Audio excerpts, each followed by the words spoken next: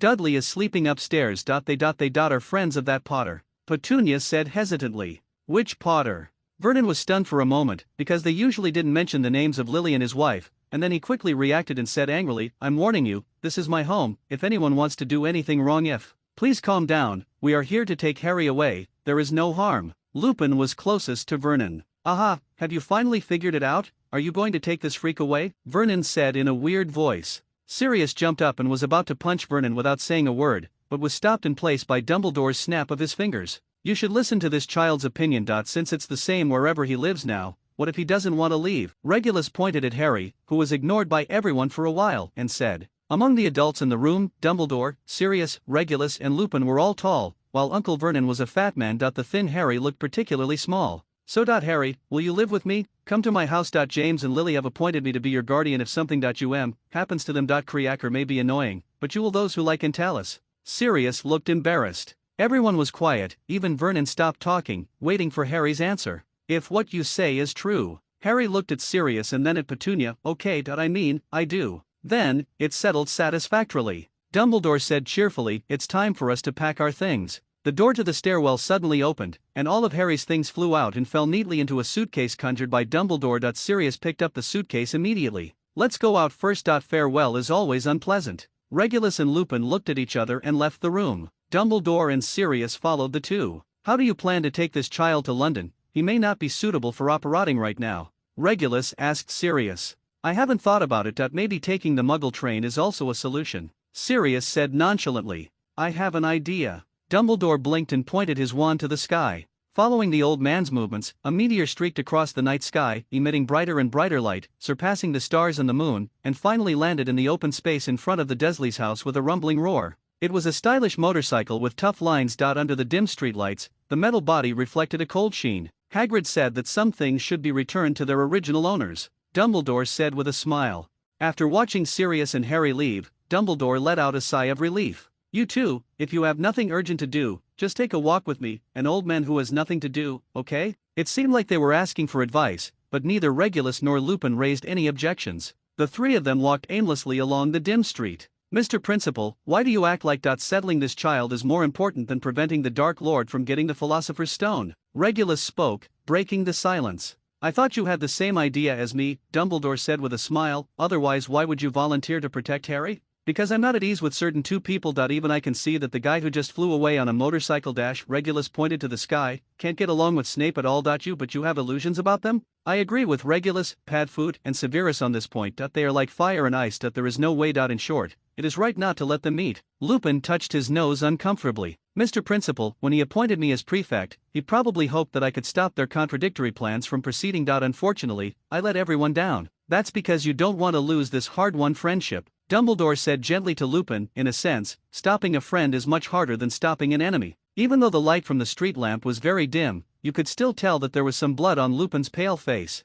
A Muggle couple suddenly emerged from the bushes, but they acted like they had not seen the three of them at all. Lupin looked embarrassed and turned his head away from them. It's a very powerful disembodiment spell and confusion spell. If people can learn this trick, the seller of the invisibility cloak will go bankrupt, Regulus praised, as if he was not worried about his voice being heard. It's just a boring little application. I'm not the only one who can hide myself without an invisibility cloak, Dumbledore said lightly. Stop talking about these things, Regulus, tell me your doubts. Well, we just have some time. Then with all due respect, I don't see any special talent in that child, Harry Potter, and as far as I know, he is not the only child who was orphaned because of the Dark Lord. Why do you all people, including the Dark Lord, value him so much? Do you believe in fate? Dumbledore did not answer, but asked this rhetorical question. Destiny, I once believed in it, but now I believe in myself more, Regulus said firmly. Once upon a time, I was so confident. Dumbledore sighed. Maybe Voldemort also thought that he could be above fate, so he chose to go to Godric's Hollow and kill Harry. Unfortunately, it backfired. Ah. You mean, this boy is destined to defeat the Dark Lord? Are all those boring bedtime stories true? All our efforts have been in vain? Regulus' mood was somewhat agitated. Unstable. As long as Harry Potter stands in front of the Dark Lord, will he automatically defeat him?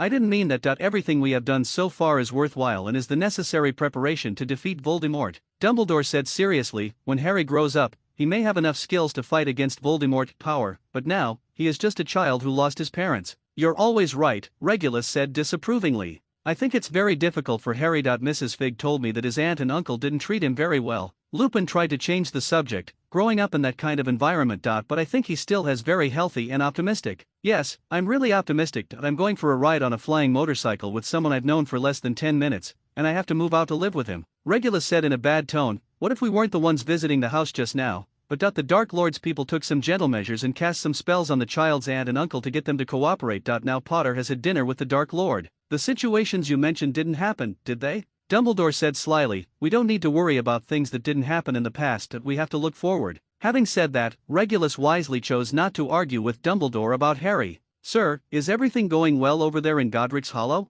Lupin immediately started another topic. In order for me to stay there, Voldemort had to act like he was determined to win. The scene was really lively. Many of Nico's French compatriots came. And African wizards. They cast spells without wands. You really do that kind of dance. You should see it, it's eye-opening. Dumbledore replied immediately. Why did they help Voldemort grab the Sorcerer's Stone? Did Voldemort recruit a group of new supporters in Europe during the time he was hiding, like foreign Death Eaters? Lupin asked. About this, I think I have a better say. Regulus took over. Not just anyone can be a Death Eater. Lupin wanted to ask clearly, but felt that this question was a bit rude to Regulus, so he froze there, hesitating and unable to speak. Even 10 years ago, there were not many Death Eaters. Regulus continued expressionlessly, not everyone can become a Death Eater, that you must have certain qualities that make you a Death Eater. The Dark Lord only thinks he can take advantage of it. High-status Death Eaters, such as Lucius Malfoy, the Lestrange brothers, Traverse, and Rosier, are born from pure-blood wizard families that support the Dark Lord. In addition to having a certain status in the wizarding world,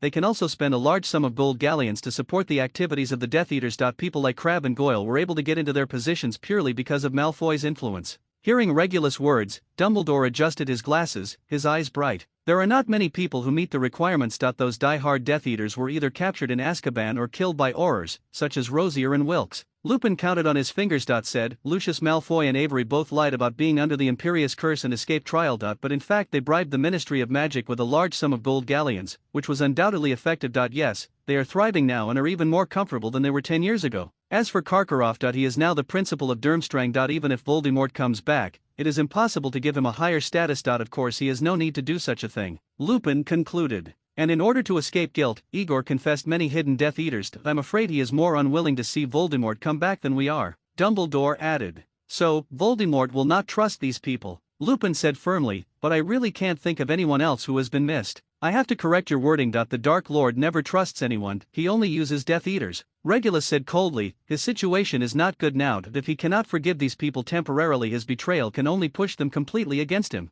I agree with this statement, Dumbledore said, using as a very straightforward and appropriate description that he not only uses Death Eaters, but also uses everyone who can be used, like these guys today, Regulus said with disdain. So sir, did you find anything in Godric's Hollow? Lupin suddenly asked Dumbledore. Many people were captured in Godric's Hollow. I briefly checked them before they were handed over to the Dementors by Cornelius, Dumbledore said. The memories of those people have been modified. One of the things they have in common is that they are all implanted with the command to be absolutely loyal to their master, even though they don't know who the master is. Not the Imperious Curse? Lu Ping looked confused. I'm afraid not. No wizard can use the Imperious Curse to control dozens of people at the same time, and let them divide the work in an orderly manner, Dumbledore analyzed, but implanting memories is much more convenient. I have to say this is a very clever method. Just tell those people that what you are doing now is the order of the master, and don't bother to explain too much. Regulus recalled the battle with Gilderoy Lockhart just now. It seems that Lockhart is probably responsible. His forgetting spell is really powerful.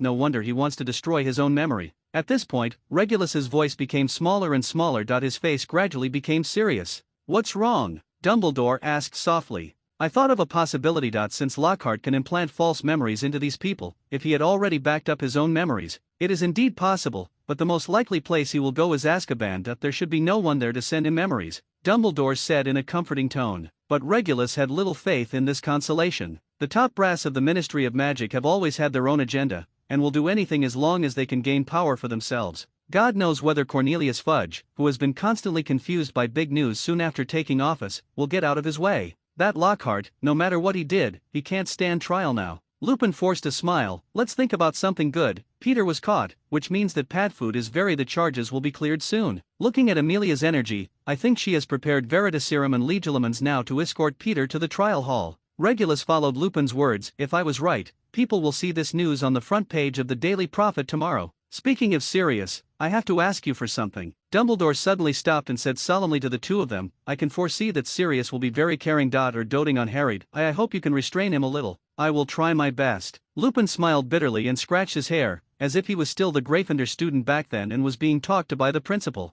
I disappointed you when I was in school. I can get you again. I am so ashamed of your trust. You can certainly do better, Remus. Dumbledore smiled encouragingly at Lupin, then turned to Regulus and looked at him questioningly. My brother will not listen to anyone's advice, and you all know this, Regulus said stiffly, but I will consider fulfilling the duties of a professor and let Potter know how to be a qualified wizard. Thank you, Dumbledore said sincerely. A moment of silence followed. Calculating the time, they should arrive in London by now. Why don't we break up the meeting? Regulus couldn't stand this atmosphere and made a suggestion. Dumbledore took out a pocket watch, squinted at the time, and said exaggeratedly, yes, going to bed properly early is the secret to longevity. I suggest you do the same. Goodbye, gentlemen. With a snap, Dumbledore disapparated, moving so fast that he didn't even look like a centenarian. Regulus and Lupin were left looking at each other. The secret to longevity. How old is he this year? Regulus asked seriously. About 120 years old. Give or take a few decades. Lu Ping tried his best to suppress a smile and replied, You are asking me, I have never tested this question. Because of Dumbledore's departure, the disillusionment curse was lifted. In the eyes of muggles passing by on the road, Regulus and Lupin stood on the roadside laughing as if they had drunk fake wine. Regulus, I still have to thank you. Lupin suddenly stopped smiling and spoke in a serious tone. Harry originally thought that riding a giant flying motorcycle from Little Whinging on the outskirts of London all the way to the city centre was a magical enough experience. However, when the door of number 12 Grimmauld Place slowly squeezed open the houses on both sides and suddenly appeared in front of him, Harry realized that his imagination was still somewhat lacking. Welcome to the wizarding world, Harry Potter. Harry was very surprised to see Regulus standing by the door. He turned around and asked Sirius, who was pushing the motorcycle into the fence, wasn't he still at T.My aunt's house just now? Although he has never flown on an airplane, Harry believes that the speed of a flying motorcycle is fast enough, at least much faster than the subway. Wizards have many ways to travel, some of which are very fast. You will learn them later. Sirius shook his long hair back from his eyes and said to Harry with a smile, formal introduction, this is Regulus Black,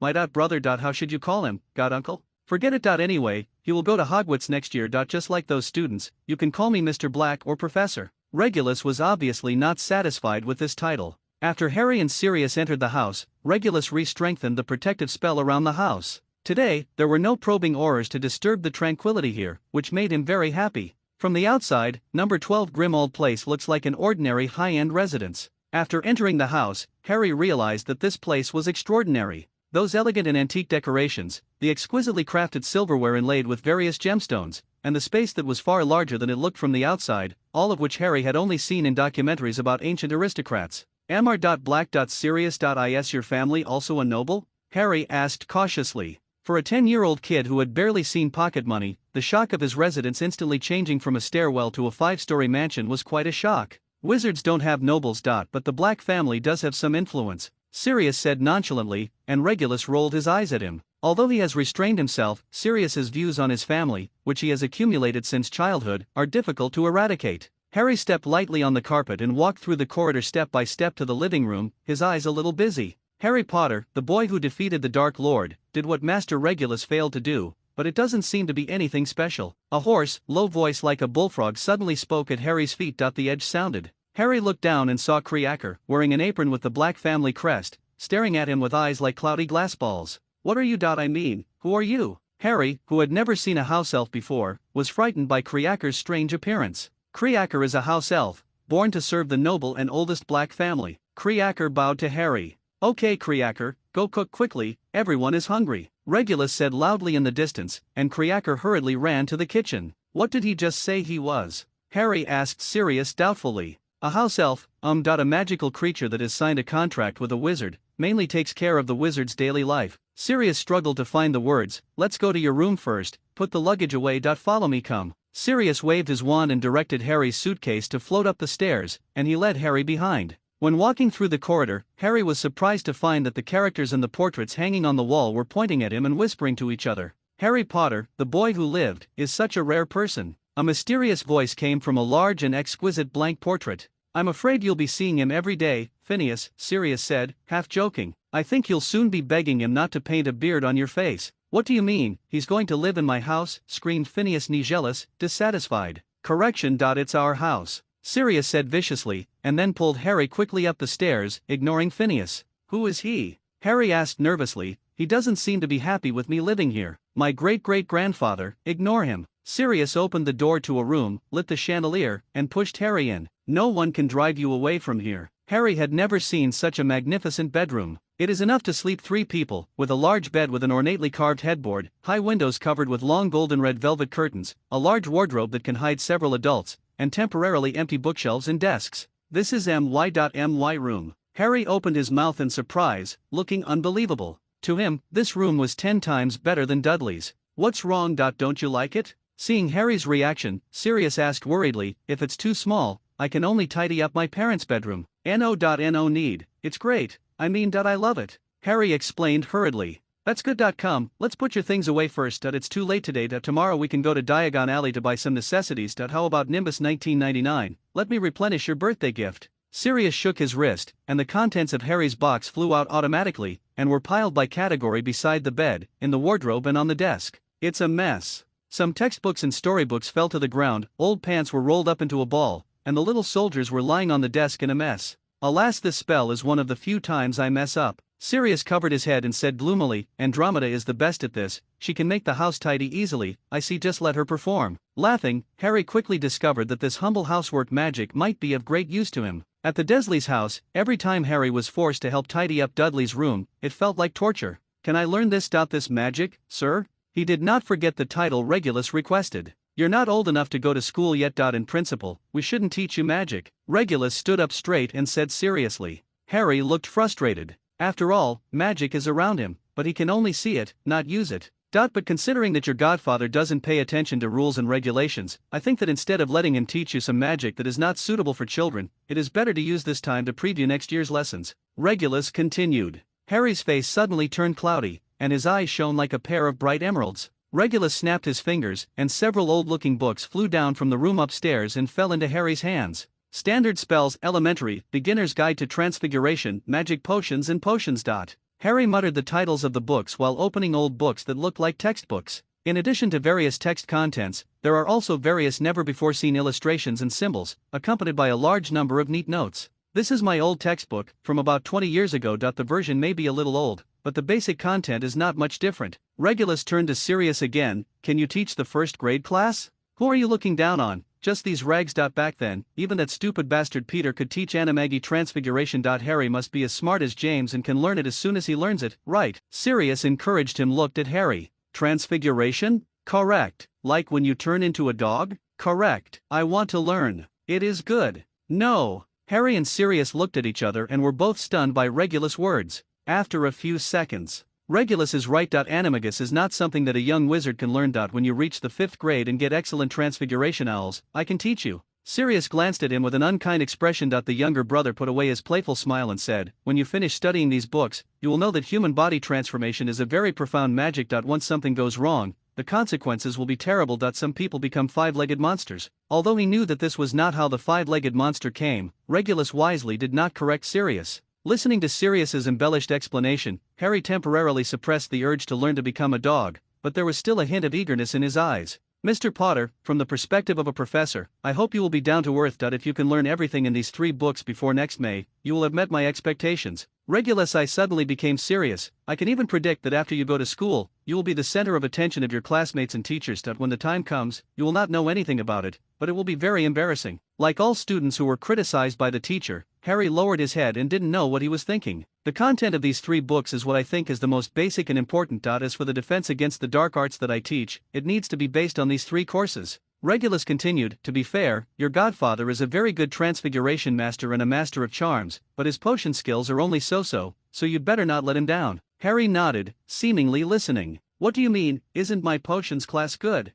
Sirius suddenly shouted, dissatisfied. It's far worse than Mr. Potter's mother anyway, Regulus said without mercy. How do you know Lily's potion is good? Because Professor Slughorn has to praise her in front of everyone at the party every other week. Regulus raised his eyebrows. Okay, it's just the content of the 1st grade. I'm sure it will be fine. And I don't expect Snotless class to teach others anything, Sirius said, dissatisfied. Harry was about to ask what was going on with Snotlout when his stomach suddenly growled. He only ate 1 sandwich all day today. At Mrs. Fig's place, he really couldn't bring himself to eat due to the smell of cabbage and cat that filled the room. And at this time, the aroma of food wafted up at the right time, making him feel even more hungry. Let's go and eat, Sirius suggested. When he was going downstairs, Harry noticed that on the wall on the other side of the stairs hung a row of wrinkled heads with ugly big noses, just like the Kreaker he had just seen. What's going on? Harry was frightened by these ugly heads and almost slipped down the stairs, but Sirius caught him. Family tradition, when the house elves are too old to carry the dishes, their heads will be cut off and hung here, Sirius said with disgust. Kreaker always thought that being able to hang his head on it was a good thing. An honor. Harry immediately thought of the elf he had seen downstairs before. Only then did he realize that not every corner of this house was so beautiful. You wouldn't do that, would you? Harry asked softly. Of course not. It was Regulus who answered the question immediately. Sirius and Harry both looked back at him. Watch your step. Regulus waved his hand, motioning for them to move quickly. When they arrived at the dining room, a living, old, wrinkled Kreaker was filling bowls with onion soup, and the spiraling steam gave off a wonderful aroma. 3 sets of shiny silver tableware and a variety of dishes were already placed on the table, most of which were dishes that Harry had never seen before. Although Harry was never hungry when he was at the Dursleys' house, it was definitely the first time in his life to have such a sumptuous dinner. Even the Christmas dinner and even Dudley's birthday party were not so grand. You're welcome, you can eat whatever you want. Sirius blinked. Harry immediately took a fancy to one of the treacle pies and ate it hungrily. I knew you would like this. Sirius let out a cheer of victory, picked up the wineglass and took a sip. James used to love treacle pie the most. Harry had no idea what Sirius and Regulus had been talking about while he was in the shower. After a long night, Regulus returned to Hogwarts with a dark circle under his eye. In the auditorium, students and teachers who were having breakfast were already discussing various stories that happened on Halloween. If you put aside its content, the Daily Prophet is still very efficient, and it is worthy of being the mouthpiece media of the British wizarding community. But when it comes to the content, in the Daily Prophet, the attack on the Philosopher's Stone that could make Dumbledore inescapable for a short time was described as an excessive celebration of a Halloween carnival, and was brushed aside in an understatement. As for another attack in Little Whinging, and Harry Potter-related matters, there was no mention in the newspapers. However, Regulus didn't think there was any problem with this. In fact, most wizards only know that there is a boy named Harry Potter in this world. As for Harry Potter's height, short, fat and thin, and the color of his eyes, they have no idea. According to Dumbledore, being too famous is not a good thing for a child's growth. The Daily Prophet's attitude of avoiding the important and taking the easy is exactly what Dumbledore wants. First-year defense against the dark arts class. Everyone was practicing a simple spell to drive away pests and goblins, and the classroom was quite noisy. Marietta Acmo and Shu John were still sitting in the familiar third row next to each other. For some reason, Marietta didn't seem to be in a beautiful mood. What are you unhappy about again? I promise you, I won't watch Cedric practice Quidditch next time, okay? Shu John comforted her friend and explained her behavior. You know, I also like Quidditch, and maybe I can run for the chaser of the house team next year. Cedric just wants to help me. You started calling him Cedric, Marietta said, dissatisfied, but I don't care what your set is like, just look at this. On the entertainment page of the Daily Prophet, it was clearly written, famous writer, recipient of the third-level Order of Merlin, honorary member of the Anti-Dark Magic Alliance, Gilderoy, who has won the Wizard Weekly Most Charming Smile Award many times. Mr. Lockhart, who lost all his memory due to an earlier accident, has been rushed to St. Mungo's Hospital for rehabilitation treatment. Lockhart, is that the author you like very much? Shu John asked in surprise. Yes. The newspaper said that his memory is difficult to recover. Marietta looked sadly at a book holiday with a dominatrix. On the cover, Lockhart was wearing a lavender robe, showing his dazzling. White Fang smiled, and beside him were several hooded dominatrixes whose faces were invisible. Shu took the newspaper, glanced at the contents, and asked doubtfully, it didn't say what happened to him. Someone must have been jealous of his achievements and attacked him secretly. Marietta said angrily, otherwise Lockhart would never have been defeated head-on. He has done so many amazing things. You too, I hope you remember, it's class time now. Marietta looked up and found Regulus standing in front of their table. It can be seen that you like Lockhart's books very much, Miss Akmar. Regulus picked up Holiday with a dominatrix and flipped through a few pages. Then you must be interested in the books. I know the content well. Please tell me, what is the difference between a dominatrix and a witch? When the classroom fell silent, Marietta blushed, stood up and replied softly, dominatrixes are ugly and evil. They live in caves. Is this what Lockhart taught you? Regulus shook his head and put the book back on the table. If you do anything irrelevant during class, you will get 5 points from Ravenclaw. Marietta sat down sulkily, looking unconvinced. Then what is the difference between a dominatrix and a witch, sir? Shu asked hurriedly. It was obvious that she wanted to help her friend resolve the embarrassment.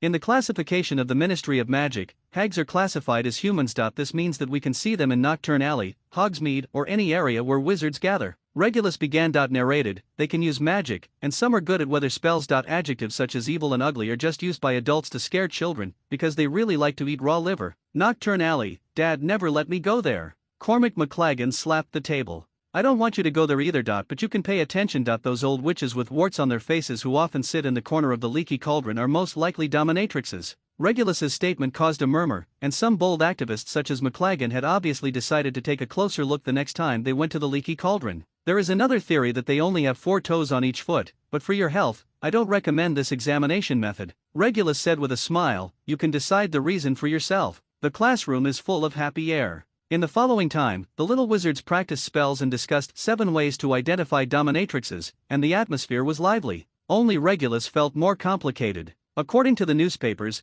Gilderoy Lockhart was not sent to Azkaban, but to St. Mungo's. This means that if someone really wants to contact him, they can easily achieve their goal. Dumbledore, you were wrong this time. Year defense against the dark arts class. Tonks, with her hair the color of a badass bird, came to the classroom 5 minutes early, jumped over a desk with a hurdle move, and came to the podium. Miss Tonks, have you drunk too much euphoria? Regulus lowered the newspaper slightly, exposing his eyes. My mother has been released from confinement. Tonks glanced at Joe warily and lowered her voice. She also told me that my two uncles will be able to come back in an upright manner soon. Ahem. What? Regulus put down the newspaper and moved his back away from the back of the chair. It turns out you are Uncle Regulus. Why do you feel so familiar? Tonks said happily. In the photo, Peter's eyes were panicked and he looked very frightened. His broken right wrist was simply bandaged. Peter Peddio, former Order of Merlin, first class. Peddiaru, who was once regarded as a combat hero by the wizarding world and should have died long ago, was recently captured near London. According to reliable evidence, Peter Peddio was the real culprit of the horrific murder 9 years ago, and Sirius Black was arrested innocently. Peter's trial will be held in the near future. Sirius Black's wanted warrant and charges will be withdrawn from now on. After briefly reading the report, Tonks was about to say something when someone else came. It's Charlie Weasley. Sir, so you have caught Scabbers? Charlie was still at the door of the classroom, and his voice had already reached Regulus's ears. You already knew that Scabbers was the Pedilo, and that's why you went to investigate this matter? Tonks covered her mouth in surprise. She didn't know that this Peter was still related to Charlie. Regulus raised his index finger to his lips. Only then did Charlie realize that his voice was too loud, so he hurriedly took 2 steps forward and asked the question again softly. It can only be said that he is too confident. If he really hides in a sewer, I'm afraid I won't be able to recognize him even if I give him 9 more years. Regulus asked Charlie, you should be pretty good to him. Bar? Percy can't say anything good about it, but Ron still likes it. After all, it's his first pet. Although Ron always said he wanted to chop it into pieces and feed it to the ghouls, Charlie said objectively. We can only be thankful that Peter has played the role of a law-abiding mouse for these 9 years. Okay everyone, let's get ready for class. Only then did Charlie and Tonks realize that their classmates had arrived. Regarding the application of jinxes in defense, I have read your paper. I am very happy that no one regards Wilbert Slinka's magical defense theory as a strict creed. Legulus commented on the students' homework. I agree with Mr. Lee's point of view. When you are attacked by an enemy, more powerful spells are always the first choice. We should first consider our own life safety, not this whether the spell is legal or not. Extreme measures can be taken if necessary. Barnaby Lee held his head high and looked at his classmates with pride. But why don't I say that I agree with everyone? Regulus put down Barnaby Lee's paper and stared at the 7th graders seriously. Can anyone analyze Mr. Lee's words? Tonks raised her hand and Regulus motioned for her to answer. I think that even if you use evil curses for defense, there should be a bottom line. We can't just use the unforgivable curses on someone just because they want to hurt us. Tonks hesitated for a moment before speaking. That noun. Barnaby Lee seemed very dissatisfied, and immediately stood up and retorted, you have no idea how cruel battle is. Sometimes a spell can save you a lot of unnecessary losses.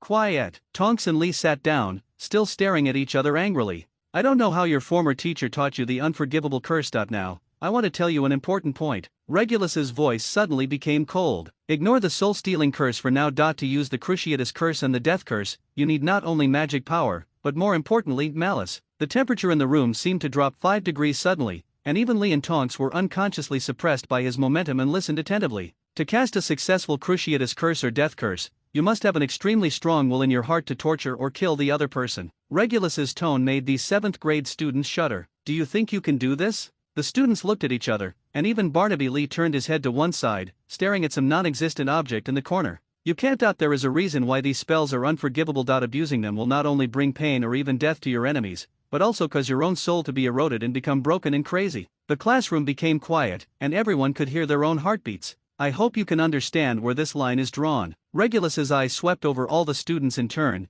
and finally stopped on Lee's face. Lee nodded slightly. When people are doing things seriously, time will pass quickly, and the morning will pass in the blink of an eye. Old Bat didn't know what medicine he took wrong today, so he deducted 10 points from us, and confinement only punishes us by cutting off the tails of rats. On the way to lunch in the auditorium, Fred and George showed off the day's achievements to their brothers. I just said there's something wrong with Scabbers. I don't want to raise it anymore, but you guys are still reluctant to throw it away and insist on letting Ron keep it. Look, he's a murderer. If he's in a bad mood one day, he'll blow up the burrow. You guys are all responsible. Percy's focus was obviously not on the same channel as the twins. Isn't there nothing wrong? Fortunately, Professor Reinhardt discovered the problem. Fred said tiredly, we should change our name to Professor Black in 2 days. That's what Dad wrote in the letter. George corrected. What Father is doing is wrong. How could he leak something that has not been announced by the Ministry of Magic first? Percy said with a straight face and a tone of voice. Regulus heard their conversation and could guess what Percy said was something that the Ministry of Magic had not yet announced. It was what Tonks just said about conferring honors on him and Sirius. Regulus actually did not want his identity to be exposed in such a grand way because this means that those former fellow Death Eaters will clearly know of his existence, which will cause him a lot of trouble. And another man thought long dead but resurrected, Peter Petio, will soon be thrown into Azkaban. Those good people will definitely focus on Regulus, trying to figure out what happened in the years when he disappeared, and the reason for his disappearance. Sure enough, 10 minutes later, Professor McGonagall found Regulus. Rita Skeeter has always been known for her sharp writing and daring to write and do. With her book Armando Dippet, Master or Idiot, became an instant hit and successfully became a well-known best-selling author in the magical world. Unlike Gilderoy Lockhart, a writer who focuses on physical books, her main job is to contribute to major newspapers, and she has successfully turned the Ministry of Magic's mouthpiece media, such as the Daily Prophet, into a professional tabloid newspaper that publishes gossipy news. But who makes people like to watch these things? It has to be said that Rita Skeeter holds the code to wealth. At dusk, Regulus finally met for the first time the popular reporter whose name he had heard for a long time but who had not seen him in person. When he arrived at the agreed abandoned classroom, there were already several people in the room. One of them was a wizard dressed in a gypsy style, holding a smoking black old-fashioned camera in his hand. There was also a skinny wizard, carrying a huge suitcase that didn't match his build at all. He was being scolded by the witch and looked like an assistant. The witch wore a tight green dress with strange, red, furry cuffs and collar. Her hair had obviously been carefully taken care of, but the effect was hard to describe. Regulus immediately thought of a muggle food called instant noodles. "Ah, I'm still betting with them, when will you come?" The witch stood up, and her glasses decorated with various precious jewelry fell to the tip of her nose, but she didn't seem to care, twisted her waist and came forward, saying to herself. The introduction said, Rita Skeeter, special correspondent for the Daily Prophet. At the request of the Minister of Magic, she wrote a short article about our unknown heroes. She held out a hand with long nails. Regulus noticed that her nails were almost an inch long and painted with bright red nail polish. On her wrist were 3 or 4 sparkling gemstone bracelets that were jingling. Sound. Out of politeness, Regulus squeezed Rita Skeeter's hand with his fingertips, shook it slightly and quickly let go.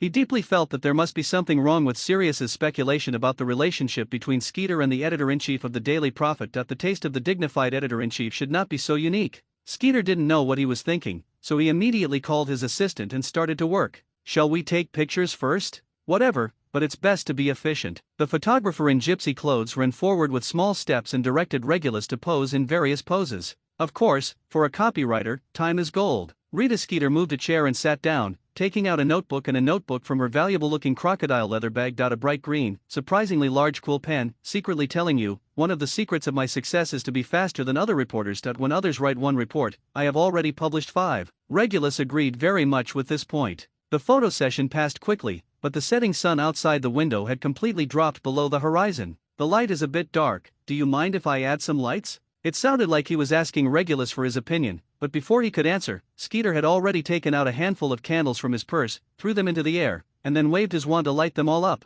Candles floated around the two of them, like a glowing model of a galaxy. Regulus narrowed his eyes slightly. As far as this hand was concerned, the reporter's magic level was not bad. "That's much better." Skeeter blinked his eyes greasily, put the tip of the quill in his mouth, and sucked it deliciously. The expression on his face made Regulus feel the hair on his back stand on end. Especially Regulus accidentally caught a glimpse of her 3 large gold teeth. He regretted agreeing to this interview. Fortunately, this goosebump-inducing preparation did not last long. "I've been waiting for a long time. Let's test the status. My name is Rita Skeeter, a reporter for the Daily Prophet." The huge quill pen immediately started writing on the notebook with flying colors. The speed made Regulus deeply wish that he could have such a pen to mark homework. The quill pen wrote, "The charming blonde Rita Skeeter, now 39 years old, those shocking and dusty truths will be ruthlessly exposed by her brave and fearless quill pen. It's perfect, isn't it?" Skeeter tore off the page, crumpled it into a ball and threw it on the ground. The thin assistant immediately picked up the ball of paper and put it into a big bag. Then, Skeeter crossed his legs, leaned forward slightly, and asked Regulus Black, "My readers are very curious, where have you been in the past 10 years?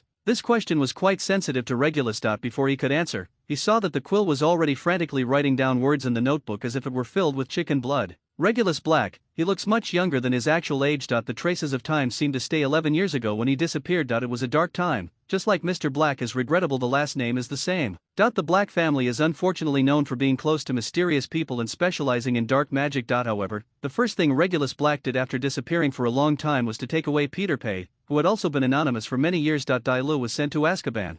This has to make people wonder, why did the Black family spread false news that Breculus was dead? Perhaps they had already foreseen the failure of the mysterious man at that time, because Orion Black and Warburgia passed away many years ago, and the truth here may only be discovered by the author. "I think I already know why your efficiency is so high." Regulus withdrew his gaze from the quill and stared at Rita Skeeter coldly. "I haven't said a word yet, You but I have already made up a story that can fill 5 pages of a book. If you want to know what my mother really thinks, or I can take you to see her, just in time, we don't need to waste time here. Because early the next morning, the proud and gloomy photo of Regulus had already appeared on the pages of the Daily Prophet, coupled with Skeeter's carefully crafted title, The Untold Dark Past, 10 Years of Black Secrets. The entire report perfectly followed Rita Skeeter's consistent style, pretentiousness, exaggeration, speculation, and random play.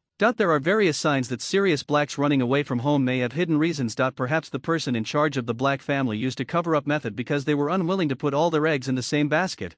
We have reason to believe that if Sirius Black had not been imprisoned in Azkaban due to an accident, he should have returned to the Black family as a fighting hero 9 years ago and brought glory to the family. And because of Dumbledore's reliance, the Black family's status will also rise. As for the so-called disappearance of Regulus Black, based on the analysis of the results, it is more likely to be an escape strategy. After all, he had a close relationship with the mysterious man. This is indeed the case, as Regulus Black captured the real escaped Death Eater Peter Pedro, and his sensitive identity will no longer be the focus of people's attention. To a certain extent, she's really brave enough to write, isn't she? In Regulus' office, Sirius' head was floating in the flames of the fireplace. Since Sirius's wanted order was lifted and Peter was captured, the Ministry of Magic no longer monitors the Flynn network, and the fireplaces in the teachers' offices at Hogwarts have been restored to use. That's because she didn't know that the Dark Lord was still alive, otherwise she wouldn't have dared to write anything if I had given her 10 courages. Regulus packed his briefcase. I really admire her for being able to make up such a story. Lots of stuff coming. I said, can't you change your name? What if you call him Voldemort every day? The Dark Lord is longer than the Dark Lord. I always feel like I'm talking to a Death Eater. Sirius said angrily.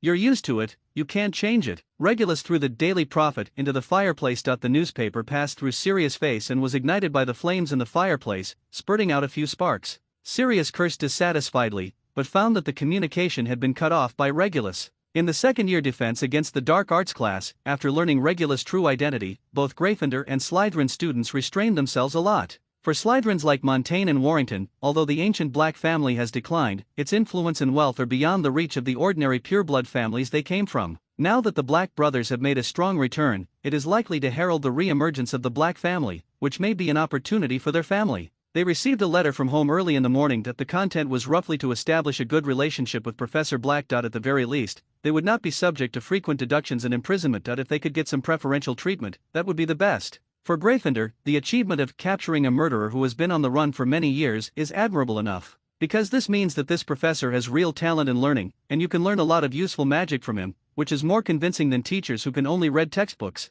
Only Fred and George felt particularly complicated after knowing the truth. It turns out the name we saw on the map is real. If this story had been reported 2 weeks earlier, we wouldn't have done something stupid. Both of them were heartbroken. After class, the twins were still making useless efforts to get the Marauder's map back from Regulus. The map is no longer in my possession. I returned it to one of its makers. Regulus answered truthfully. You mean point one of Moony, Wormtail, Padfoot and Prongs? Fred asked excitedly. Do you know them? Can you introduce them to us? George added. Yes, I know them. Regulus said with a smile. You'll have a chance to meet, but it will only happen if you get excellent in this semester's exam. I noticed that you have concerns about the obstacle spell. The application paper was written in a mess. It is said that since then, the twins have spent more time in the library than on the Quidditch pitch, which makes Charlie, the captain and second brother, very strange. And practicing defense against the dark arts has successfully surpassed pranks and become their #1 hobby. Even the frequency of gems flying upward in Gryffindor's hourglass has been reduced a lot. Regulus didn't know that his words gave Snape fewer reasons to deduct points from the twins.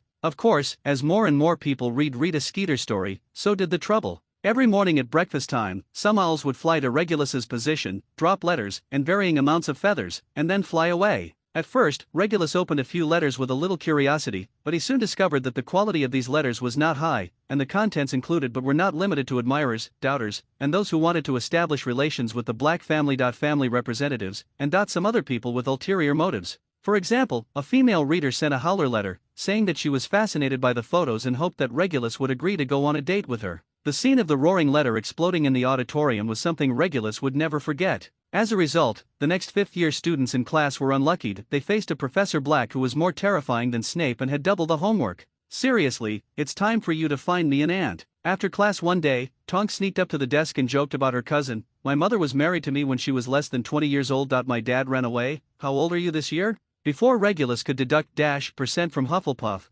Tonks ran away quickly, kicking down a chair in the process. Later that day, Regulus piled up the letters he had received as usual. A letter caught his attention. The envelope is very delicate, with a complicated seal stamped in green paint, with images of dragons and snakes, and a line of Latin text, "Purity will always prevail." Regulus soon understood who had sent the letter. In the spacious living room, the tables, chairs and sofas were moved to the corners, leaving a large space in the middle. Sirius transformed into a magical auto mechanic and concentrated on maintaining his flying motorcycle. He found a bunch of spare parts from nowhere and planned to update the motorcycle and its several interesting new features. Harry watched with interest and helped pass out parts from time to time. "Creaker, my robe." Regulus rubbed the head of Antalis, who jumped on him, and put the cat on the windowsill to bask in the sun. Creaker ran over with small steps and helped Regulus put on a freshly ironed black robe decorated with green lines. "I can't figure out what there is to see," Lucius Malfoy did. "If it were me, I'd rather sleep at home," Sirius said inarticulately, holding his wand in his mouth. "Sissy wrote me a special letter. I can't be rude," Regulus said with a smile. "Their son will enter school next year. Based on what I know about Sissy, she definitely hopes that I can help take care of her. Although I don't know if I'll still be teaching next year." "Sissy," she screamed affectionately. "I want to see how good Malfoy's son can be. Damn it." Sirius tried to install something like a small turbine on the motorcycle, but failed. The turbine was bounced to the other side of the room, and Harry immediately ran over to pick it up. "Thank you. Harry is definitely much better than little Malfoy. What is his name? Draco." Sirius remembered the name on the tapestry and said disdainfully, "Even the naming is in accordance with the habits of the Black family. Here we are. It seems Lucius has no family status. Perhaps this is a sign of his respect for his wife?" Regulus retorted lightly, "I hope you put away those prejudices and don't let these children become like you and Snape before they even meet S mortal enemy." "Actually, I really want to make friends," Harry said hurriedly. For a 10-year-old child, Harry was looking forward to making friends with his own age. After all, when he lived with the Dursleys, he had been bullied by Dudley and his gang, and his classmates. In order to avoid being bullied by Dudley, a group of people who hold a grudge can only choose to alienate Harry. It just so happened that Sirius was powerless to change this. Because he had been squatting in Azkaban for 9 years, and his old friend Lupin was still single, they could not find a friend of the same age for Harry. "Wait a few more months, and you will definitely be able to make friends when you go to Hogwarts." Sirius pinched Harry's face with his hand covered in engine oil, leaving a black handprint. "James and we met you at school." Regulus shook his head secretly, opened the door and disapparated. The Malfoy family is famous for being good at managing interpersonal relationships. Although every generation of Malfoy has flaunted the superiority of pure-blood wizards, they will also cooperate with Muggle rulers when they can obtain benefits and be active in the upper-class Muggle social circles. This has been the case for nearly 1,000 years. In the 11th century, the ancestor of the Malfoy family, Armand Malfoy, came to England with William the Conqueror. He secretly made a lot of contributions to the rule of William the Great through magic, and thus obtained an excellent fiefdom in Wiltshire, which is where Malfoy Manor is today, not far from London. At this time, Regulus was already standing on a country road in Wiltshire. In front of him was a heavy wrought iron door. He walked forward and knocked lightly on the iron door. The relief pattern on the door immediately deformed, twisting into an old and terrifying face, and said viciously in an echoing, sonorous metallic voice, "Tell me the purpose of your visit." "At the invitation of the mistress, I came to Malfoy Manor as a guest," Regulus said calmly. 10 seconds later, the face returned to its embossed form, and then the door disappeared like steam. What appeared in front of Regulus was a long, gravel-paved driveway. Through the towering yew hedges on both sides, one could vaguely see the vast garden behind, with several white peacocks standing proudly. Strutting on the top of the hedge with all dignity. Amid the gurgling sound of the fountain, mixed with the voices of children, a light-haired boy riding a broomstick flew right over the driveway and did not notice Regulus walking on the road. On the stone steps at the end of the driveway, stood a tall blonde witch wearing dark green robes with a reserved smile on her face. She was none other than Narcissa Malfoy. "Regulus, long time no see," she said softly and politely. In fact, for Regulus, the 11 years under the Black Lake were like a dreamless sleep, so his feeling was different from Narcissa's, as if the last time they met was just 3 months ago. But when he looked at Lucius Malfoy next to him, Regulus discovered with emotion the ruthless power of time. He still has his head held high in his arrogant look, he still wears decent clothes and an exquisite snake-headed cane, he still has long, well-groomed pale golden hair, but his hairline is slightly further back than in memory. 1 inch. "Welcome to Malfoy Manor." Lucius stepped forward, stretched out his right hand to shake Regulus's hand, and then led the way into the foyer, which was lined with portraits on both sides. The room is very spacious. The diamond-shaped glass provides good lighting. The lights on both sides are made of crystal. A large number of portraits of celebrities are hung on the dark purple walls. A huge carpet covers the entire floor of the hall. From the increasingly splendid furnishings of Malfoy Manor, Regulus could tell that the Malfoy family lived quite well during the period after Voldemort's fall. It is in sharp contrast to the desolation of the Black family. Of course, he was not surprised by this situation. Lucius Malfoy was good at protecting himself wisely. This was something everyone knew. Regulus followed Lucius and Narcissa to the gorgeous marble fireplace, where there were several seats and a coffee table. A house elf wearing a worn teapot warmer was putting tea, desserts, and fruits on the coffee table. Superior.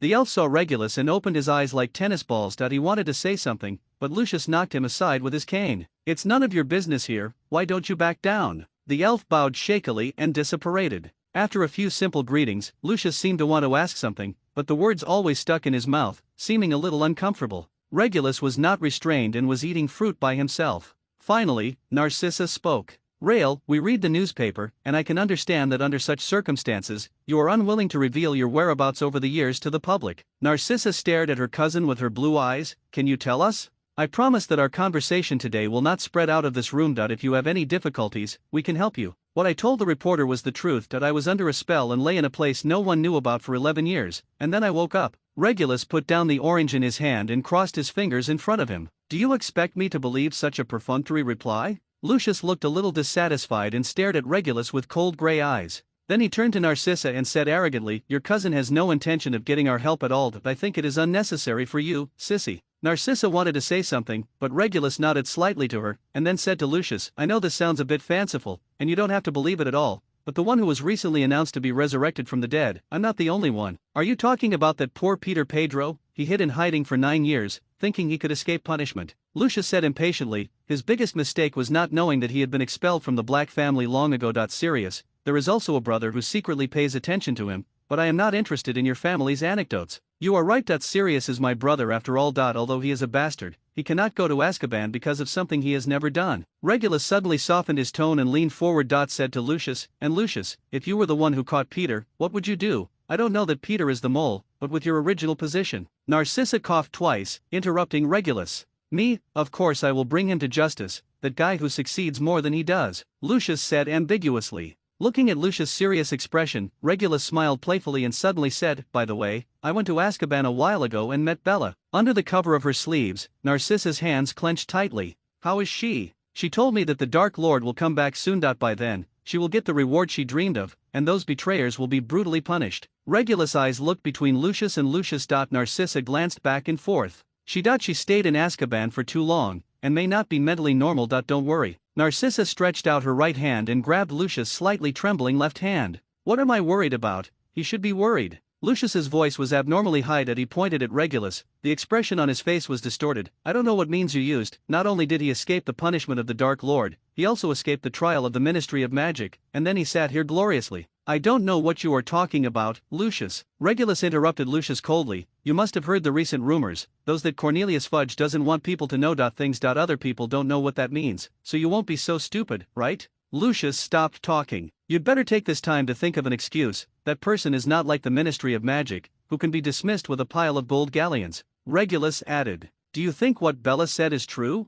Narcissa suddenly asked, with a hint of panic in her voice. You should know your sister better than I do, Regulus replied flatly. Narcissa nodded thoughtfully. At this time, a boy with light blonde hair and a pointed face hurried in. Mom, Crabbe hung himself on the tree. The boy was halfway through shouting when he suddenly saw a guest in the room. He immediately closed his mouth and looked at Regulus warily. Is this your son? Regulus looked at the boy. He looked like a 10-year-old version of Lucius. Yes. His name is Draco, Narcissa replied, then took 2 quick steps to the boy's side and asked softly, what's going on? I was tired of playing, so I gave the broomstick to Crabbe. That idiot couldn't ride a broom at all, and now he's hanging on a tree and can't get down. Draco Malfoy vividly described to his mother what just happened. Lucius looked embarrassed when he heard this. Excuse me, Narcissa said to Regulus, pulling Draco out in a hurry. Lucius watched his wife and son leave the hall, moved his left hand slightly, and finally stared at his reflection in the gilded mirror above the fireplace, and said softly, you shouldn't say this in front of Sissy, she and us it's different, I don't want her to get involved in my affairs.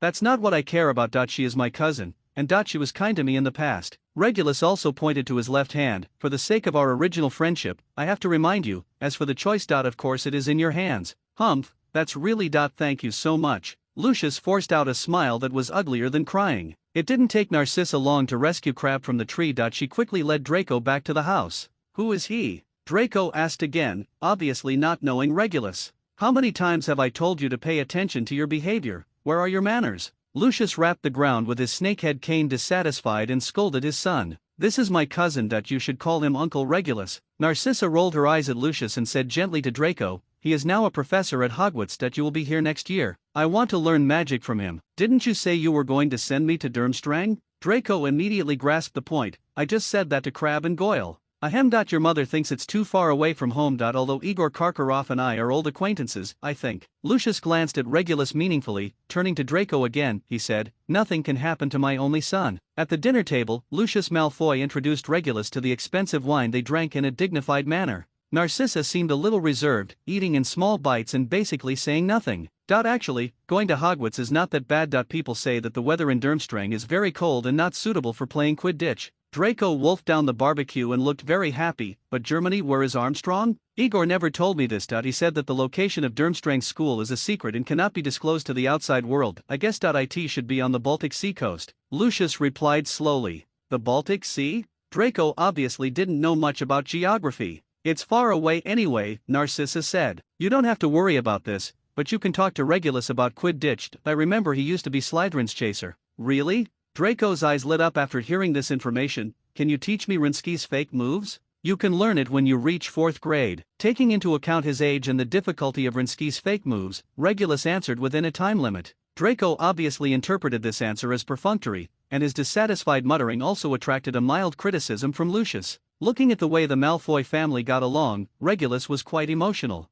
His mother, Walburga Black, had always been known for being proud and strict, and his brother Sirius was an impatient man with the same strong personality. Due to the existence of this combination, scolding and quarreling became the main theme of the Black family, which enveloped the family the first 14 years of Regulus' life. In the end, the conflicts accumulated to an irreconcilable level, and Sirius ran away from home as the final outbreak. In such an environment, Regulus learned to watch people's emotions since he was a child. He never did anything to make Walburga angry, but instead became a qualified pure-blood family heir. Although many times, those actions will go against his own intentions. After declining Narcissa's invitation to stay here for dinner, Regulus first went to Flourish and Blott's bookstore after coming out of Malfoy Manor and bought some books before returning to number 12 Grimmauld Place. As soon as he entered the door, Regulus smelled the pungent smell of engine oil. In the living room, Sirius was polishing the motorcycle contentedly, but Harry was missing. What should I say? Is Lucius Malfoy planning to win over you, or is he giving you some warning? Sirius said without raising his head when he heard Regulus enter the door.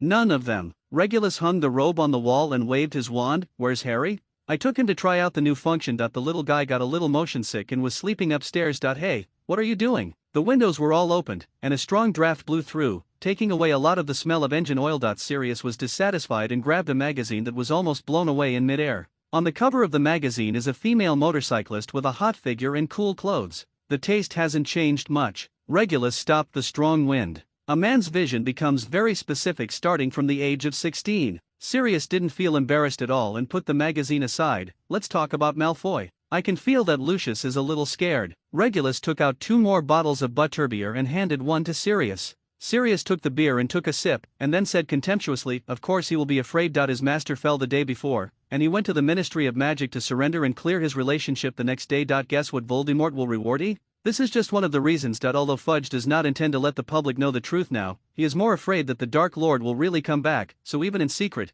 he will investigate people like Lucius. At the same time, there will definitely be a gradual reduce their voice in the Ministry of Magic. Regulus analyzed the situation, and as far as I know, Lucius's hands have not been clean in the past few years. The Borgin box store has helped him sell a lot of goods. The stolen goods, I'm afraid their life will not be so easy in the future. At least they have lived a comfortable life in the past few years. Looking at Bella's current state, what's the benefit of being loyal to Voldemort? Sirius' tone was full of ridicule. The good-natured eldest lady of the Black family has become a dirty, crazy bitch. You are right, Lucius is only loyal to himself. But they have seen the danger and began to consider finding a way out for themselves. Regulus suddenly became stern. What about you? Don't you have any sense of crisis? When the Dark Lord returns, what are you going to use to fight him? A pocketful of magical pranksters, or something muggle-y? Did you drink fake wine at Malfoy's house, or were you possessed by your mother? The sudden rush made Sirius blush. With all due respect, after you took back your godson, I felt that you had no plan for what was going to happen next. Regulus said unceremoniously, or do you think it's not you who makes plans? Style, adaptability is the key to victory?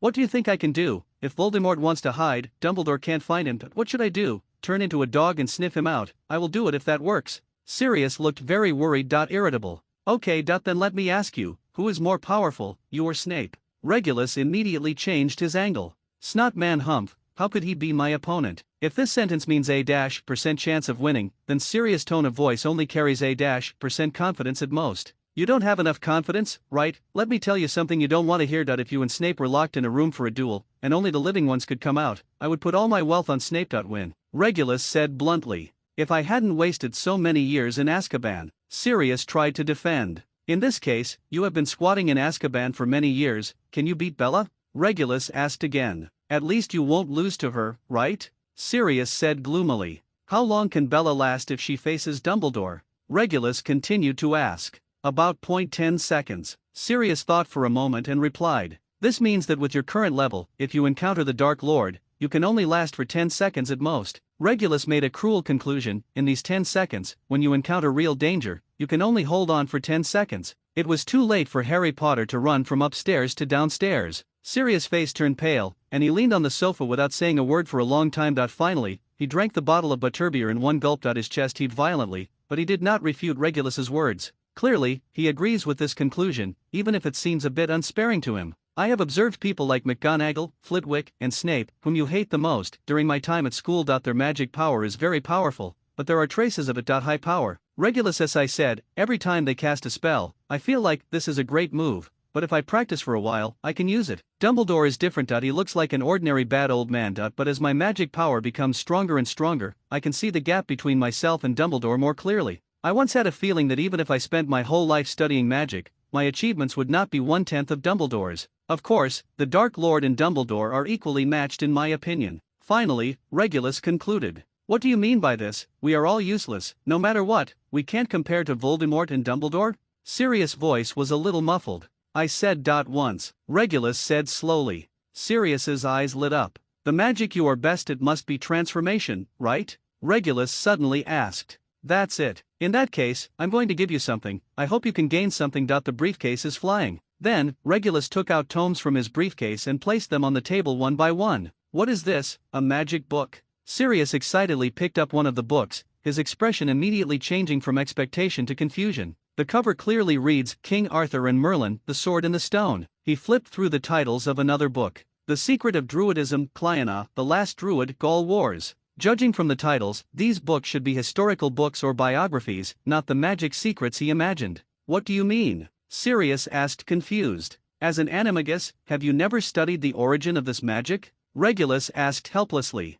I only learned this magic to transform with Moonface. Sirius scratched his hair and said a little embarrassedly. Regulus was speechless. Speak directly and stop making charades. What do you hope I will learn from these books? The history of the rise and fall of Druidry? Sirius asked. I hope you can find out the secret of the animagus from it. Regulus said solemnly, you should know what form Merlin's animagus is, right? Various forms. From big fire dragons to small germs, he can transform into anything he thinks of. Sirius frowned. You don't mean to think that's Merlin Ambrosius, a legendary figure. But he is not the only one who can do this. Regulus opened the book Cliona, The Last Druid again and pointed to the fragment above. Cliona's well-known animagus form is that of a brightly colored seabird of unknown species. But druids believe that her legendary death place, the Gris in County Cork, near Landau Port, every ninth wave that hits the beach is her incarnation. She is therefore called the Sea Goddess or the Banshee Queen. This is made up in a storybook, and you actually take these things seriously. Sirius' expression was complicated. You are planning to tell me at the end that this is all a lame joke, right? But Regulus's serious expression did not look like he was joking at all. He said, few people still believe in the existence of druid magic in the world, but you can't deny that animagus transformation is it evolved from the druid's transfiguration, and many key parts have been lost. For example, switching between multiple different forms, or transforming into magical creatures, or allowing the caster to use magic while in animal form. And these need to be studied by ourselves, and cannot be learned in class. I asked Professor McGonagall, and even she didn't know about these. But those legends are not fantasy, it's just that we haven't found the way to open the treasure house. Key. After Regulus finished speaking, he handed a manuscript to Sirius. Only you can read it, not even your godson can know about it. Sirius opened the codex doubtfully. The font on it was very familiar to him. It was exactly the same as the wooden sign Regulus had nailed on the bedroom door. After reading only a few lines, he was shocked by the contents of the manuscript. This is. Some ancient druid spells are not suitable for me to use, but they should be suitable for you. Regulus smiled. I hope you can find the secrets of Merlin and Cliona. Where did this thing come from? I don't remember having a collection of books about druid spells at home. Sirius closed the book and asked warily. I dreamed about it. Regulus pointed to his head. So you'd better be careful and don't become obsessed and permanently turn into a dog or something. Okay, don't say that Lucius doesn't believe what you say, I don't believe it either. Sirius shook his head and asked with emotion, in the past 10 years, you really didn't fall into some treasure cave? What did you get? The inheritance of the legendary wizard. I swear on Phineas's portrait that I really didn't fall into the treasure cave, nor did I get well, the inheritance of the legendary wizard. Regulus deliberately added keywords accented. However, Sirius did not intend to pursue the question any further. He is knowledgeable and knows that if the so-called druid spells in that booklet work, it will greatly enhance combat capabilities. While Harry was resting, Sirius decided to read through it first. In Sirius's more than 30 years of life, he has seen spells cast silently and without a wand, but he has never seen spells cast with his eyes. In his impression, Regulus was the kind of so-called good boy who had a certain amount of talent but lacked creativity. He studied textbook knowledge step by step. And when such a person used the spell that was obviously unconventional, he felt even more surprise. Sirius was just about to ask what happened when he heard a confused question coming from upstairs. What's wrong, Sirius? A disheveled head poked out of the bedroom door, and Harry walked out, apparently hearing the sound of a bottle being broken. Regulus noticed that Harry looked pale and listless, as if he had been seriously ill. What's going on? He asked Harry. Before Harry could answer, Sirius had already taken over. It's just a ride on my newly modified motorcycle. No one would throw up on a motorcycle. When James and I rode this, flying all over Britain with the Death Eaters behind. Regulus looked at Sirius suspiciously, while Harry's expression turned even worse as he slowly walked down the stairs. Because of the Dursleys, Harry did not have the opportunity to go to an amusement park and ride roller coasters like other children. But judging from Dudley's performance after riding the roller coaster, the most exciting roller coaster in the UK is just a child's plaything compared to his godfather's motorcycle. As for the fact that there were no adverse reactions when flying here from the Dursleys a few days ago, it was entirely due to Sirius' mercy. Harry thought that it was an incredible achievement that he lasted half an hour before vomiting today. Seeing Harry walking down, Sirius hurriedly hid Regulus's manuscript behind his back, but his movement was too big and Harry saw it. What is that? Kids, don't ask so many questions. Sirius shook the motorcycle magazine. Harry blushed when he saw the hot cover girl. Sirius put the magazine aside nonchalantly and took the opportunity to put the codex in his pocket. It seems that you are getting along well. Regulus suddenly made a serious face and said in the tone of teaching a student, but Harry, I would like to know more. What learning results have you achieved this week? Are you still busy? Are you playing? Sirius taught me the levitation spell, and I'm still practicing it. Harry's tone was hesitant, showing a lack of confidence. Come on, Harry, show your Professor Black a hand. Sirius handed his wand to Harry and said in an encouraging tone, just like we usually practice, you can definitely do it. So, under the gaze of the two of them, Harry solemnly picked up his wand, pointed at the book The Legend of King Arthur and Merlin, The Sword and the Stone, and recited the spell in a clear and concise tone, Yungadim Levosa. At the same time, his wrists waved and flicked. The spell took effect, and the heavy book immediately rose from the table, with a terrifying roar, and slammed into Sirius' face. Sirius hurriedly caught the book, his hands hurt from the shock, and he grinned. I'm sorry. I messed up. Harry threw down his wand in a hurry and ran to Sirius, looking a little flustered. The strength is a bit too much, but overall he has mastered it. He doesn't have his own wand yet. Sirius hurriedly found reasons for Harry. This kind of levitation spell can be used in duels. If it were Professor Flitwick's class, he would definitely punish you by copying sentences.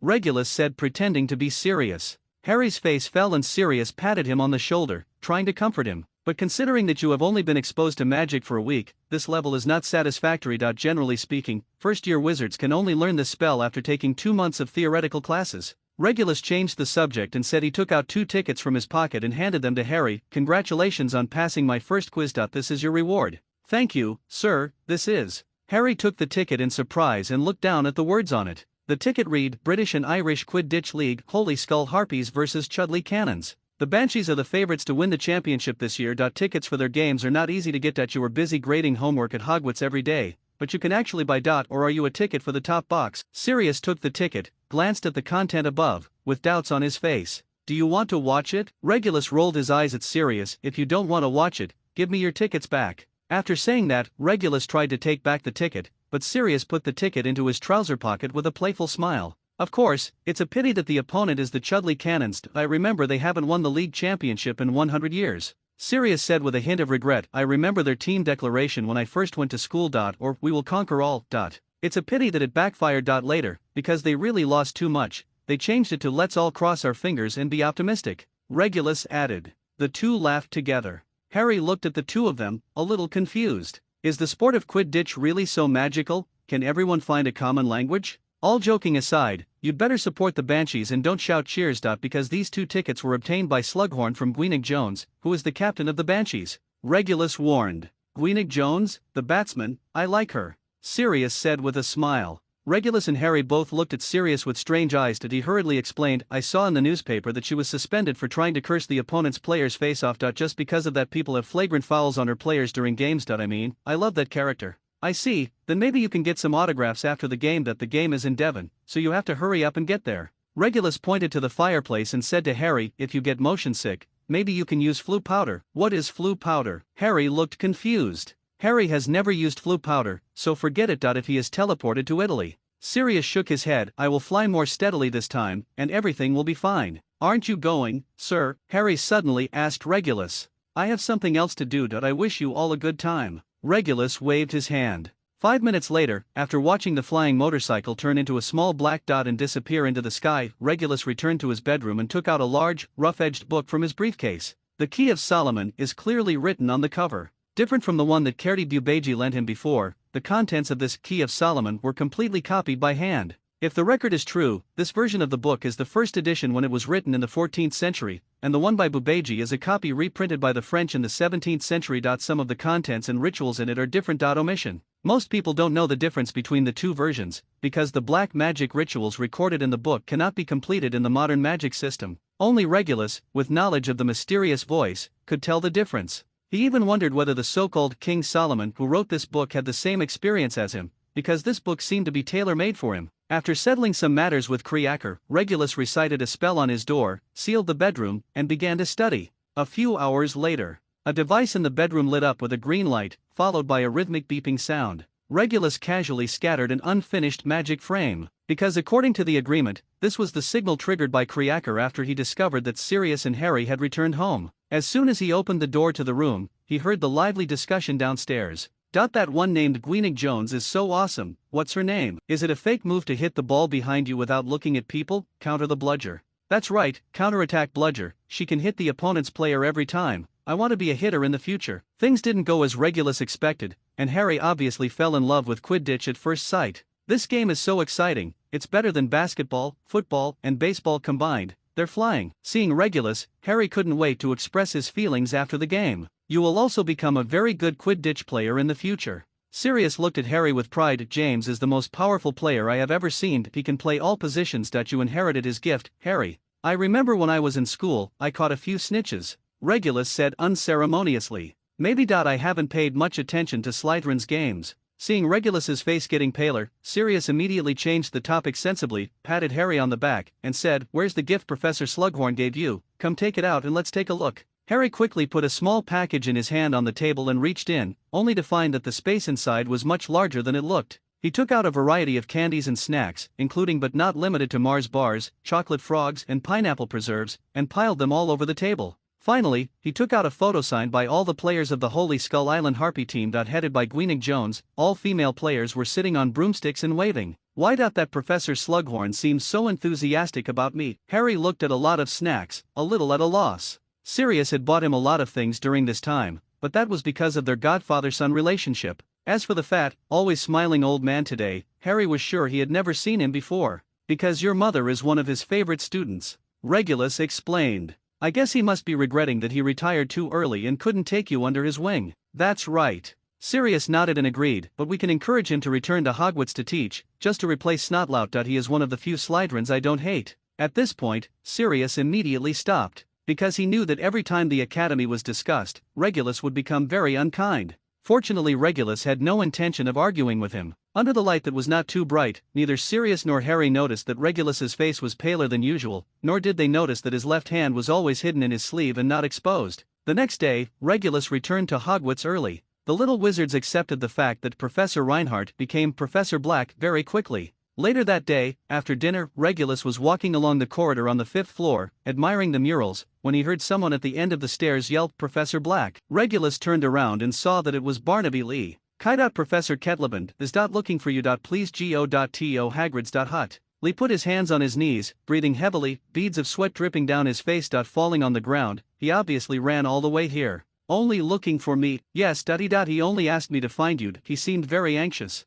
Barnaby Lee tried to make his words smooth. I see. Regulus turned around and went downstairs, quickly arriving at Hagrid's hut. There, holding a cane and his body filled with various types of prosthetic limbs, the old wizard who was anxiously pacing in front of the hut was none other than the care of magical creatures professor at Hogwarts, Sylvanus Kettleben. But what Regulus is a little confused about is that he doesn't have much interaction with this magi zoologist who still maintains the record of probation at Hogwarts. Why would he suddenly call on him tonight? Soon the riddle was solved. Professor Black, I have to ask you for help with something. Kettleben saw Regulus from a distance and took 2 steps in a hurry, almost tripping over a bush on the ground. What's the matter? A child has entered the Forbidden Forest, and we have to find him, Kettleben said in a panic. Hagrid has already gone in first. I think we need to find more people to help. If it weren't for the inconvenience of my legs and feet. Regulus immediately wanted to understand why the care of magical creatures professor thought of asking him for help. It is very dangerous to let a student enter the Forbidden Forest at night. According to what Regulus knew, there were trolls, werewolves, acromantulas and other dangerous magical creatures in the Forbidden Forest.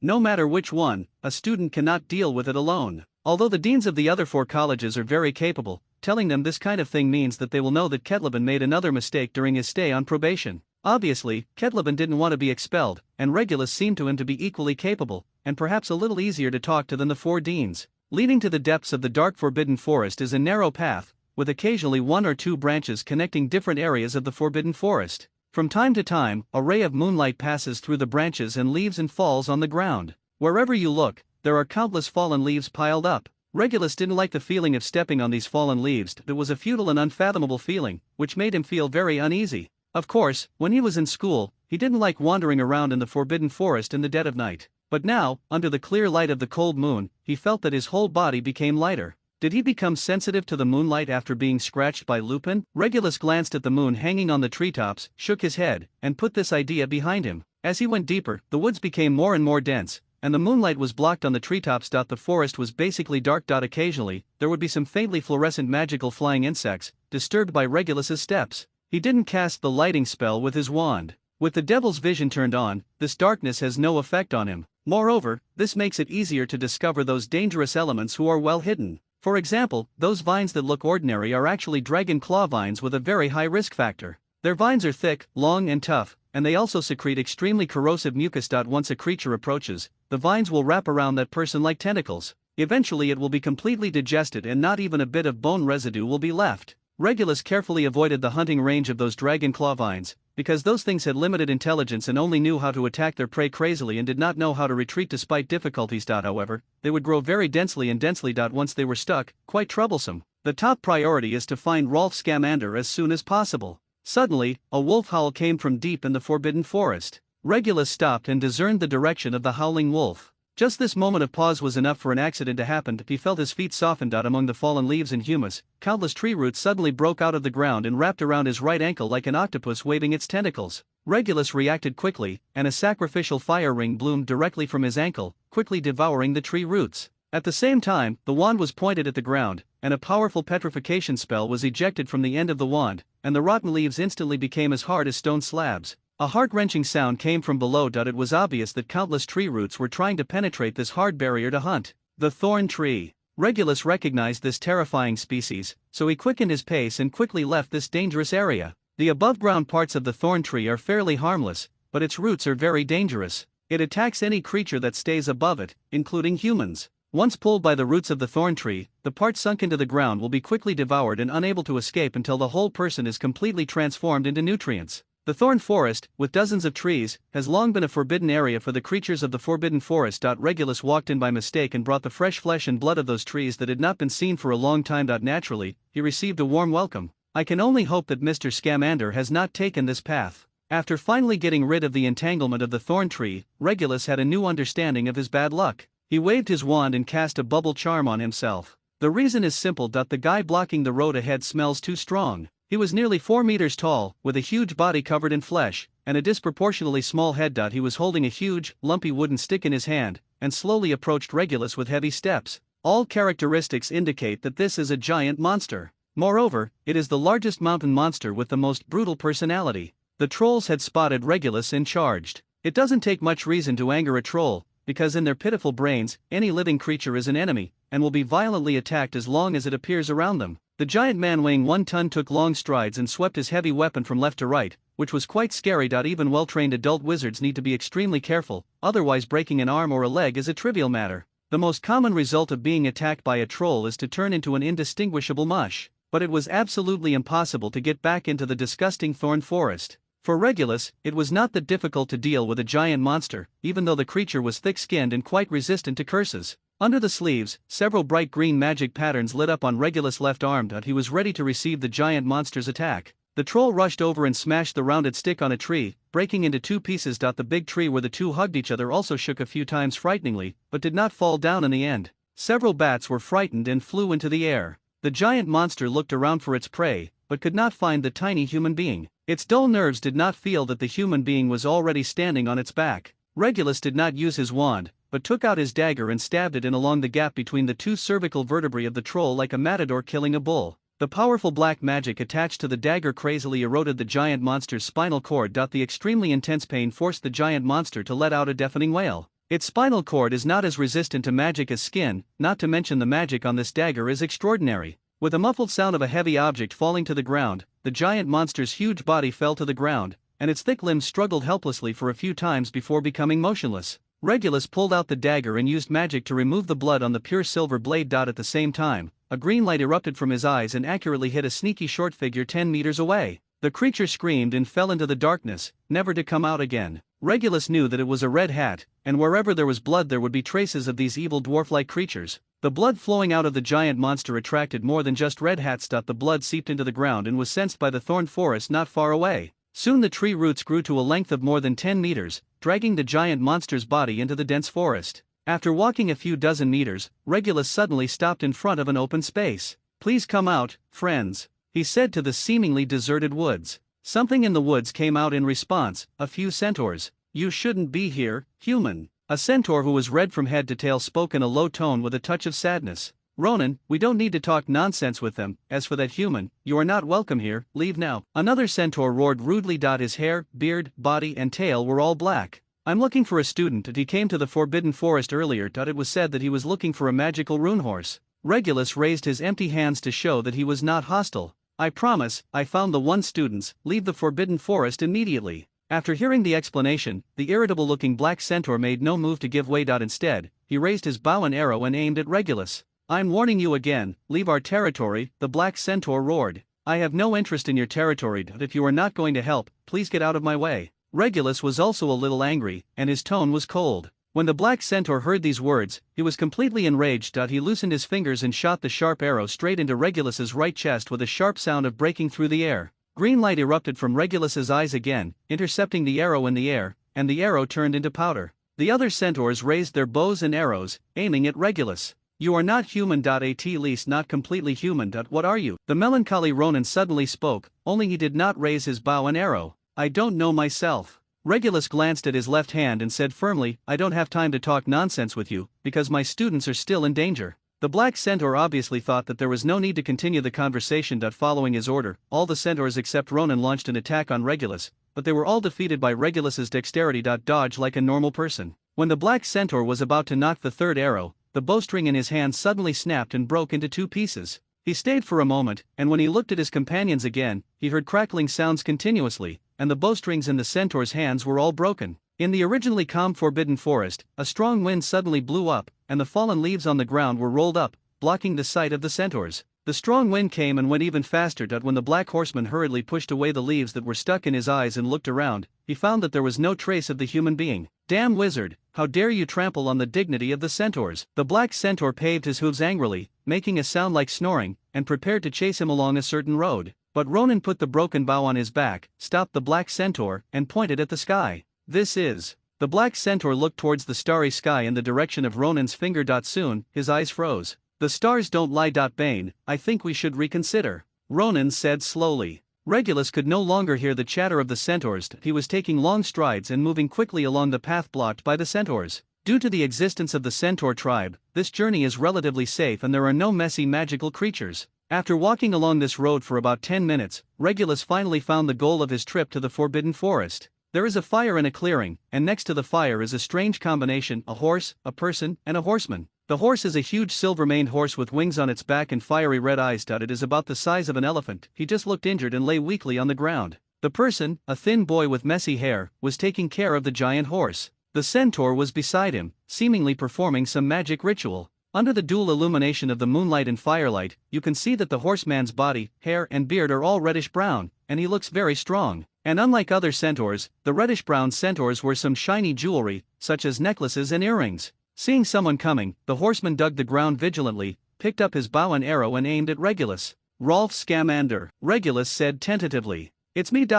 It's Rhine. I'm sorry, it's Professor Black." Rolf immediately replied happily, waving his hands to the centaurs. "Marjorie, he is not an enemy, he is a teacher at Hogwarts." Regulus knew the temper of these centaurs and did not take the wand in his hand. Facing a centaur, he was confident that he could kill him without a wand, if the centaur insisted on taking action. "Mr. Centaur, there is a student next to you. I hope to take him back to Hogwarts Castle. I mean no harm." Regulus and Marjorie stared at each other warily. Rolf looked at the rune horse and said to Marjorie, "Hagen's injury should be stabilized, thank you." Marjorie said nothing, just looked at Regulus deeply, then turned around and ran deep into the jungle. "Sorry, Professor Black, they are very proud, and..." After Marjorie walked away, Rolf tilted his head and explained, "I don't trust humans, especially wizards. I know that, so I never deal with them." Regulus continued, "But he and you seem to have a good relationship. I'm very surprised. My grandfather is the one who wrote the book. Knows Marjorie. He is good at healing magic and is helping me heal Hagen. That's it, it's injured." Rolf pointed at the magic rune horse and said, "A few days ago, Professor Ketlevin took Hagen to teach us. I like it very much and often come to play with it. Today, it suddenly burrowed into the forbidden forest, as if it was looking for something in a hurry. When I found it, has been injured."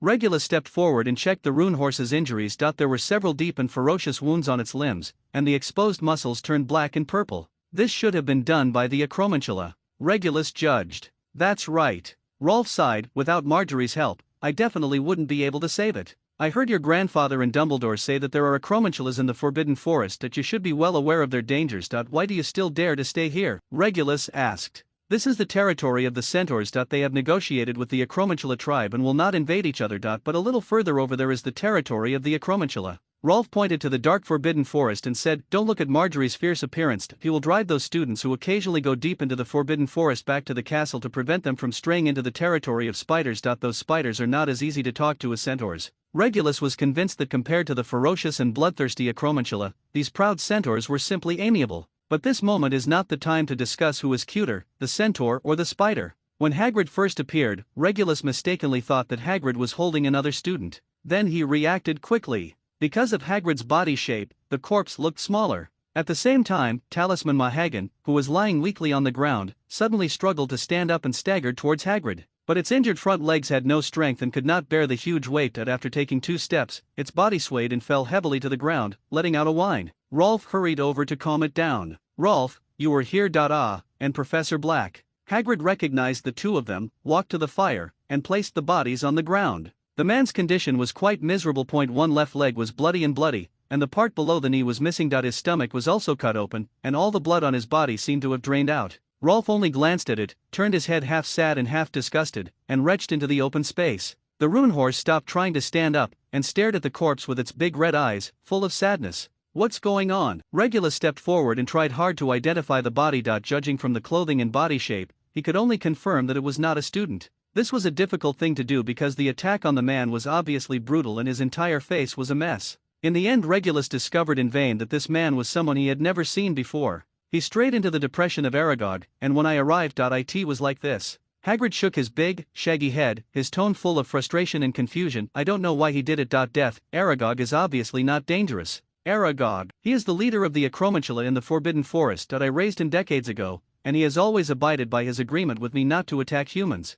Hagrid explained, "There are people in this Forbidden Forest. There are probably hundreds of acromantulas, all its descendants, obeying its orders." Regulus suddenly realized. It is a normal outcome for a person to bump into the acromantula's territory alone in the dark night. Perhaps, as Hagrid said, Aragog does not actively attack humans, but with so many acromantulas, it is not a big deal to occasionally kill 1 or 2 lone humans without letting Aragog know. After all, the acromantula, which is cruel and bloodthirsty by nature, may not worry about too many so-called agreements when fresh human flesh is delivered to its door. Of course, Regulus would not argue these issues with Hagrid. According to the little he knew about Hagrid, the gamekeeper believed that all magical creatures were cute, beautiful, and friendly, and had no regard for humans. Dangerous. Do you know him? Judging from his clothes, he doesn't look like a local. Regulus changed the subject wisely. Oh, I've met him a few times. He's a guy from Greece. I bought Lu Wei and Hagen from him. When Hagrid said this, he suddenly realized something and stopped talking in time. Who is Lu Wei? Regulus asked playfully. Is it another cute furry animal? Okay. Lu Wei is a three-headed dog that has not yet reached adulthood. You were right. I definitely can't let the rough and unloving guys from the Department for the Regulation and Control of Magical Creatures handle this kind of furry and cute animal. They will put Lu Wei in an iron cage. That would be too cruel to him,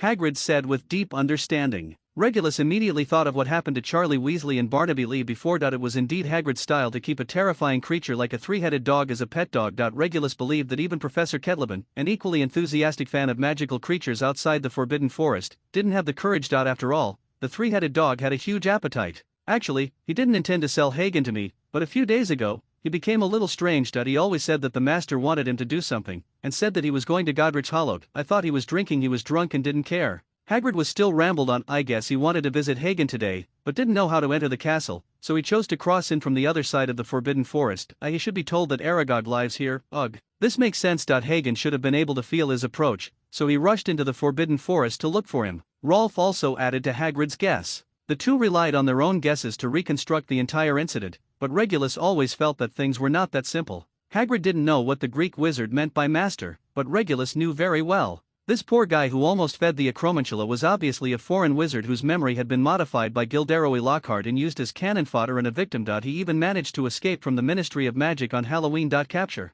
As for why he wanted to sneak into Hogwarts from the Forbidden Forest, no one knew, and presumably the Acromantula would not ask. The fire gradually burned out, the wood crackled and a few sparks popped out. Should we leave first? This is not a good place to talk. Regulus looked up at the sky. The moon had begun to set in the west, and it was getting late. He waved his wand, and a white cloth covered the body of the Greek wizard, hiding the horrific sight of death. Where's Hagen? We can't leave him here, but his legs can't walk yet, Rolf said, pointing to the wound on the rune horse's leg. This is easy to do. Regulus pointed his wand at the rune horse again and said, get smaller quickly. The spell took effect, and under Rolf's surprised gaze, the rune horse, which was as huge as an African elephant, seemed to have deflated a balloon, rapidly shrinking in size, and finally became the size of a Shetland pony. Hagen flapped his wings a few times in dissatisfaction, but after getting smaller, this behavior became cute. Okay Hagrid, I think I understand you a little bit. Regulus waved his wand again, turning a stone on the ground into a hand-pulled flatbed truck. Hagrid moved the shrunken Hagen and the body of the Greek wizard wrapped in white cloth to the car,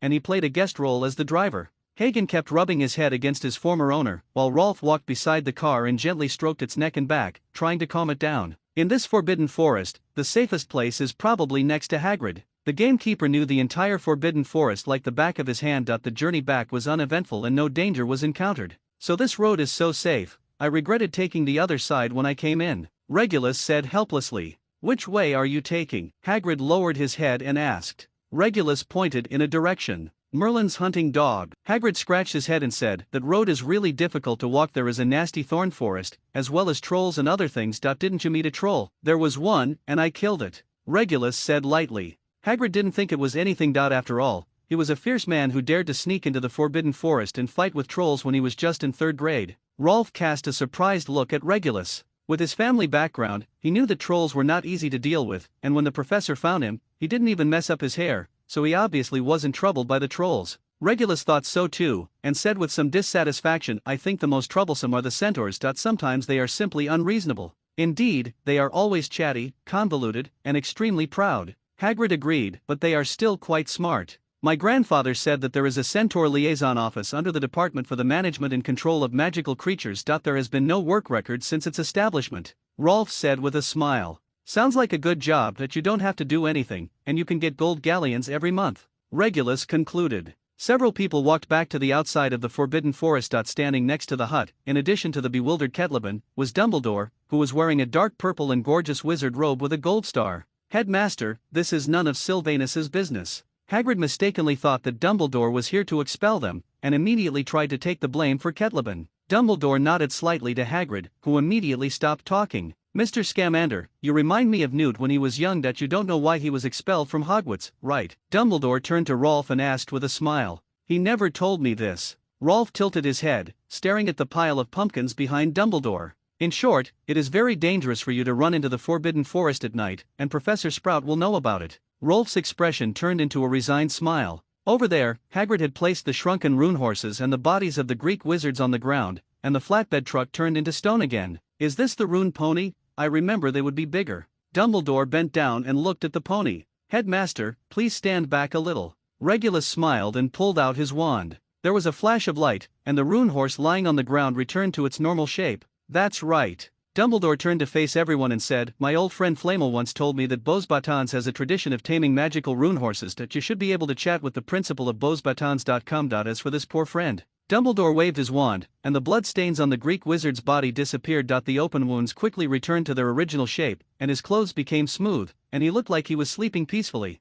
Since you know each other, Hagrid, please bury him. Hagrid immediately took out 2 huge hoes and shovels from the hut and prepared to dig a hole at the edge of the woods. What is this? Rolf's sharp eye spotted some things that fell out due to Dumbledore's spell flipping through his clothes. Regulus stopped Rolf, who was about to take it directly. He waved his wand and those things floated up. They were some photos. Hagrid came over and took the photo with his big hands, wearing dragon skin gloves. He looked through it and said, this is him and his animals. He actually has a sphinx. This is Hagen. That's right, this is Lu Wei. Look. In the photo, a bearded Greek wizard squats next to a young 3-headed dog, smiling broadly. Hagrid turned over another photo, which showed a Greek wizard and a strange big snake. The snake was locked in a cage and its attitude was obviously not as friendly as other animals. He also has a snake. He has never mentioned this. Hagrid's tone was a little confused. I have never seen such a snake. Based on Hagrid's knowledge of magical animals, the snake he had never seen before was definitely not an ordinary thing. Ketleben immediately limped forward and took the photo. Rolf also trotted over to poke his head in. It's definitely not a bird snake or a rune snake. Their characteristics are too obvious. Judging from the pattern, it's not a python, but more like an ordinary viper. Ketleben squinted his eyes and murmured, but no viper can grow to 12 feet long, which is definitely wrong. And the animals he has are all rare species. Why keep such an ordinary snake? Mind letting me take a look, gentlemen? Dumbledore suddenly spoke. Ketleben immediately handed the photo to Dumbledore. Soon, Dumbledore's expression changed. His sharp blue eyes were fixed on the photo, but he glanced at Rolf. If I remember correctly, I saw this snake many years ago. I just noticed that her features still look quite obvious now, Dumbledore said with emotion. Regulus noticed that Dumbledore used she instead of it, and he immediately turned his brain to sort out the hidden meaning of Dumbledore's words. Combining recent events, Regulus quickly came to a conclusion. He asked Dumbledore, with all due respect, do you mean that this snake is not actually a snake? Could it be that she is an animagus, for some reason, like Peter, use life in animal form? That's not entirely true. Animagus can actively switch between human and animal forms. She had the ability to transform independently at the beginning, but as time went by, the human qualities in her became it will gradually disappear. Maybe one night, she turned into a snake unknowingly in her sleep, and then forgot how to change back to human form. From then on, she will be a complete snake. Dumbledore said. He handed the photo to Regulus and said in a serious tone, judging by the time, this unfortunate thing has already happened. So, she is a blood-cursed orc. Regulus quickly understood what Dumbledore's words meant. This must be the reason why it is valued. The animals transformed by the blood-cursed orcs are not that simple. If we can find this snake and bring it back to Hogwarts, let us study it carefully. Maybe there will be new discoveries. Ketleben said with half regret and half expectation, blood-cursed orcs are quite rare, and most of them will die early. In the minds of the vast majority of Hogwarts students, what Dumbledore said is the unbreakable truth. Now that the words had come to this point, Rolf stopped trying to argue. These photos reminded Hagrid, and he looked through the pockets of the Greek wizard's clothes again, trying to find other relics. Not much was gained. Apart from a few other photos of him with magical animals, there was only a diary that was old and soaked in blood. Hagrid opened the diary and looked at it under the dim light of the cabin. His brows immediately knitted together. Professor Dumbledore, Professor Black. I can't understand this.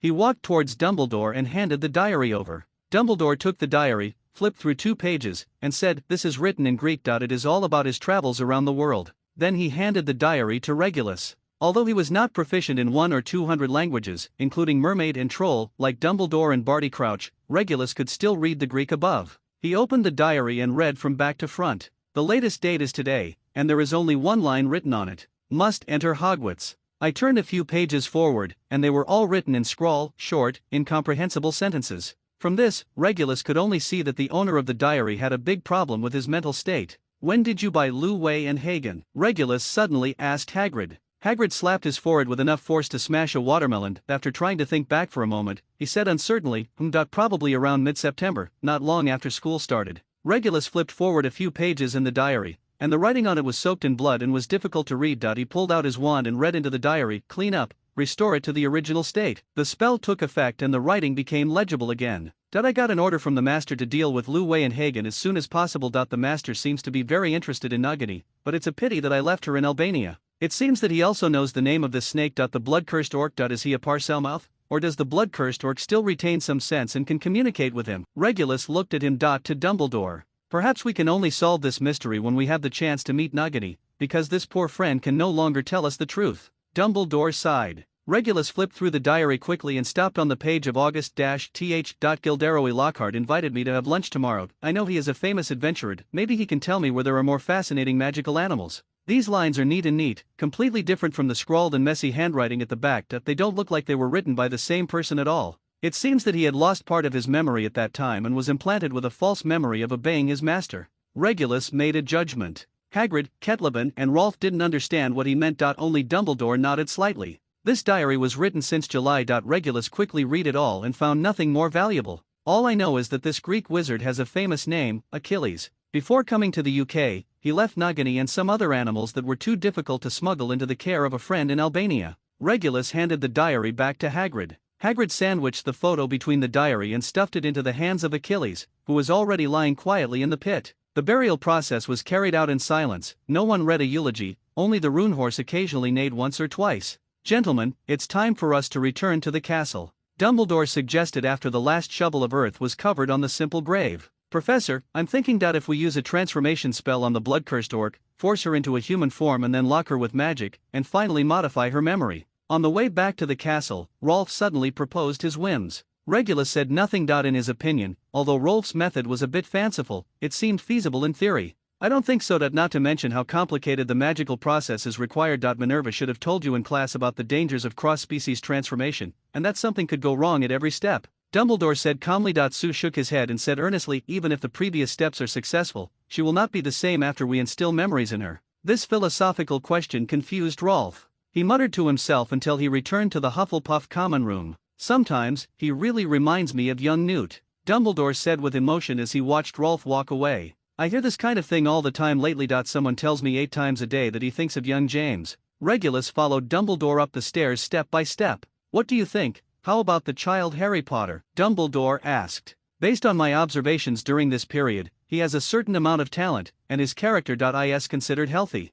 Regulus commented, "but I don't think he has shown enough ability to fight against the Dark Lord. There is a reason why Harry was able to defeat Voldemort." Dumbledore's voice was very soft, as if he was worried about waking up the portrait on the wall. "He has power that none of us understand." "So you plan to train that child, let him defeat Voldemort for us?" Regulus asked pointedly. "I do plan to train him, but I hope he can live well," Dumbledore said calmly, "because Voldemort will value him more than us." After listening to Dumbledore's explanation, Regulus remained silent. "Speaking of which, Voldemort has disappeared since the failure of Operation Halloween, and has shown no concern for the fate of his new subordinates." Dumbledore suddenly changed his tone. "Amelia was deeply hurt because of those werewolf prisoners. Think about it, it will be a full moon soon, and Azkaban will definitely not give them a separate cell. Maybe he needs to hibernate like a snake." Regulus speculated, "If he really values Harry Potter as much as you said, I am a little worried about Sirius's personal safety. Although Peter and Lockhart are finished, but the Dark Lord must have other minions. I don't think he will act rashly. After all, the power of using other people's bodies is limited, unless he can find a way to make a body of his own." Dumbledore's voice was solemn. "There is magic that can do this. Yes, but the conditions are very harsh and require a long time of preparation, and we should also be prepared. Let's say good night to each other, it's getting late."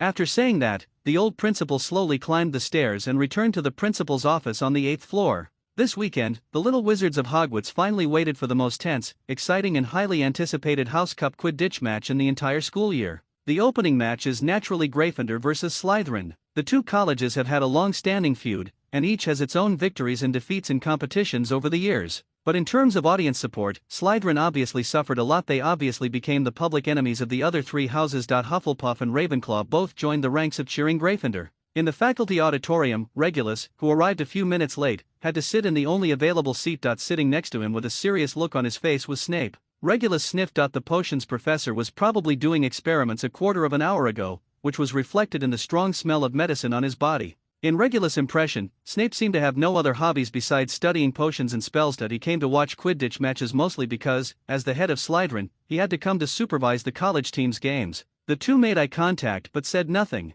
As Mrs. Huo-chi blew the whistle, 15 broomsticks of different models and 4 balls of different sizes quickly rose into the air, and the game officially began. Slytherin got the ball first and Warrington broke through. He knocked away Angelina Johnson, and the quaffle was passed to Marcus Flint, who I think had a troll pedigree. Just a guess. Professor Flint shoots. Oliver Wood, great save. The man holding the magic microphone was a black boy with dreadlocks whom Regulus recognized as Gryffindor 2. Lee Jordan, a first-year student, has a good relationship with the Weasley twins and is also a naughty kid who likes to play pranks. Of course, Lee Jordan's explanation is also full of tendencies. Behold, for some reason, Slytherin seeker Terrence Higgins is going to stick himself to Charlie Weasley instead of catching the snitch himself. I don't know what he's thinking. What? Have you forgotten your duties as a seeker? Lee Jordan said sarcastically, drawing criticism from Professor McGonagall. On the court, Higgins stayed close to Charlie, preventing him from finding the golden snitch comfortably. Although Charlie has superb flying skills, his broom performance is obviously not as good as Higgins, so he can't get rid of the other party's entanglement for a while. The gap between the chasers on both sides was revealed. On Slytherin's side, Flint, Warrington and Adrian Pusey, although their skills were a little rough, they were stronger and had an advantage in the confrontation. As for Gryffindor, there are 2 seventh-year chasers. Theo Heskey can do everything except score goals, Emil Walcott can do everything except fly fast. Useless. After 10 minutes, Gryffindor only relied on second-year female players. Angelina Johnson, who had just joined the team, scored 2 goals, while Slytherin had already scored 5 goals. This was despite Wood's frequent and wonderful saves. Sure enough, weak teams are a breeding ground for goalkeepers. At this point, even Lee Jordan saw Slytherin's tactic, which was to let Higgins interfere with Gryffindor's top seeker, Charlie, to delay time, while other players took the opportunity to quickly expand the score. If the difference is greater than 160 points, even if Charlie catches the golden snitch, it will be of no avail. Look at Wood. Alas, he didn't hold on. Warrington scored, Slytherin led -2. Gryffindor called a timeout. Lee Jordan explained in frustration, I hope Charlie. Weasley was able to figure out how to deal with this situation because Slytherin was obviously prepared.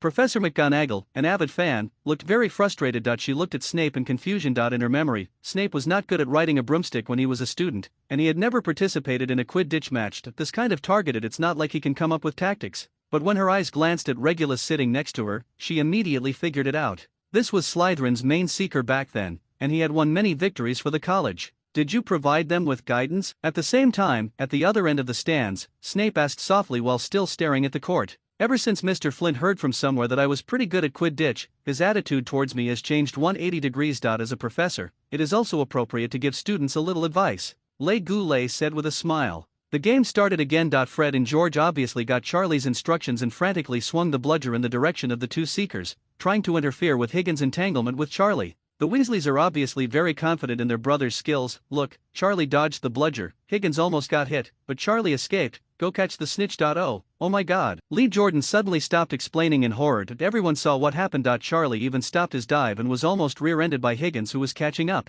Gryffindor's chaser Walcott was hit hard on the head by another bludger thrown hard by Slytherin's batter Perican Derek, and he lost consciousness. He fell from 50 feet falling from high altitude. Seeing this thrilling scene, the boys were exclaiming and the girls were screaming, while the professors took quick action. Regulus pulled out his wand and shouted a spell, shock reduction and speed stop. More than one spell hit Walcott, and his falling speed slowed down quickly, and his whole body slowly fell down like a giant feather. At the same time, the lawn below Walcott had turned into a huge air mattress, obviously because of Professor McGonagall's action. Walcott fell to the mat, landed smoothly, and suffered no secondary damage, and the mat turned back to grass. Mrs. Hooch stopped the game, and 2 Gryffindor classmates took the unconscious Walcott to the school hospital. Although there was an accident, it was a normal injury in the game, and the Gryffindor players did not complain too much. In the Muggle world, injuries like a broken skull and severe concussion are quite serious and require emergency rescue, and a series of unknown sequelae may very well cause an athlete to declare his career retiring. But in the wizarding world, Madame Pomfret, the highly capable school nurse, stepped in and it wouldn't take long to piece Walcott's skull together. Perhaps after a week of recuperation in the school hospital, he would be able to play games again. In fact, if the injury was not caused by magic, recovery would not be difficult. The students, who were not surprised by this, regarded Walcott's injury as a minor episode and quickly turned their attention to the game. Almost everyone believed that Gryffindor, which was behind by a big margin and had lost its main chaser, would suffer a disastrous defeat in this battle between old enemies. Even Professor McGonagall and Lee Jordan were no exception. As a result, Alia Spinnet used her performance to tell the audience what a surprise soldier is. Although she doesn't fly fast and has a weak body, she can't take advantage of the confrontation, and her presence on the court is far less than that of her friend Angelina Johnson. But her talent is that she can always appear in the most critical position and hit the goal. Gryffindor quickly caught up with the score, and after about 10 minutes, the two sides tied at 130. Charlie is not in a hurry to catch the golden snitch. In his opinion, Higgins' level is far behind him, and he will definitely not be able to catch the golden snitch. It is better to increase the net win while the team is at its peak. Point.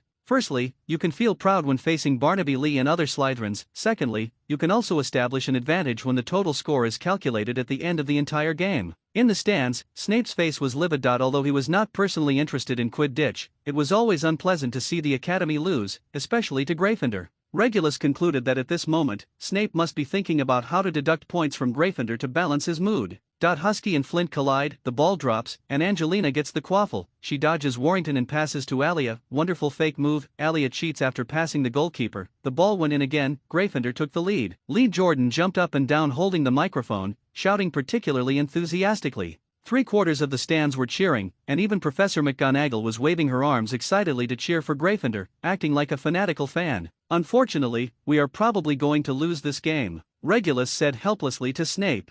Thank you for your explanation, I think I can understand the score, Snape said fiercely through his teeth. The momentum of the Slytherin team plummeted, and the situation was completely reversed. Gryffindor scored consecutive goals and became a 40-point lead. Charlie also began to look for the snitch, preparing to end the game. The players were very frustrated. After Seeker Higgins barely dodged the bludger thrown by George, he discovered that Gryffindor had scored another goal. He punched the air with his right fist and cursed. Then his expression changed instantly, from anger to disbelief to ecstasy. He hurriedly reached into his right sleeve with his left hand and took out a small golden ball with silver wings. Seeing this scene, Charlie stopped diving. Derek was almost knocked off the broom by the bludger, and even Heskey took advantage of the Slytherin goalkeeper to secretly throw a ball, and the quaffle hit the knocker and missed, fell into Flint's hands. The audience was silent, and even the referee, Mrs. Huo Chi, forgot to blow the whistle. Until Higgins raised the golden snitch high, several green figures flew to the center of the court, surrounding him. The Slytherin audience suddenly woke up and cheered excitedly. As everyone can sadly see, Higgins miraculously caught the golden snitch. Slytherin added 150 points, and the game ended with the score 280 to 180. Although it is unbelievable, this is called a Prenton counterattack. Legendary skills are indeed rare. Although I always think this is just as good luck, I believe everyone feels the same. Lee Jordan explained incoherently until the solemn-faced Professor McGonagall snatched away the microphone. On the other side, Snape raised the corners of his mouth, brushed the black hair out of his eyes to the side, and clapped his hands quickly and mechanically. Higgins became a hero, and Flint and Warrington carried his legs on his left and right sides and flew to the Slytherin auditorium to greet the cheers of his classmates. In sharp contrast, Charlie Weasley knelt dejectedly in the middle of the pitch, while his Gryffindor teammates went to comfort him. It just happened to him. Wood was still angry, while Fred and George threw their bats far away to the edge of the court to vent their dissatisfaction. Flint put Higgins on the stand, and Higgins hurriedly ran to Regulus, gasping and saying excitedly, "I did it, Professor Black, we won. Congratulations, you've done a good job." However, the Prenton copy technique can only be used once. You can't expect to have such an opportunity every time. Regulus poured some cold water on them at the right time. Higgins blushed and scratched the back of his head sheepishly. There are still 2 rounds of competition, you shouldn't be satisfied with this, right? Of course not, Marcus Flint said with his head held high. We will let Slytherin's name be engraved on this year's Academy Cup. Everyone went back to the common room to celebrate their victory. 10 minutes later, a remote corner near the Forbidden Forest with no one around. What are you doing here? Regulus stared at the big black dog in front of him, his tone unkind. Then, he suddenly took a few steps forward, casually grabbed a silver fabric that was as smooth as liquid. Harry Potter's thin figure appeared in the air. Bring Harry to see the school ball game, don't make a fuss. The big black dog turned back to his human form. Where did this invisibility cloak come from? Did you buy it new? Regulus looked at the fabric in his hand and handed it back to Sirius. It belongs to James and was borrowed by Dumbledore. After James passed away, this invisibility cloak has been kept in Dumbledore's hands. He felt that it should be returned to Harry. Sirius stuffed the invisibility cloak back Harry's hands. What does Dumbledore need the invisibility cloak for? Regulus had seen Dumbledore's powerful disembodiment spell. He was convinced that a wizard of Dumbledore's level would not need an invisibility cloak at all if he wanted to hide himself. Maybe it's for research. This is James's family heirloom. It may be older than Phineas. If it were the hair of an invisible beast or a cloak cast with the disguise charm, it would have been ineffective long ago. Sirius did not agree. I can say that with certainty. Even if this invisibility cloak is very powerful. How did you get in? The castle gate is closed. Without permission, you can't just enter the castle from the school's fireplace. Regulus asked. I drew this map. No one knows the secret passages of Hogwarts better than me. Sirius took out the Marauder's map and showed off. We used flute powder to come out from the fireplace of the Hog's Head pub and then pointed it out. Call it the shack and go through the secret passage below. Before he finished speaking, his eyebrows knitted together. Harry, hide now, Snotlout is coming. I saw that the small dot marked Severus Snape on the Marauders map was approaching quickly. Sirius turned into a big black dog again, huddled up and hid at Harry's feet. Harry carefully covered his body with the invisibility cloak and held his breath. Less than a minute later, Snape appeared here in black robes. Black, what are you doing here? Aren't you going to celebrate your victory with those brats? Snape was a little confused when he saw Regulus. His dark eyes glanced back and forth, looking around. I've been staying in the castle for a long time, and occasionally I go out for a walk, and I happen to come here. What about you, Severus? Are you here for a walk too? Regulus asked in return. Next week's lesson is on the invisibility potion, but the acromantular venom has run out. The owl I sent to order was sent back, saying that it is not available in stock at the moment. Perhaps because of his victory over Gryffindor, Snee-Pu was in a good mood and said a few more words. Need help. Regulus knew that fresh and hot acromantular venom could indeed be obtained in the woods, but the risk was not as high as usual. It's just a few bugs, I can handle them. Snape shook his head and strode away. You'd better take the road on the left. There is a thorn forest on the right. Regulus shouted to Snape's back with his black robe fluttering. Snape raised the wand in his hand and walked straight into the forbidden forest without stopping. After confirming that Snape was gone, Sirius and Harry emerged from under the invisibility cloak again. Old Snotlout is still so unreasonable. Sirius stared at the direction where Snape disappeared with disgust. Are you quite polite to him? You saw what happened in the game just now. He helped. Regulus said fairly. The students couldn't see it, but with Sirius's eyes, they could naturally see that Snape had cast a spell to save people. He had nothing to say about this, so he had to change the topic. Speaking of the game, the Weasley family seeker actually underestimated the opponent. It was so frustrating to lose this game. It's really strange that the word underestimating the enemy can come out of your mouth. Regulus said sarcastically, don't you always have your eyes above your head and look down on everyone? That's because of strength. Sirius scratched his neck and looked very unconvinced. This kind of thing has never happened to James when he was playing. If I remember correctly, when I was in 4th grade, I defeated the invincible James. Regulus corrected him. If you said you bumped into the stands to catch the snitch, well, James said you must be crazy. If you bump into someone like that, someone will die. Sirius shook his head and pointed at Regulus and explained to Harry, this guy, in order to win a football match, suffered multiple fractures all over his body and lay in the school hospital for a week. Wow. Harry's mouth opened into an O shape. Seekers should have this awareness, either catch the golden snitch or die on the court. Regulus said lightly, it's getting late, and you definitely can't enter the castle for lunch. This is Hogwarts rules. We can go to Hagrid's place. He has all kinds of interesting animals. You will like them. Sirius pulled Harry happily. Regulus did not continue to care about them. This was Dumbledore's territory anyway. If Sirius went too far, the old headmaster would definitely take action. Since you returned the invisibility cloak to them, you have already foreseen that this kind of thing would happen, right? Regulus cursed Dumbledore while bidding farewell to his godfather and son, preparing to return to the castle. At the door of the cloister, he met Tonks. At this time, Tonks seemed to be in a bad mood. Her hair had turned a listless yellow color and was draped messily on her shoulders, like a ball of straw. Uncle. Professor Black. Seeing Regulus approaching, Tonks took the initiative to stop him. Is there a problem? Tonks was hesitating and speechless. Regulus looked around and saw that there were quite a lot of students in the corridor. Let's talk in my office. 5 minutes later, Regulus's office. You know, we are graduating next year, and I have always wanted to be an Auror. Tonks organized her words. I've seen your transcript. Your grades in charms, transfiguration, and potions are all good. If you keep it up, it won't be a problem to get the Newt certificate. What's more, you are also a rare disguise magus. This is a big bonus. Becoming an Auror is not difficult for you. As for defense against the dark arts, I believe my students will be fine. Faced with Regulus's comforting smile, Tonks forced a grin and shook her head. I'm not too worried about my grades. I even secretly wrote a letter to Mad Eye. He promised me that if I became an Auror, he would train me. Tonks said, but my mother firmly disagreed with me. Instead of being an Auror, she thought I should get a safe, desk-bound job at the Ministry of Magic, or get married early and become a housewife. Andromeda told you that. Regulus was a little confused. She had relented before, but after Halloween, her attitude suddenly changed again. She said, if I dare to become an Auror, then she will sever ties with me. At this point, Tonks rubbed his red eyes. Regulus immediately understood that after the 2 Halloween riots, Andromeda should have learned the news that Voldemort was still alive through some channel. If being an Auror during peacetime can be considered a dangerous profession, then being an Auror during Voldemort's time would most likely be able to book the title of a combat hero. She always thinks that I am a child and should be as cowardly and careless as she is. Tonks complained dissatisfiedly. Listen, you don't know your mother. Andromeda was never a weak person. Regulus interrupted her complaint. Tonks sniffed and stared up at Regulus, her eyes full of disbelief.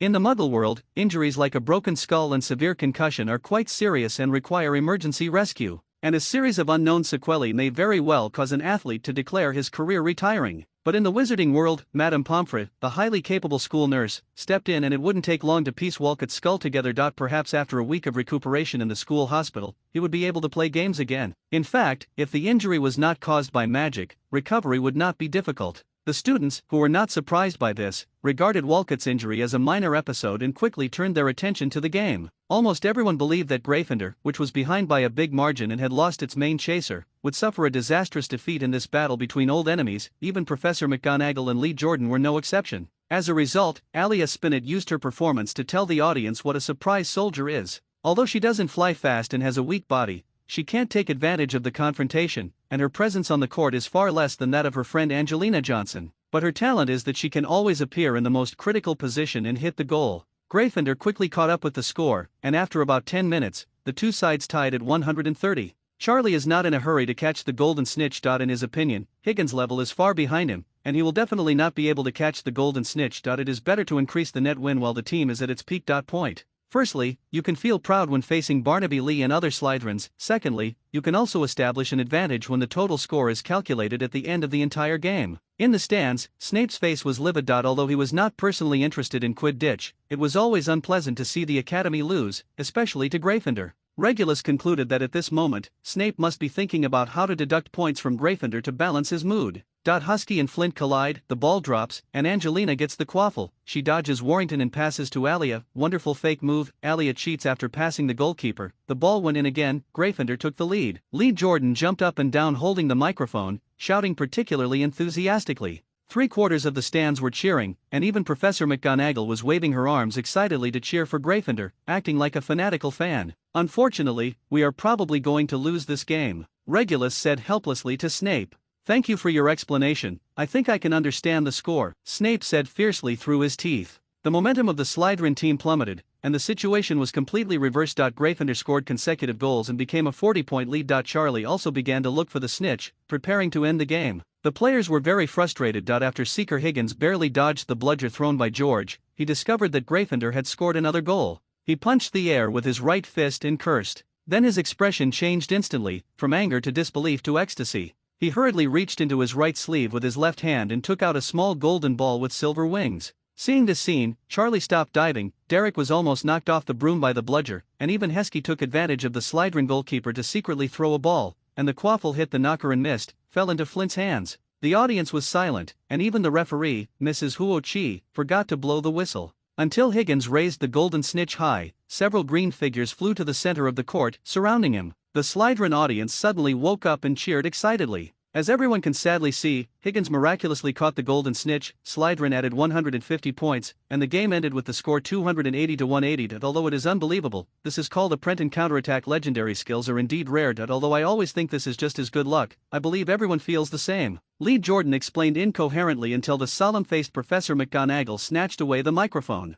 On the other side, Snape raised the corners of his mouth, brushed the black hair out of his eyes to the side, and clapped his hands quickly and mechanically. Higgins became a hero, and Flint and Warrington carried his legs on his left and right sides and flew to the Slytherin auditorium to greet the cheers of his classmates. In sharp contrast, Charlie Weasley knelt dejectedly in the middle of the pitch, while his Gryffindor teammates went to comfort him. It just happened to him. Wood was still angry, while Fred and George threw their bats far away to the edge of the court to vent their dissatisfaction. Flint put Higgins on the stand, and Higgins hurriedly ran to Regulus, gasping and saying excitedly, "I did it, Professor Black, we won. Congratulations, you've done a good job." However, the Prenton copy technique can only be used once. You can't expect to have such an opportunity every time. Regulus poured some cold water on them at the right time. Higgins blushed and scratched the back of his head sheepishly. There are still 2 rounds of competition, you shouldn't be satisfied with this, right? Of course not. Marcus Flint said with his head held high, "We will let Slytherin's name be engraved on this year's Academy Cup." Everyone went back to the common room to celebrate their victory. 10 minutes later, a remote corner near the Forbidden Forest with no one around. "What are you doing here?" Regulus stared at the big black dog in front of him, his tone unkind. Then, he suddenly took a few steps forward, casually grabbed a silver fabric that was as smooth as liquid. Harry Potter's thin figure appeared in the air. "Bring Harry to see the school ball game, don't make a fuss." The big black dog turned back to his human form. "Where did this invisibility cloak come from? Did you buy it new?" Regulus looked at the fabric in his hand and handed it back to Sirius. "It belongs to James and was borrowed by Dumbledore. After James passed away, this invisibility cloak has been kept in Dumbledore's hands. He felt that it should be returned to Harry. Sirius stuffed the invisibility cloak back Harry's hands. What does Dumbledore need the invisibility cloak for? Regulus had seen Dumbledore's powerful disembodiment spell. He was convinced that a wizard of Dumbledore's level would not need an invisibility cloak at all if he wanted to hide himself. Maybe it's for research. This is James's family heirloom. It may be older than Phineas. If it were the hair of an invisible beast or a cloak cast with the disguise charm, it would have been ineffective long ago. Sirius did not agree. I can say that with certainty.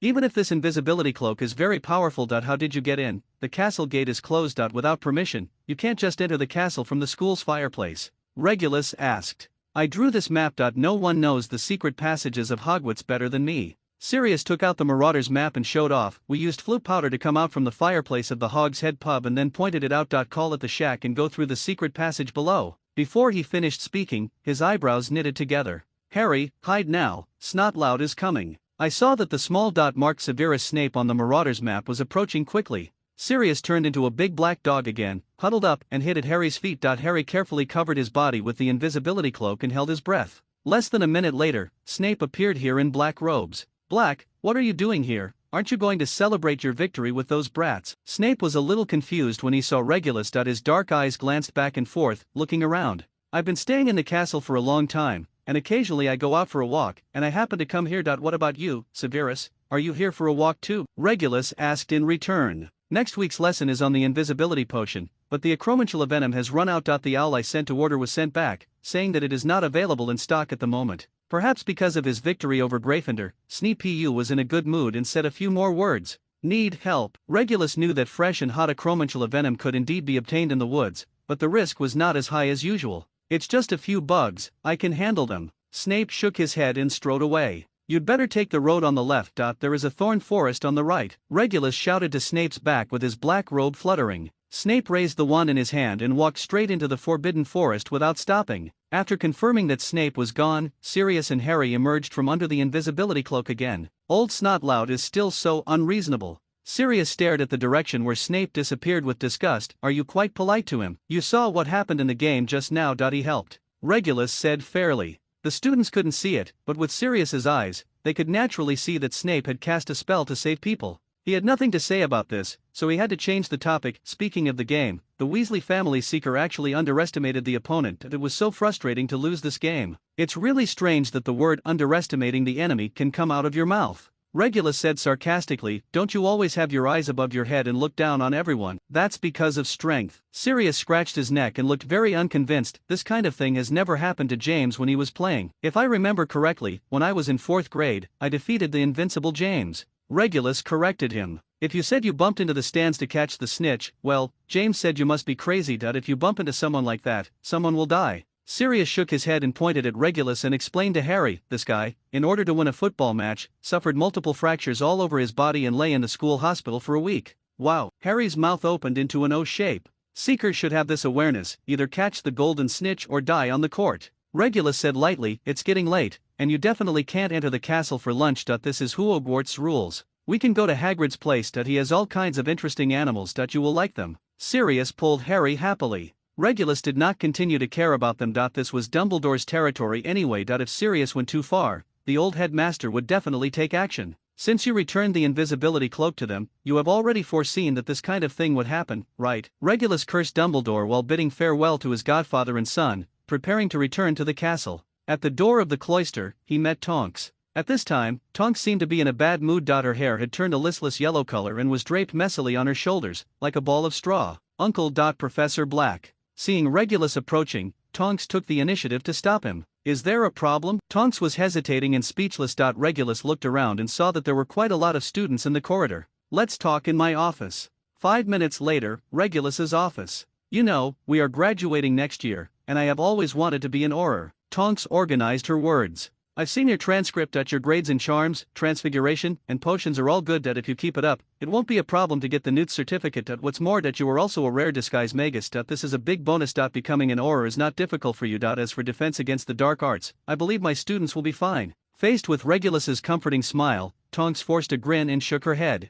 I'm not too worried about my grades. I even secretly wrote a letter to Mad Eye. He promised me that if I became an Auror, he would train me. Tonks said, but my mother firmly disagreed with me. Instead of being an Auror, she thought I should get a safe, desk-bound job at the Ministry of Magic, or get married early and become a housewife. Andromeda told you that. Regulus was a little confused. She had relented before, but after Halloween, her attitude suddenly changed again. She said, if I dare to become an Auror, then she will sever ties with me. At this point, Tonks he rubbed his red eyes. Regulus immediately understood that after the 2 Halloween riots, Andromeda should have learned the news that Voldemort was still alive through some channel. If being an Auror during peacetime can be considered a dangerous profession, then being an Auror during Voldemort's time would most likely be able to book the title of a combat hero. She always thinks that I am a child and should be as cowardly and careless as she is. Tonks complained dissatisfiedly. Listen, you don't know your mother. Andromeda was never a weak person. Regulus interrupted her complaint. Tonks sniffed and stared up at Regulus, her eyes full of disbelief.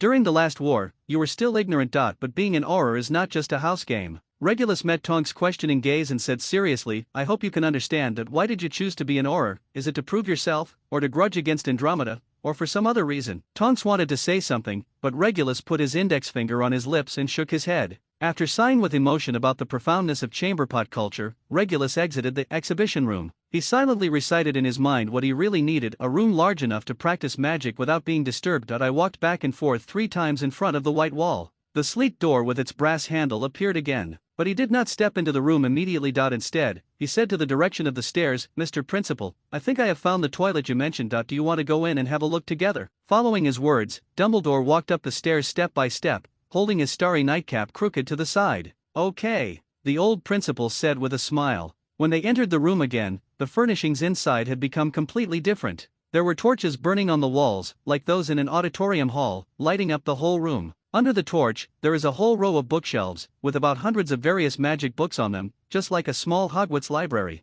At the other end of the room, there are various magical instruments, including but not limited to looking glasses, demon mirrors, and secret explorers. There are also various props such as puppets, targets, and cushions placed in the corner to assist with practice. The pattern on the ground looked very much like the small dueling club ring that Regulus had set up in class. It is indeed magical, but Phineas has never mentioned this room to me. I doubt that even Sirius knows about this place, otherwise he will brag. Regulus admired and looked around. The entire room and the specifications of this practice room had exceeded his expectations. I'm afraid Phineas doesn't want his descendants to use this room to violate school rules. Dumbledore spread his hands and said as if to welcome a guest, welcome to the Room of Requirement. The Room of Requirement, this name is quite appropriate. Regulus picked up a looking glass and played with it. Because Hogwarts Castle represents the will of the 4 founders, it will help those in need and respond to their requests. Dumbledore explained, okay, let's say good night to each other. Dumbledore yawned and walked slowly towards the door. Sir, I have a presumptuous request. Regulus suddenly stopped Dumbledore and said solemnly, I hope you can do me a small favor like the great founders did. Oh, tell me. Dumbledore stopped and looked at Regulus with a smile. 5 minutes later, Regulus was lying on his back with his limbs spread out on the floor, his chest rising and falling rapidly, and his eyes staring blankly at the ceiling. Are you really over 100 years old? He said somewhat unclearly. Age means experience. To be honest, I do have more experience. Dumbledore stroked his beard and blew out a small green flame that was still floating in front of him. Objectively speaking, you use the magic is very novel, even I have seen it for the first time. If you can study it carefully. I believe you can achieve great achievements. I thought you would say this power is too dangerous, it's best not to use it anymore. Regulus stood up with a grin on his face and rubbed his ribs that were still sore. The danger is never magic, but the people who use magic. Dumbledore left, and Regulus pulled 2 puppets from the corner and started practicing. Ever since he discovered the correct use of the Room of Requirement and received Dumbledore's acquiescence, Regulus spent most of his free time in this room. Tonks would occasionally practice with him, but the times were very few, because as a 7th grade student, she had to face the Newt's exam, which put a lot of pressure on her. After all, not everyone can become an Auror if they want to. One night, Regulus finished practice and returned to the office exhausted, ready to rest. The firewood in the fireplace hissed out a few sparks. Then Sirius' face appeared in the fire. It's so late, what's wrong? Regulus reluctantly got up, pulled up a chair and sat in front of the fire. I haven't seen you home for a few weeks. As an elder brother, it's not too much to care about your younger brother, right? Sirius said with a playful smile. I'm busy at work. Regulus looked a little impatient. The reason is simple, that he is sore all over now and just wants to go to bed early. Oh, then why can't I always find you on the map? Sirius didn't intend to simply let him go. That crap of yours is probably broken a long time ago, Regulus said dryly. Invalid, I can't see. Yesterday, Harry noticed that you and Tonk's names walked to the 8th floor and then disappeared. Sirius' tone became excited. I paid special attention today, and it was true. You just came back from the 8th floor, right? Tell me, what is there? I'm warning you. If you use the thing to spy on me again, see if I turn it into toilet paper. Regulus threw a paper ball towards the fireplace, passing through Sirius' face. Okay, this won't happen again in the future, but you have to tell me, is there really a secret passage leading outside the school? Is there a secret passage inside the school that I haven't discovered? Sirius Regulus asked reluctantly. It's a school secret, no comment. Regulus rolled his eyes and didn't look at him. I'll find out sooner or later. Sirius muttered quietly. Before Regulus cut off the communication, Sirius said again, I bought a ticket for the weekend, Holy Skull Island Harpy vs Tuthill Tornado, the highlight of this year. Will you go and watch it? Considering that he was really overloaded recently and needed to relax, Regulus took about 5 seconds to respond, see you in Wales then. It's 10 o'clock on a Saturday morning, somewhere in the Highlands of Wales. Harry struggled to get up from the grass, spitting out the blades of grass that he accidentally got into his mouth due to landing in the wrong way. Sirius looked at his godson with a smile of triumphant mischief. This is how every wizard plays tricks on children who use portkeys for the first time, that you can do the same to your son in the future. Regulus apparat next to the two of them. Then I'll have to endure it for a long time. Harry wiped his glasses with his sleeve, put them on again, and followed Sirius towards the stadium. After covering the scar with his hair, Harry looked like an ordinary thin 10-year-old boy with nothing special about him. There were some passionate young witches who kept staring at Sirius with unabashed hot eyes. I'll give you a suggestion, it's best not to eat food sent by others. Regulus reminded helplessly. Oh, I'm used to it. Harry listened to the conversation between the two in confusion. The ticket Sirius bought was for the top floor box, which had a sofa, snacks, drinks, and a panoramic telescope. It was right on the extension line in the center of the stadium, which was a better location than the ticket Slughorn gave him last time. Harry picked up a panoramic telescope, studied the knobs on it, and suddenly said to Sirius with some hesitation, can I invite Ron to watch the game next time? He must have never watched a game in the box. Harry and Ron spent the afternoon playing at the Burrow while Sirius helped Arthur Weasley work on his car. Because of his poor family background and the suppression of his 5 older brothers, Ron had a low self-esteem, but he was humorous and hospitable, and quickly won Harry's favor. Especially after the two exchanged a lot of chocolate frog cards and each got what they wanted. Of course. Sirius rubbed Harry's head. The game started soon, and the commentator was a tall, muscular man with blonde hair and red face. His magically amplified voice echoed loudly in the stadium. Ludo Bagman. Regulus recognized the man. That's him. I didn't expect him to be doing well now. I remember he was almost arrested as a Death Eater a few years ago. Sirius said lazily while lying on the sofa with his legs crossed. He may be the best in the world in dealing with blood jares, but I don't think Death Eaters need to form a Quidditch team. Regulus shook his head, grabbed a handful of potato chips and chewed them. Who is Ludo Bagman? Harry still held the panoramic telescope, but his head was half turned back. The guy I'm talking to now was the best batsman in England when I was at school, Regulus replied.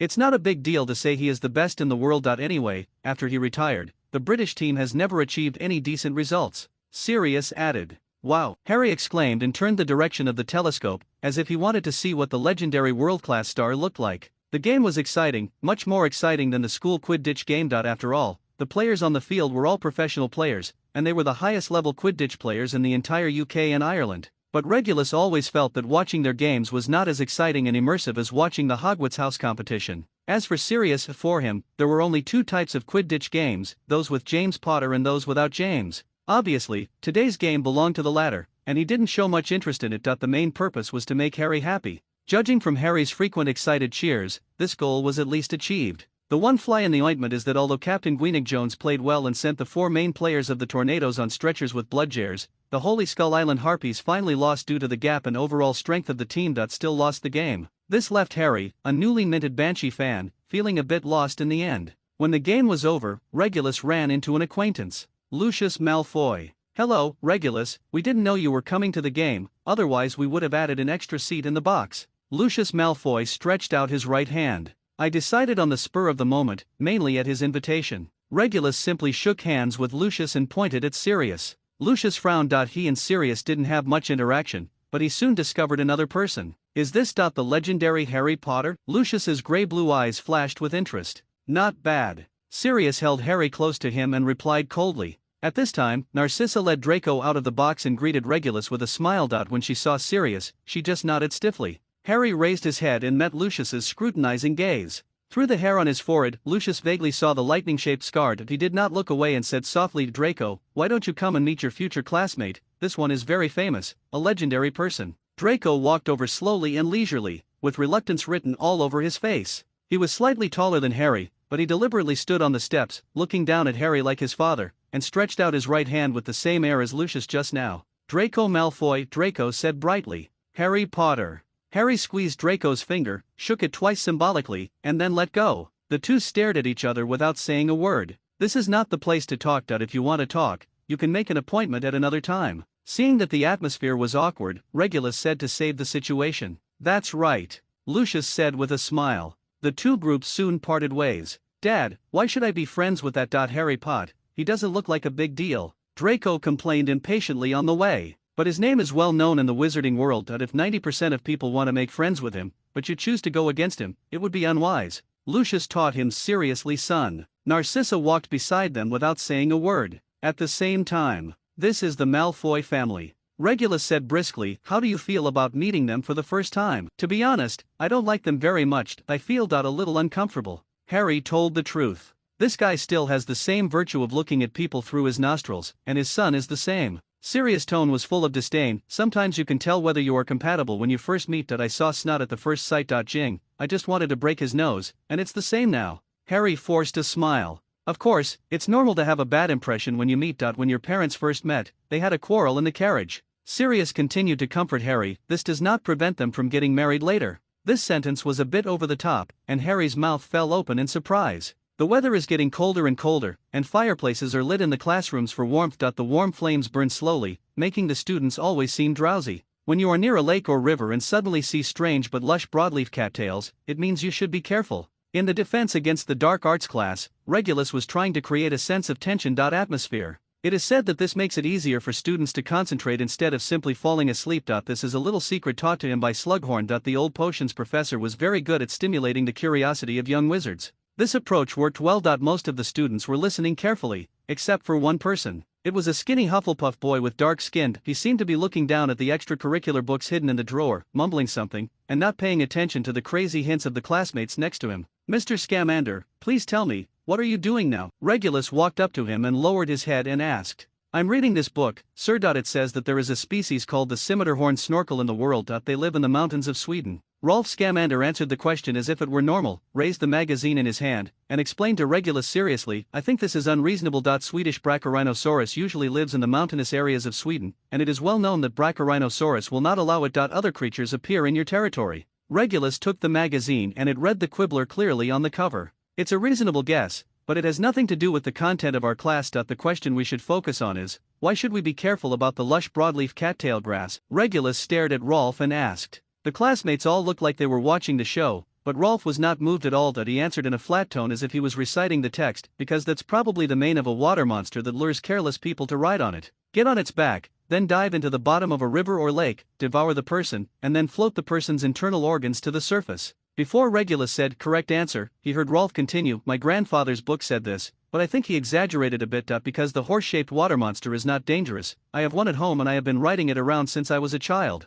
The whole class looked at Rolf with admiration. "That's enough." The corners of Regulus's mouth twitched, and his face looked strange, interrupting Rolf's speech. At this moment, he deeply understood Professor McGonagall's mood when facing James Potter and Sirius in class. Mr. Scamander's answer is basically correct. Hufflepuff adds 3 points. The way to deal with the equestrian water monster is very simple. Just use a placement spell to put a bridle on its head. Regulus motioned to Roar. The husband sat down and said, "But you can't think that you really make friends with it, because it will hold a grudge against it. Some wizards tried to take off the horse's bridle and then pet the horse-shaped water monster. The result was that it was bitten off. Got a hand." The students began to take notes one after another. "Hufflepuff will deduct 5 points for reading extracurricular books in class. Mr. Scamander, this book will be left with me first." Regulus stuffed the Quibbler into his briefcase. "In addition, it is illegal to keep Equus without permission. I hope your family has reported it to the Department for the Regulation and Control of Magical Creatures of the Ministry of Magic." There was laughter in the classroom, and Rolf blushed and smiled sheepishly. Students of this grade have already learned placement spells. The difficulty lies in how to accurately hit a horse's head that is constantly moving and trying to bite off a person's head and arms. It is obviously not realistic to catch a live horse-shaped water monster for practice. Regulus also rejected Rolf's offer to lend the family's Kelpie to the school. In the second half of the class, Regulus used the transformation technique to create the head of a horse-shaped water monster, manipulated it to move back and forth, and asked the students to try to put a bridle on it. Basically, the teaching purpose was achieved. Even Rolf admitted that the real Kelpie was not that flexible. After class, a disheveled owl hurried into the classroom and dropped a note to Regulus. The note was brief: "I'll see you in your office at 10 o'clock on Saturday. Please be there." Judging from the way the letters were written, this note was written by Sirius, but the handwriting looked very sloppy, and it was obvious that the note was written in a hurry. In his impression, Sirius was not very serious most of the time, but if he became serious, it usually meant that nothing good had happened. Sure enough, when the appointed time came, Sirius' face lit up in the fire, looking very serious, completely different from the last time he joked about the Marauders map. "What happened? You look worried." "Some time ago, Newt invited us to his house to see his cute little pets. Can you believe it? The basement of his house used a traceless stretching spell, and there was a horse-shaped water monster in it." Sirius opened up the conversation. "Let's talk about the important point." When mentioning the horse-shaped water monster, Regulus thought of the experience in the previous class when he tried to kill a chicken to scare the monkeys, but he ran into the expert's gun. Harry accidentally discovered that he could talk to runes, Sirius said seriously. Newt was scared. Regulus's brows knitted together. "This is a rare ability. Have you checked the life experience of your godson? James told me that they started by selling potions, and I don't know much about anything else." Sirius was a little embarrassed, but quickly adjusted his mood and said, "But here's the problem: if this is the ability inherited from his ancestors is easy to say, but it is caused by other factors, it will be troublesome." Regulus was silent. "Is this so-called other factor the reason why Voldemort values Harry Potter so much and must kill him?" Sirius said with a bit of pleading, "I have to ask you to help me with this. Harry and I live together, and he will definitely feel uneasy if he finds out that I am investigating these things. Aren't you afraid that he will hear you when you say these words?" "Oh, Molly invited him to spend the weekend at her house, so I had time to talk to you about this." "Molly? Who is that?" "Sister of Gideon and Fabian Pruitt, married to Arthur Weasley." Sirius explained. Regulus was no stranger to the names of the Pruitt brothers. These two wizards were powerful wizards and were a thorn in the side of Voldemort and the Death Eaters back then, causing a lot of trouble for the Death Eaters' operations. Voldemort wanted to send people to get rid of them more than once. "How are the two brothers doing now?" Regulus asked. "I haven't heard any news about them during this time." "Alas, he died a long time ago. He was ambushed by Dolohov and 4 people. Now it seems that it is very likely that the traitor Peter betrayed their route of action." Sirius said bitterly, We only had time to find their mutilated bodies." "Sorry to hear that," Regulus said softly. "The ambush operation was carried out personally by Antonin Dolohov, the top master among the Death Eaters, and he also brought 4 helpers to defeat the more numerous. This shows how seriously the Pruitt brothers were taken. In short, Harry hasn't thought too much about it yet, because I can communicate with dogs and make Entalis obey. He temporarily believes that this is a skill that every wizard has." Sirius spoke faster, "But we'd better get this figured out quickly. Parseltongue isn't a good sign." "Does Dumbledore know?" Regulus asked suddenly.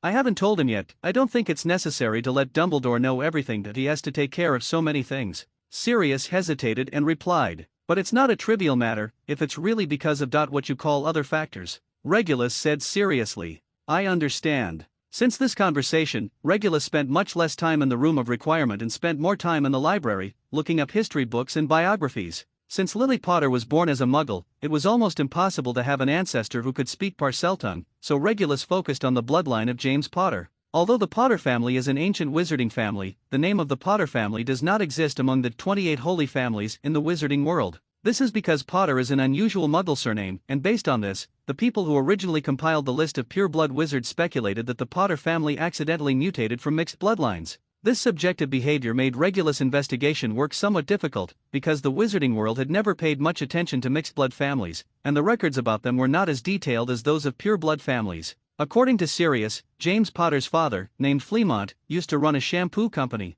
From here, Regulus began his investigation. But this route was cut off when it reached Ralston Potter, a member of the Wizengamot in the 17th century. Perhaps because Ralston Potter supported the Statute of Secrecy and opposed the war between wizards and muggles, he was hated by some radicals at the time, and his information is incomplete. Judging from the information on these Potter ancestors, there is no record of anyone being a Parseltongue. The further back we go, the more elusive the historical truth becomes. After a lot of research, Regulus came to the most likely conclusion, that is, the origin of the Potter family came from the famous wizard of the 12th century, Linfred of Stinchcombe. Over time, his nickname Potterer was shortened to Potter through word of mouth. According to records, Linfred had as many as 7 sons, each of whom inherited a large amount of his wealth. The eldest son, Hadwin, married the witch Iolanthe Peveril from Godric's Hollow. Considering that Harry Potter's family once lived in Godric's Hollow, Regulus guessed that Iolanthe of the Paviral family might be Harry's ancestor. However, there is very little introduction about the Paviral family in history books. Finally, Regulus decided to go to Godric's Hollow for an on-the-spot investigation.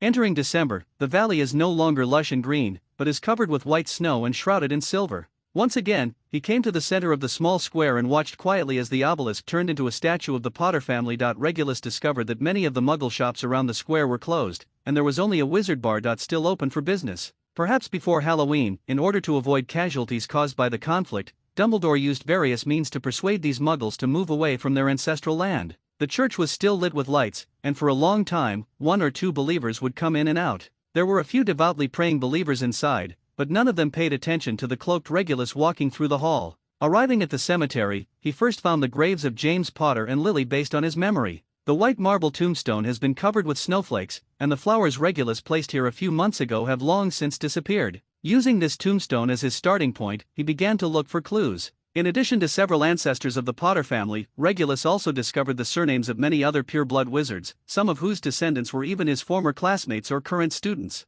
The other part simply cut off the inheritance completely at a certain point in time. For example, the main target he was looking for this time was the Paviral family. Regulus was sad to find that after the 16th century, no members of the Paviral family could be found. Just as he was about to turn his attention to the older-looking tombstones that were more than 500 years old, a dark granite tombstone mottled with ice and moss attracted all his attention. There are 4 lines of words engraved on the tombstone: Candela Dumbledore 1851 to 1899 and daughter Ariana where the treasure is, there is the heart. This last name is so familiar. Regulus recalled the last time he and Dumbledore came here together, and vaguely remembered that the old headmaster had hesitated for a moment in front of a tombstone. I didn't pay much attention at the time, just thinking that Dumbledore was recalling the location of the Potter's tombstones. Maybe this is your treasure. Regulus gently placed a bouquet of flowers in front of the tombstone, and silently left the granite tomb without disturbing them again. After accidentally touching Dumbledore's secret, he felt a little complicated. However, he still remembered the purpose of his trip and quickly refocused his attention to find his target.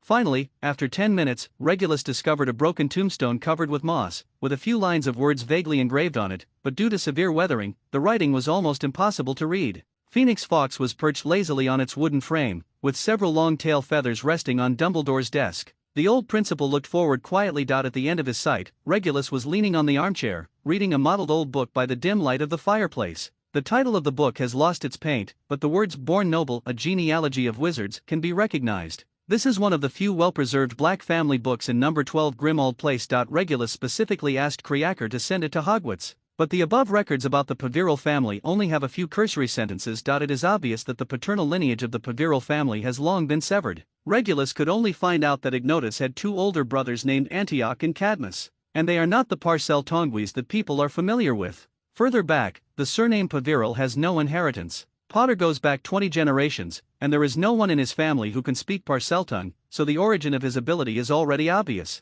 Regulus closed the old book and gave a conclusion. Dumbledore didn't seem surprised at all, he just kept tapping the uniquely shaped wand in his hand on the table rhythmically. I can already imagine my brother's expression after hearing the news. Regulus ran his finger across the peeled title of the book and said softly, "There is no sign that Avada Kedavra can kill magic is transferred to the target, so there must be some connection between Potter and the Dark Lord because of this failed spell. We all know that the Dark Lord is a Parseltongue. He never hides his ability and is proud of it." Regulus added, "I assume you have known this result for a long time." Dumbledore stretched out his slender finger and shook it, stopping Regulus from arguing. "Don't deny this. Why are you still doing these investigations? I think Harry Potter is a pretty good kid. If it were me, growing up in the environment like his aunt's house, I would never be as optimistic and cheerful as he is." Regulus said with a wry smile, "Maybe it's because subconsciously I don't want him to be related to the Dark Lord." "A good reason." Dumbledore nodded and smiled. "On the other hand, studying the history of wizards is actually quite interesting." Regulus continued, "The process of digging out the truth from history is fascinating." Oh, after hearing this, Dumbledore became interested. He left the armchair and sat upright. "Can you share it with me, a dying old man? Some things are history to us, but to you, they are experiences. I won't show off." Regulus said half jokingly, "I can only say that it's great that there are still people in the Black family living in the house. A lucky thing." Dumbledore chuckled a few times, but before he could speak, Phineas Nigellus, who had been lying in the frame pretending to sleep, finally couldn't bear it anymore. He screamed at Regulus in a shrill voice, "You prodigal sons, each generation is really inferior to the other. How glorious was the Black family when I was the headmaster at Hogwarts. What about now? there are only two left. Air, then for almost 10 years, one disappeared and the other was imprisoned in Azkaban. I even thought that the Black family would be cut off like this. Judging from Phineas' posture, if it were not blocked by the frame, he would definitely jump out of the portrait, teach Regulus a lesson in family law, and tell him what the glorious history of the Black family is. Regulus coughed twice in embarrassment. Calm down. Phineas, calm down. Dumbledore raised his head and looked at Phineas's portrait. They are still alive and healthy. This is the greatest luck. Maybe you can persuade Sirius first to consider looking for Phineas. A girlfriend. He's not too young either. I won't do it. That little bastard will definitely draw a beard on my face. Phineas still looked angry. If I were still alive, I would definitely put him. Too bad no one knew what Phineas wanted to do with Sirius. Because in the frame next to him, another former headmaster of Hogwarts was raising an astonishingly thick wand that looked like a birch strip, aiming at him. You can only talk nonsense, Black, the shrewd-eyed headmistress said to Phineas threateningly. Phineas glanced at the witch and the wand in her hand in fear, and kept moving back, almost moving into the portrait of Armando Dippet next to him. Kid, don't worry about him, go on, the headmistress said to Regulus. What our family has followed is actually the same path that led to the destruction of the Gaunt family. I'm not embarrassed to admit it. Regulus raised the book Born Noble, the Wizarding Genealogy in his hand, as written in this book. If we continue to stand on our own laurels, the decline of pure-blood wizards is inevitable. Hearing the word Gaunt family, Dumbledore's pupils shrank imperceptibly. Under the dim candlelight, Regulus did not notice it. Phineas also lay down on the back of the chair in his portrait dejectedly, seeming to acquiesce to Regulus's words. Many people have explored the future of wizards. Dumbledore turned sideways, half of his face facing Regulus, and the other half of his face could not be illuminated by the candlelight and was hidden in the shadows, especially pure-blood wizards' inheritance. You are far from the only one who is confused about this, my child. If you are talking about the Dark Lord, he is just a liar and deceived our whole family. Regulus' tone was cold. His actions will only send all wizards into the abyss. It's not Voldemort. Dumbledore shook his head, the lenses reflecting the firelight blocking his blue eyes. It's me. In Regulus's impression, Dumbledore had always been an image who was indifferent to power. Although he had unparalleled strength and a huge reputation to match, he never tried to control power. Many people believe that if Dumbledore wants to be Minister of Magic, no one can stop him, not even Voldemort. As soon as these words were spoken, not only Regulus was attracted, but Phineas leaned out of the frame again, and Armando Dippet hurriedly dug out his hearing aid from his pocket and put it on. And the huge wand in the headmistress' hand slowly lowered.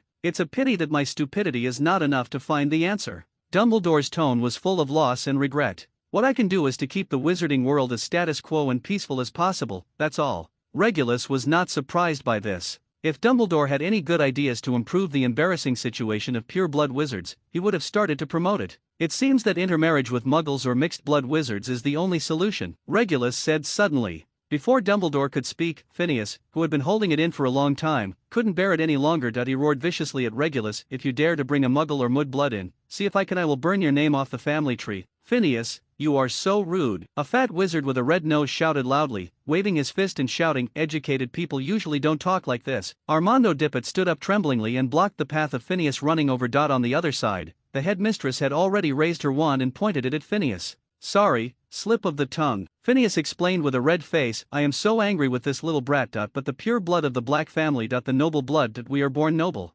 Phineas hesitated and could not continue. I can understand your feelings, Phineas. Dumbledore walked to Phineas's portrait and spoke softly, just like our school director Lucius Malfoy. Ever since he knew about our after the book The Tales of Beedle the Bard was in the library, he wrote to me and asked me to remove books with similar content from the library. He has also read The Tales of Beedle the Bard. The stories in it are quite interesting, such as The Legend of the Three Brothers. Every little wizard will dream about it when he is a child. If he gets an invincible wand, he will use it. What to do? As for what Lucius Malfoy was thinking, Regulus could probably guess a thing or two, because in the collection of stories, The Wizard's Hairy Heart and The Story of the Fountain of Good Luck had also made him impressed myself. One of them can cause intense physical discomfort to the little wizard, while the other. Lucius doesn't think that pure-blood wizards will find muggles to fall in love with after reading fairy tale books, right? Regulus asked, dumbfounded. That's right, he does believe that this kind of made-up books that promote the improper emotional connection between wizards and muggles will have immeasurable harm to students' psychology and lead them to establish some wrong ideas. The concept of choosing friends.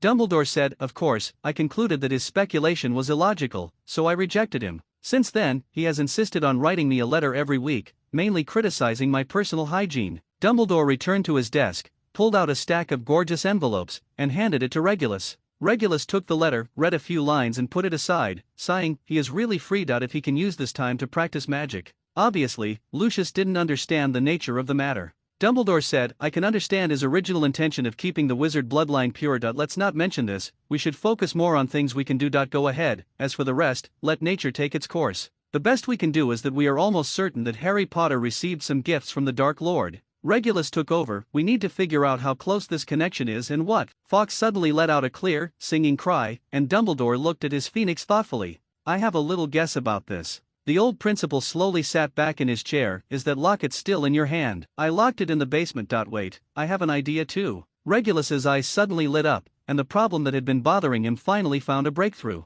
You speak first. The reason I couldn't destroy it before was that I couldn't open it. Due to excitement, Regulus couldn't help but walk quickly in the office. But what if we can? The locket is Salazar. Slytherins and the Dark Lord's Horcruxes. They are all Parseltonguiste. Maybe the key to opening the locket is this. Bold speculation, I think it's possible. Dumbledore's blue eyes sparkled, and there was a hint of excitement in his tone. We can let Harry try. I don't think it's necessary to let the child participate in this process, Regulus said hesitantly. He only needs to teach us to say words like open in Parseltongue. At most, he can teach us how to pronounce Allah, the mantra Huo Donkai. This goes back to my speculation that things really develop in the direction I expected. Dumbledore's voice became heavy again. You know how Horcruxes are made, right? I know, splitting souls through murder. Regulus walked to Dumbledore's table, leaning on the table with his hands, staring at Dumbledore unblinkingly. You mean, because of that night, there was a murder in Godric's Hollow, so the Dark Lord has another Horcrux? This is worse than the worst possibility I imagined. I'm afraid so. Dumbledore nodded slowly, otherwise we wouldn't be able to explain the fact that Harry can speak Parseltongue. Especially since you have already investigated his family tree, going back 20 generations. But this is impossible. Not to mention the complicated process required to make a Horcrux. If the Dark Lord was rebounded by the death curse at that time, there would be no time to complete it. Regulus shook his head and denied. What's more, he already has Horcruxes. No one can make multiple Horcruxes. Let alone use living people as Horcruxes. With all due respect, we actually know nothing about the real secrets of Horcruxes. Dumbledore said, the current conclusions are only based on the descriptions in the books, and Voldemort. He has put many magic advancing to depths that have never been reached before. My brother. Sirius, if he knows this news. He will definitely go crazy. Regulus' voice was almost inaudible. I can't imagine how to talk to him like this. However, Regulus underestimated Sirius' concern for Harry and the audacity of his actions. One day at noon, as soon as he finished lunch, he was blocked in the corridor on the 4th floor by a big black dog. It seems that you have turned a deaf ear to my words, Regulus said depressedly, looking at Sirius, who had returned to his human form. There was nothing he could do about this kind of infiltration. Who knew the man in front of him knew all about the secret passages in and out of Hogwarts? I have to ask, is Harry and Voldemort? Sirius said anxiously, ignoring Regulus's complaints. Shut up, someone is coming. The two immediately pretended to chat there, and several Ravenclaw girls walked up the stairs happily without paying attention, and Percy Weasley pretended to be casual and got out from behind a suit of armor. Hello, Pinello. It's a coincidence that I met you again. Do you want to go to the library together? Percy greeted a long-haired Ravenclaw girl in an unnatural tone, causing those girls to hesitate. Chirping laughter. Percy's face quickly turned as red as his hair. This is not the place to talk. Regulus frowned and said softly to Sirius. Then go to your office. Aren't you always curious about what's on the 8th floor? Let's go. Under the guidance of the Marauder's map, the two successfully avoided those students who did not have lunch breaks and successfully arrived at the room of requirement. Please come in,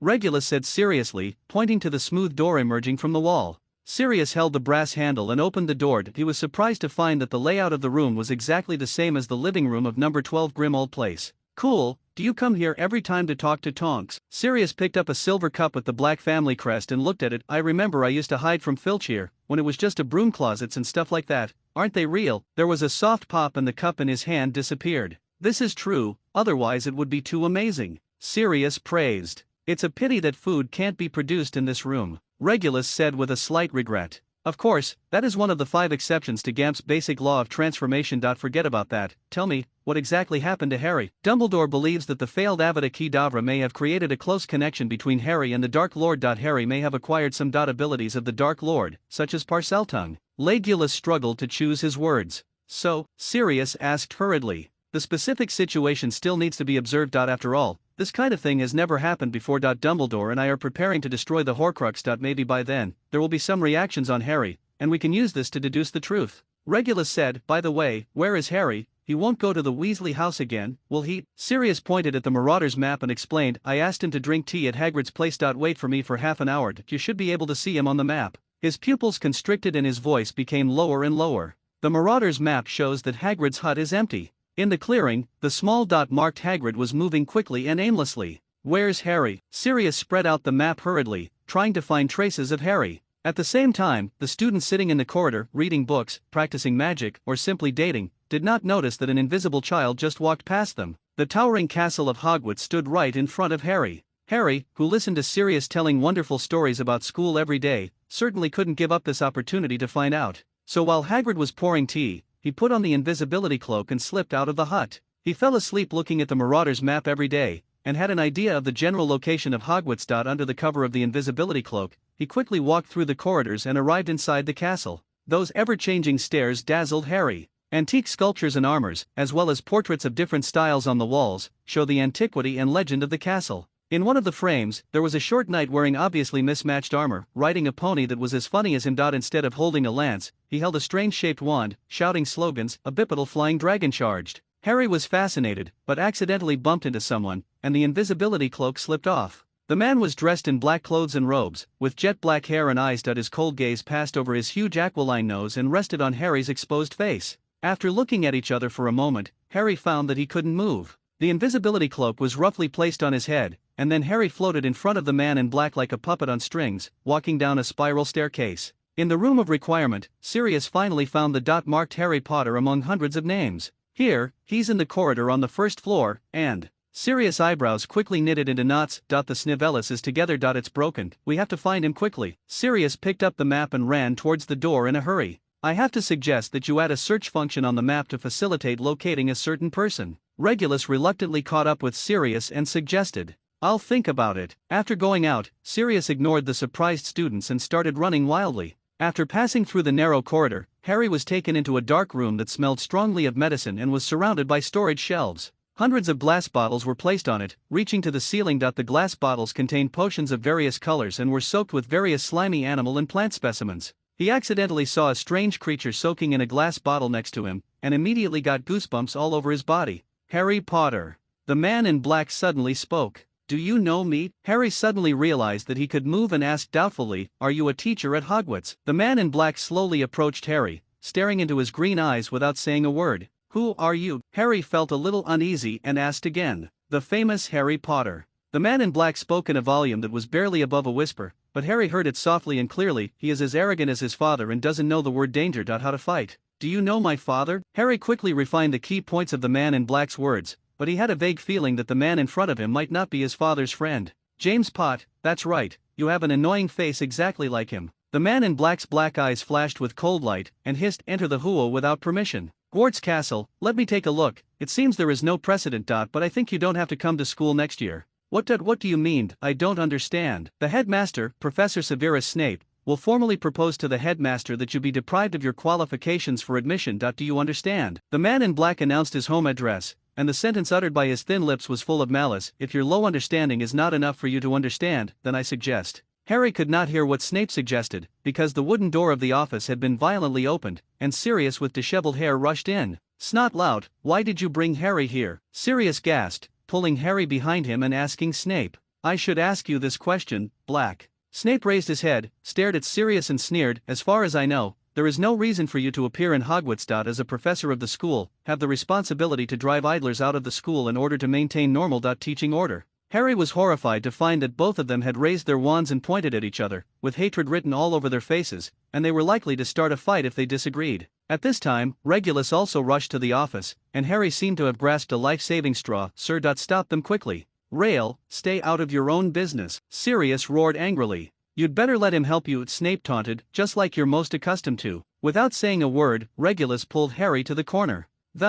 Children, stay out of adults' business, Regulus said gloomily, and also pulled out his wand. It seems that Azkaban doesn't allow you to learn your lesson, Black. You are still keen on doing stupid things. Snape muttered softly, trying to anger Sirius, You loser dog and wretch, because of your stupid decision, killed. Snape suddenly stopped talking, the muscles on his cheeks twitched horribly, and his thin lips trembled violently. The dark eyes that had been staring intently at Sirius also briefly lost their focus. But his taunt was obviously successful, and Sirius exploded completely. A dazzling firelight hovered in the room, and the sound of crackling glass bottles was endless. Snape's counterattack was equally quick, and the two spells flew past Sirius, leaving deep marks on the stone wall like knife cuts. Protect them all, armor protection. Regulus immediately used a spell to block himself and Harry in the barrier, and the aftermath of the spell exploded into fireworks on the barrier. Harry was completely stunned. The godfather, who was usually amiable and even willing to turn into a dog to play with him, turns out to be so scary when he is angry. He even forgot that his godfather had also been on the wanted list for a while, and everyone believed him.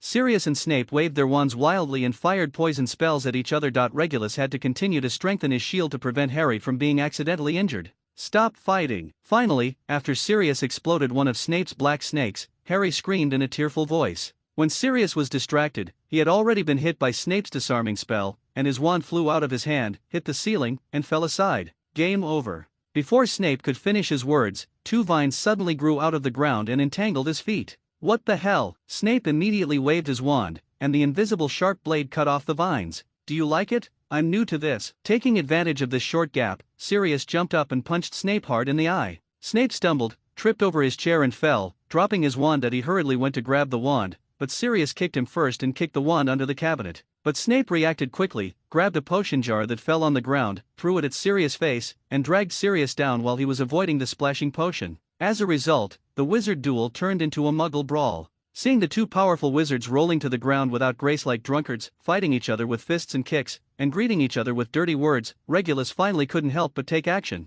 He waved his wand, and after a few flashes of light, the hands and feet of the two entangled people immediately became weak, and then they were forcibly separated by the spell and bound to both sides of the office, as if bound by invisible ropes. I have to remind you that as guardians and future teachers, fighting in front of children is very damaging to our image. Regulus said helplessly, we'd better clean up this place first. Before he finished speaking, there were suddenly several knocks on the door.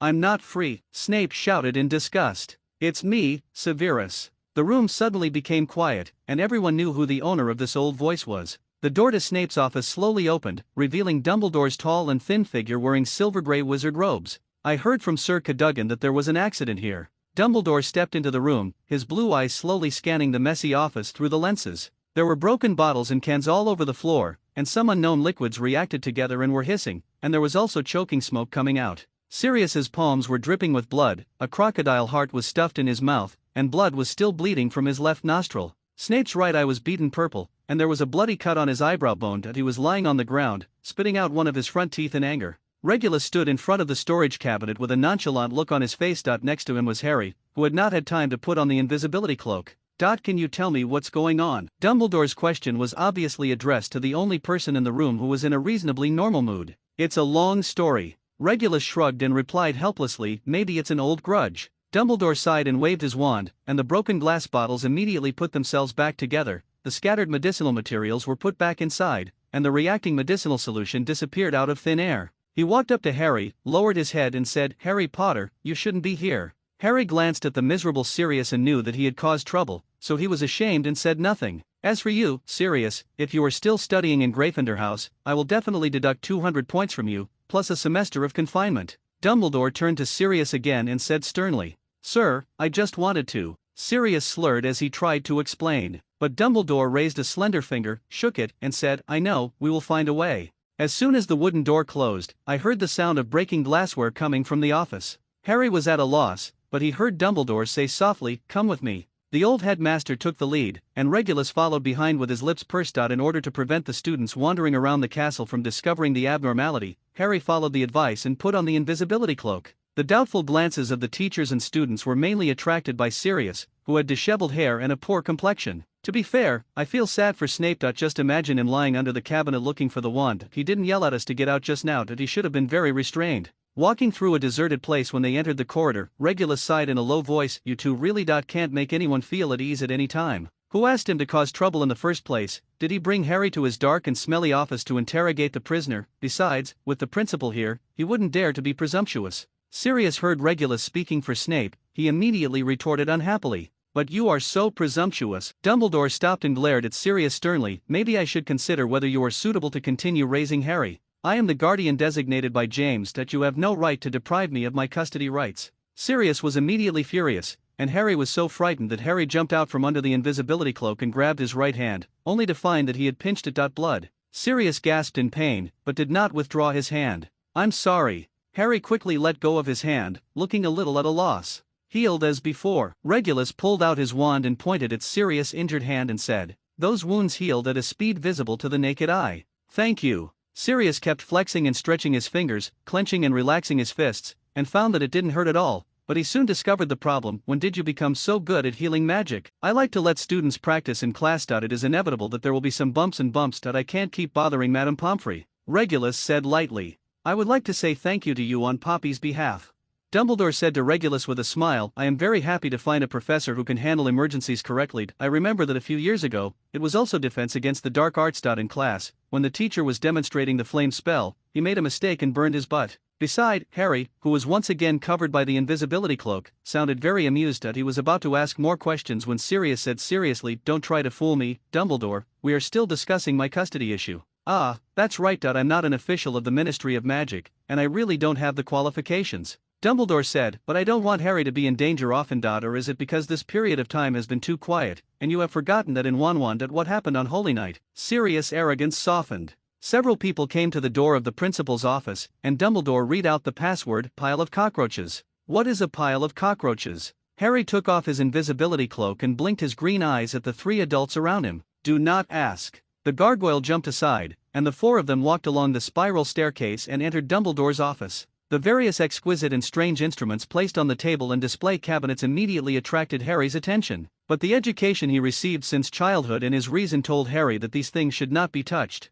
Mr. Black. Sirius felt a chill go down his back. Dumbledore didn't usually call people that. Generally speaking, it meant nothing good was going to happen. You broke into the school privately and beat the professor with violence. As the principal, what should I do with you? According to precedent, you will be banned from entering the castle. Dumbledore said in a businesslike tone, Do you think shouldn't I give you a chance to change your ways? Sirius looked a little panicked. After all, it was because of him that he was the one who was more at fault. Rail, you heard what Snotlout said just now. He is not a little sheep who can be bullied easily. I don't worry about letting Harry study in his class next year. Sirius tried to calm down. General Water. I only heard you two cussing each other. Regulus said stiffly, As for the content, it is vulgar and I will not repeat it. Neither of these two people were easygoing people, so he had no interest in getting involved in their feud. That person just now. Snape, he said he wanted to deprive me of my admission qualifications. Harry suddenly spoke, trying to speak for Sirius. It's Professor Snape, Mr. Potter. Dumbledore corrected him sternly, No one can deprive you of admission, because the moment you were born, your name was already written with the pen of admission. It's in the book.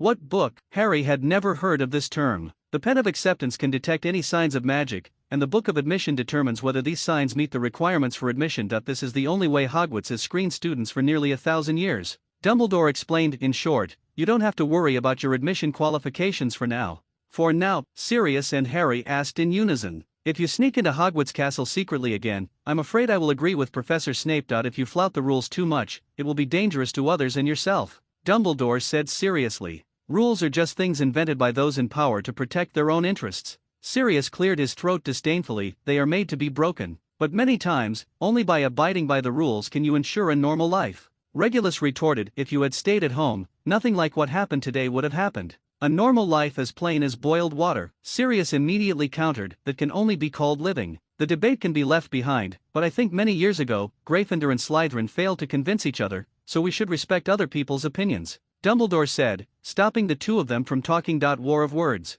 The old principal's attitude was very clear, he did not want to continue the argument. At the same time, a pleasant chirp came. Harry was very surprised that he did not discover the source of the chirping the first time he entered this office. On a high gilded perch, stood a very beautiful big bird, its whole body covered with faintly shining golden red feathers, and even its claws were shining gold. This is Fawkes, a phoenix. Dumbledore introduced to Harry a very charming, loyal, and magical creature. Sir, can you communicate with animals? Harry looked away from Fawkes and asked Dumbledore. Of course. Dumbledore smiled. As if to prove what the old headmaster said, the phoenix immediately left its perching branch, landed on Dumbledore's shoulder, and let out a sweet, singing cry. Dumbledore stroked it gently, and finally his fingers fell on one of its tail feathers. Okay, you should go home now, take this. Dumbledore handed the tail feather to Harry. Harry didn't understand what this was about, but out of his subconscious trust in Dumbledore, he still subconsciously grabbed the feathers. You know what I'm going to say. Dumbledore said to Sirius seriously again, we will solve this matter.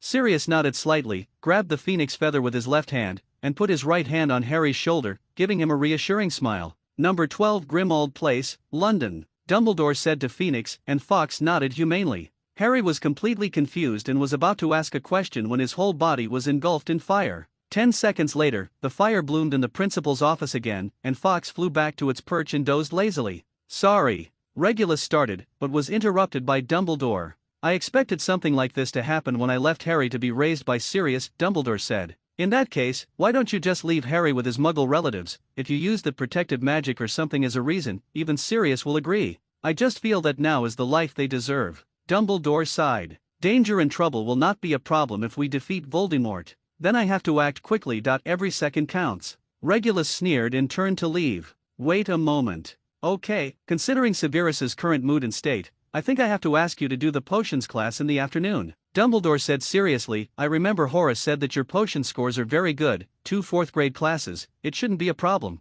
Based on my limited understanding of Snape, he may not want others to interfere in his affairs. Regulus looked embarrassed. I will convince him, I just want to take up your rest time all afternoon, I'm sorry. Dumbledore immediately took action. When he walked to Regulus, he reached out and patted his shoulder. About 15 minutes later, Dumbledore came back. Sometimes, in my eyes, you are still the same as when you were students. Even if you become a professor, it doesn't make you worry. The old principal sighed and handed a piece of parchment to Regulus. This is part of the 4th-year curriculum, and Severus is grateful for your generous help and hopes you will continue the course at his pace. Regulus deeply suspected that Snape's thanks were added by Dumbledore himself. He took the handwritten note from Snape and began to read it. The densely packed fonts on the parchment are just like the potions professor himself, rigorous and gloomy, but with a hint of cold edge. This recipe. Regulus vaguely felt something was wrong and asked, can I see the 4th-grade textbook list? Minerva has always been responsible for making lists. Dumbledore said with a smile. Understood. After Regulus asked Professor McGonagall, he discovered that Snape did not use specific books as teaching materials except for first-year students and advanced classes. Severus only designated some books as reference books,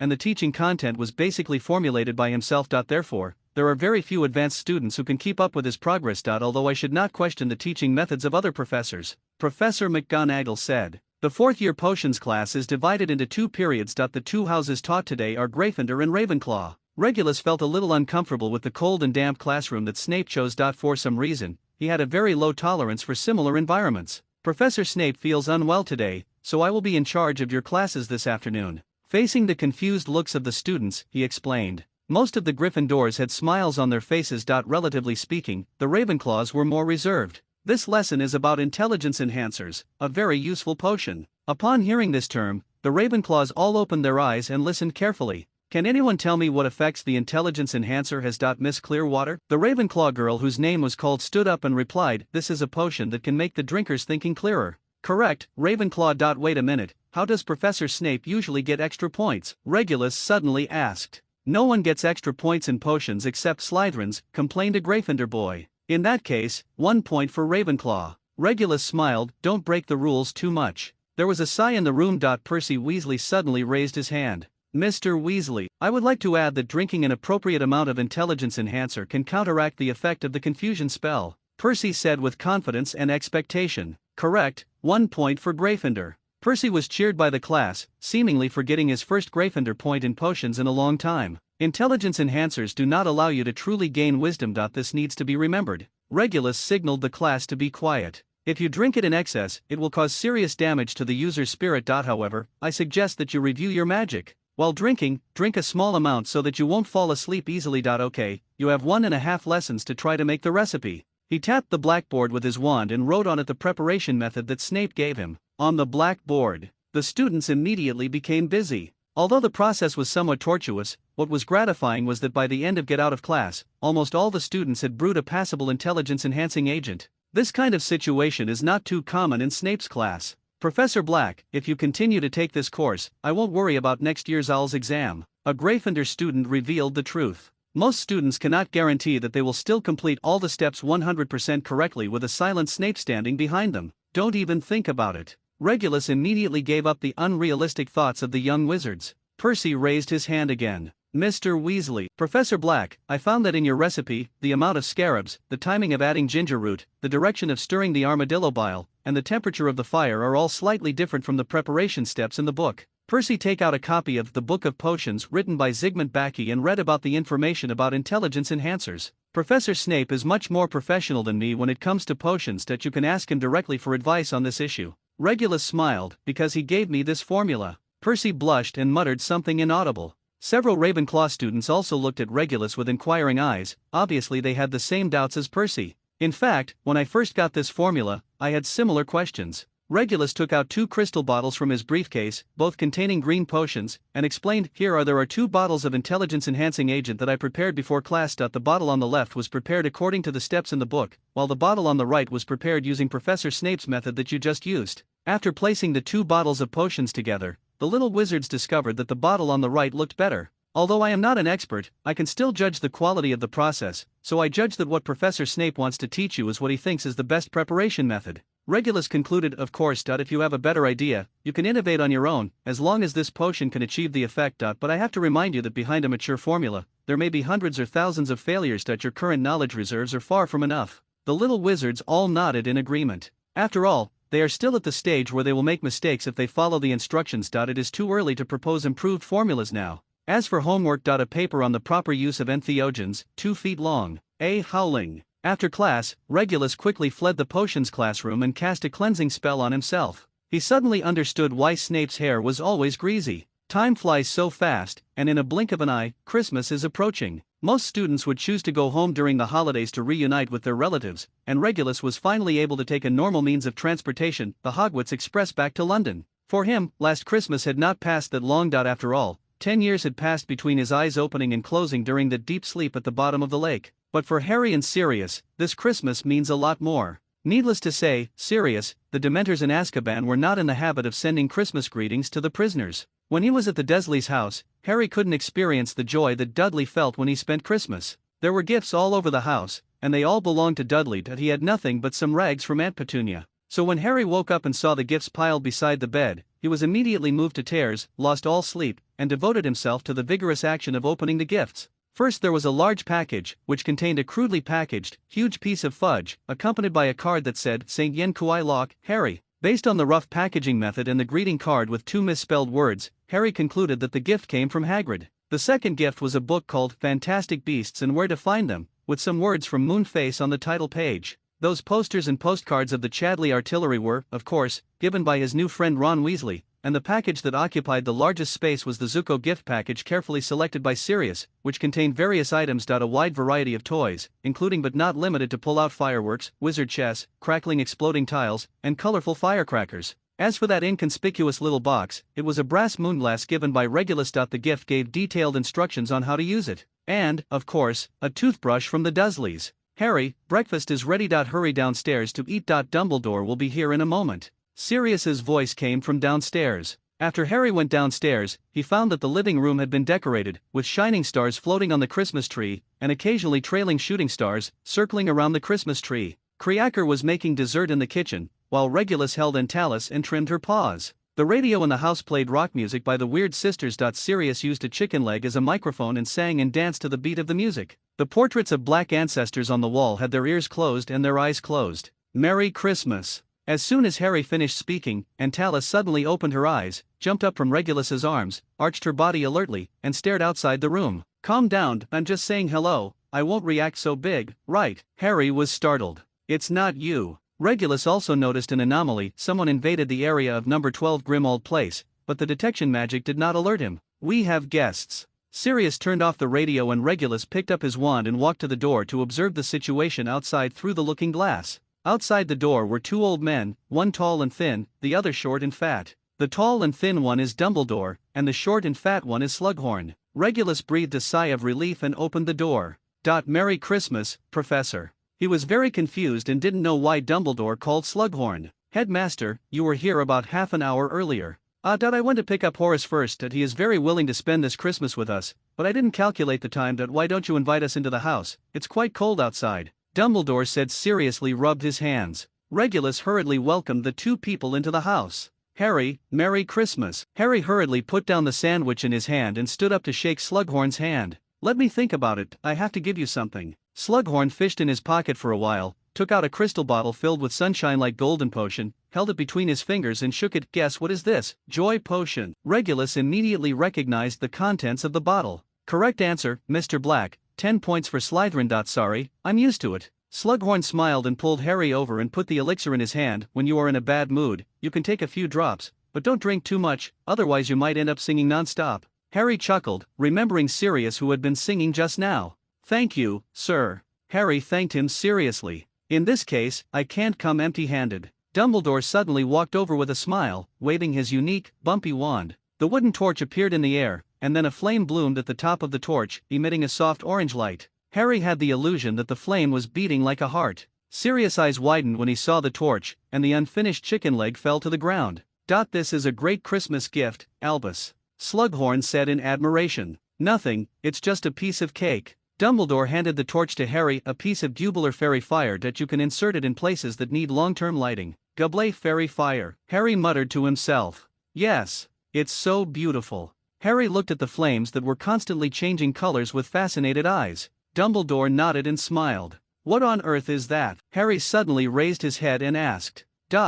Gubraei fairy fire, eternal fire. Regulus explained. To put it simply, the torch in your hand will never be extinguished. Ordinary wizards cannot do this. Harry immediately grabbed the torch with both hands, for fear of accidentally dropping it, then walked towards Dumbledore and said awkwardly, Sir, this thing is too expensive. There is no reason to take back a gift given out. Dumbledore said kindly, but there was an undoubted majesty in his tone. Regulus gave Sirius a wink, and Sirius immediately pulled Harry and said, in that case, let's find a place to put it properly. How about the attic? Harry nodded mechanically. The two went upstairs. Albus, didn't you say that Regulus had something amazing that you wanted me to see? Slughorn said suddenly cheerfully. When Harry and the others come down, we will go see it together. Dumbledore replied. What are you playing at? Regulus asked Dumbledore in a low voice while Slughorn wasn't paying attention. Horace may know something, but he doesn't intend to tell me. Dumbledore explained. I hope that our success today can give him a little confidence. What are you muttering about? Asked Slughorn. It's nothing.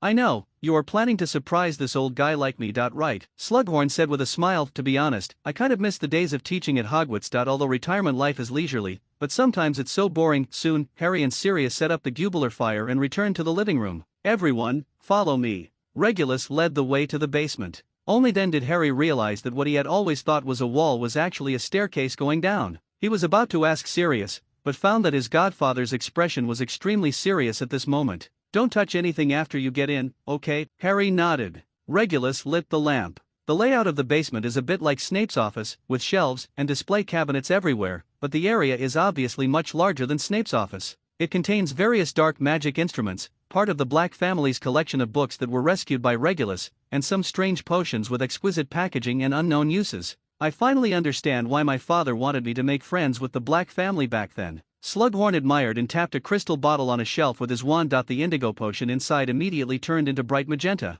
Harry passed by a pair of plates engraved with a golden hollow hexagram and a silver solid 5-pointed star respectively. Looking at his face reflected on the bottom of the plate, an impulse controlled his body and he unconsciously reached out to grab it. That plate. Sirius reached out and grabbed his hand. Harry felt a cold breath rush to his forehead and couldn't help but shudder and retracted his hand. Dumbledore looked deeply at Sirius. Don't let the people in Borgenbach know about this place, otherwise they will go crazy thinking about it. Slughorn muttered to himself. They are more concerned about the things in Lucius's house, Regulus said. So, what do you want to show me? Slughorn asked curiously. Under his expectant gaze, Regulus took out an ordinary wooden box, opened it, and placed it on an empty bookshelf. Merlin's cavities, this is Salazar Slytherin's locket. Slughorn exclaimed, this is a priceless thing. Where did you get it? Regulus bit his lip and did not answer. Horace, you are really knowledgeable and you can recognize him at a glance. Dumbledore took over. Every Slytherin wants to see its magic. According to legend, this locket has various magical powers,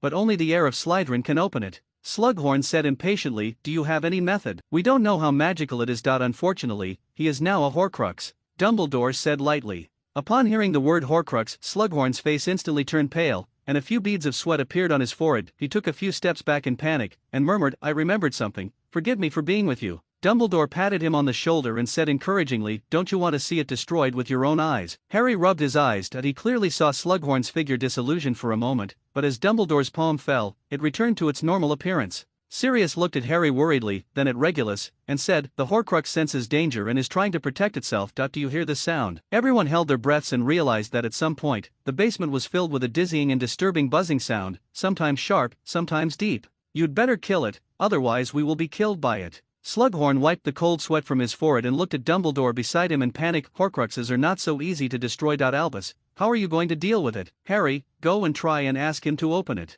Dumbledore's face no longer had the usual calm look, but was replaced by seriousness and seriousness. "Me?" Harry pointed at himself in disbelief. He is not a child who knows nothing about magic now that after more than a month of exposure, he knows to some extent that the 4 wizards in the room are all skilled wizards, and perhaps one of them is the strongest in the world. No matter how you calculate it, it won't be his turn as a kid who didn't even go to Hogwarts. It has to be you. Try to talk to it and let it open. Although Dumbledore's voice was soft, it made Harry feel relieved. "I'll try." Harry took a step forward, and Sirius immediately followed him, never leaving. "Open." The locket didn't move at all, and Harry looked confused. "You have to imagine it as a snake. Do you see the letter S on it?" Regulus pointed at the locket and said, "Pretend you are talking to the snake and try it." Harry tried several times and finally managed to make a hissing sound. Slughorn looked at him in surprise, forgetting to wipe his sweat. The small golden lid of the locket popped open with a slight click. Inside are 2 small mirrors, each with a living, bright black eye, rotating on the bodies of the people in the room.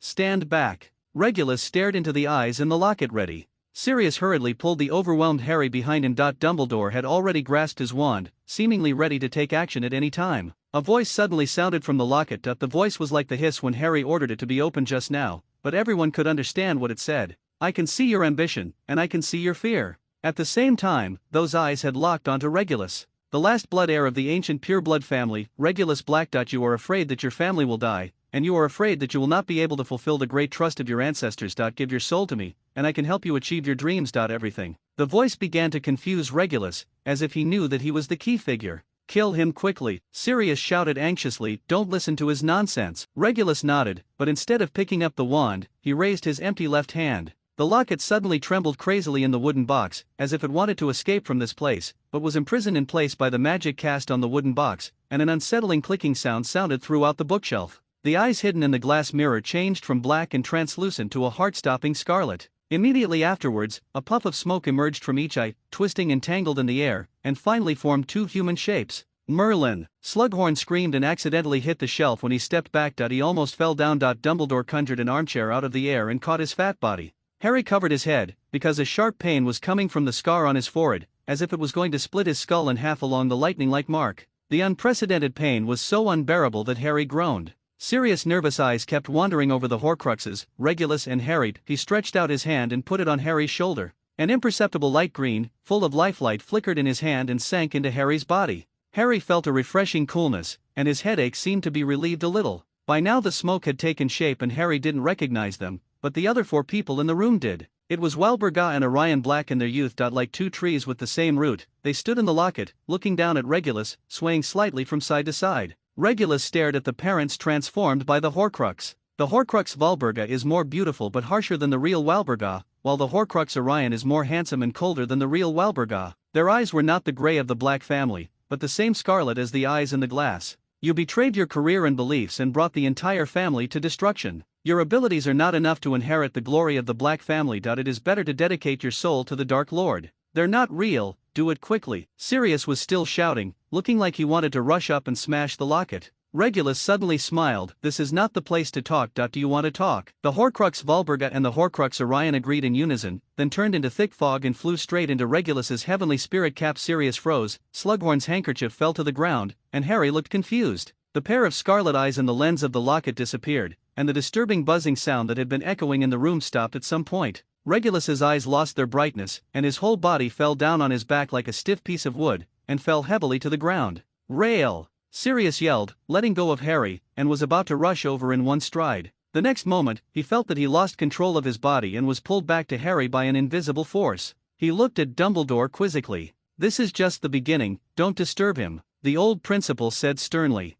"At least you have to think of some way to help him, that's Voldemort." Sirius rubbed his hands with nowhere to rest anxiously, one foot shaking rapidly. "What if it fails?" Sirius couldn't say any more. At the same time, Regulus found himself in another place. It was as dark and cold as a basement. Valley/Span. He is very familiar with this place. The place where Voldemort hid his Horcrux is on the island in the center of the Black Lake in a cave by the sea. The only difference is that the place where the stone basin was originally turned into a table, and a person was already sitting at the table. He was a thin, handsome young man with black hair, black eyes, a high bridge of nose, and pale cheeks that were as sharp as a knife, and his whole person exuded a misty shimmer. "We finally meet. It's great for you to be able to get this locket, Regulus Black." The black-haired young man smiled and spoke. "You are younger than I thought." "Same for you." Regulus sat on another chair generously, facing the black-haired young man. "I have imagined more than once what the Dark Lord looked like when he was young. That I have to admit that my imagination, the strength is still too lacking." There was a hint of scarlet in the young man's eyes.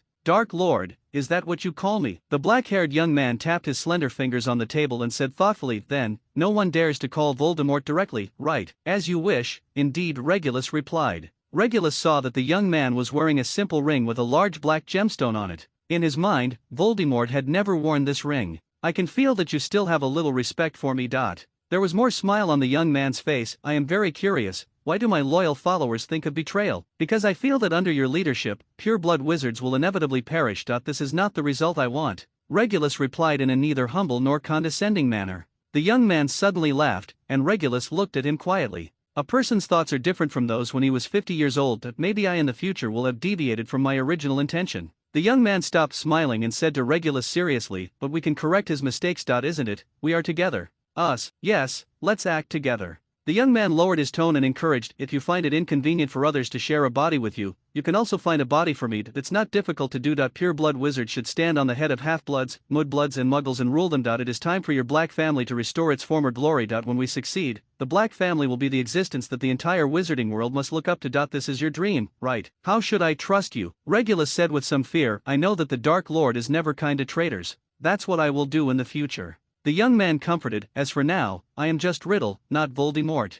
"Is this your real name?" Regulus asked in surprise. "Only my friends can know," Riddle said with a smile. "Now let us join hands to create a new era of pure-blood wizards." Riddle stood up and held out his hand to Regulus, but Regulus didn't take his hand. Riddle closed his eyes, nodded, and sighed with regret. "You still don't believe me, even if I tell you so much." After a person has been severely deceived, he should have a long memory. Regulus also stopped his fake smile. "What's more, the other party is the same person. You are violating your sincerity, and it is not worth it. I can see what you fear and desired. Every thought you have cannot escape my eyes. There is no need to try to struggle." The red light in Riddle's eyes, his voice became brighter and brighter, and his tone became colder and colder. He pointed at Regulus' head and said softly, "It was the biggest mistake for you to let me come here. If I want to kill you here, even if Dumbledore, there is nothing Leto can do." "Really, you can try again," Regulus said calmly. "This is my territory." Time and space changed, and the dark and cold cave suddenly disappeared, replaced by the warm, bright, and magnificent living room of the Black family. Riddle seemed not surprised by this. He hissed to Regulus, "Are you threatening me? Do you dare to threaten Lord Voldemort, humble bug?" The shape was like a poisonous snake spitting out letters. But in the next second, his controlling smile disappeared, replaced by an expression of anger and confusion, and even a flash of fear. "You can't see my thoughts, can you?" Regulus stood up, looked at Riddle and said coldly. Riddle's expression became ferocious, and his handsome face was twisted. Through those scarlet snake eyes, Regulus saw what Voldemort would look like many years later. Riddle suddenly raised his right hand, which suddenly stretched out like smoke, crossed the table and pinched Regulus's neck. A stream of silver-white light flowed from Regulus' neck to Riddle's palm, and then followed it. The arms flowed toward the body. Soon, the foggy shimmer on Riddle's body gradually disappeared, and the whole person became more solid. "In this case, there is no use keeping you," Riddle said viciously. "If you cooperate well, I can let you live for a few more days. After all, there is that nosy Dumbledore out there who deceived him. It's not that easy. But there's always a way, right?" Looking at Regulus, who was struggling in vain and speechless, Riddle grinned crazily and absorbed the opponent's soul power wantonly. He knew that if he could obliterate Regulus's consciousness, he could borrow his body to resurrect him. Although his power would definitely not be restored to his heyday, there was no way he could cultivate his magic power again with the knowledge he possessed. How difficult it is.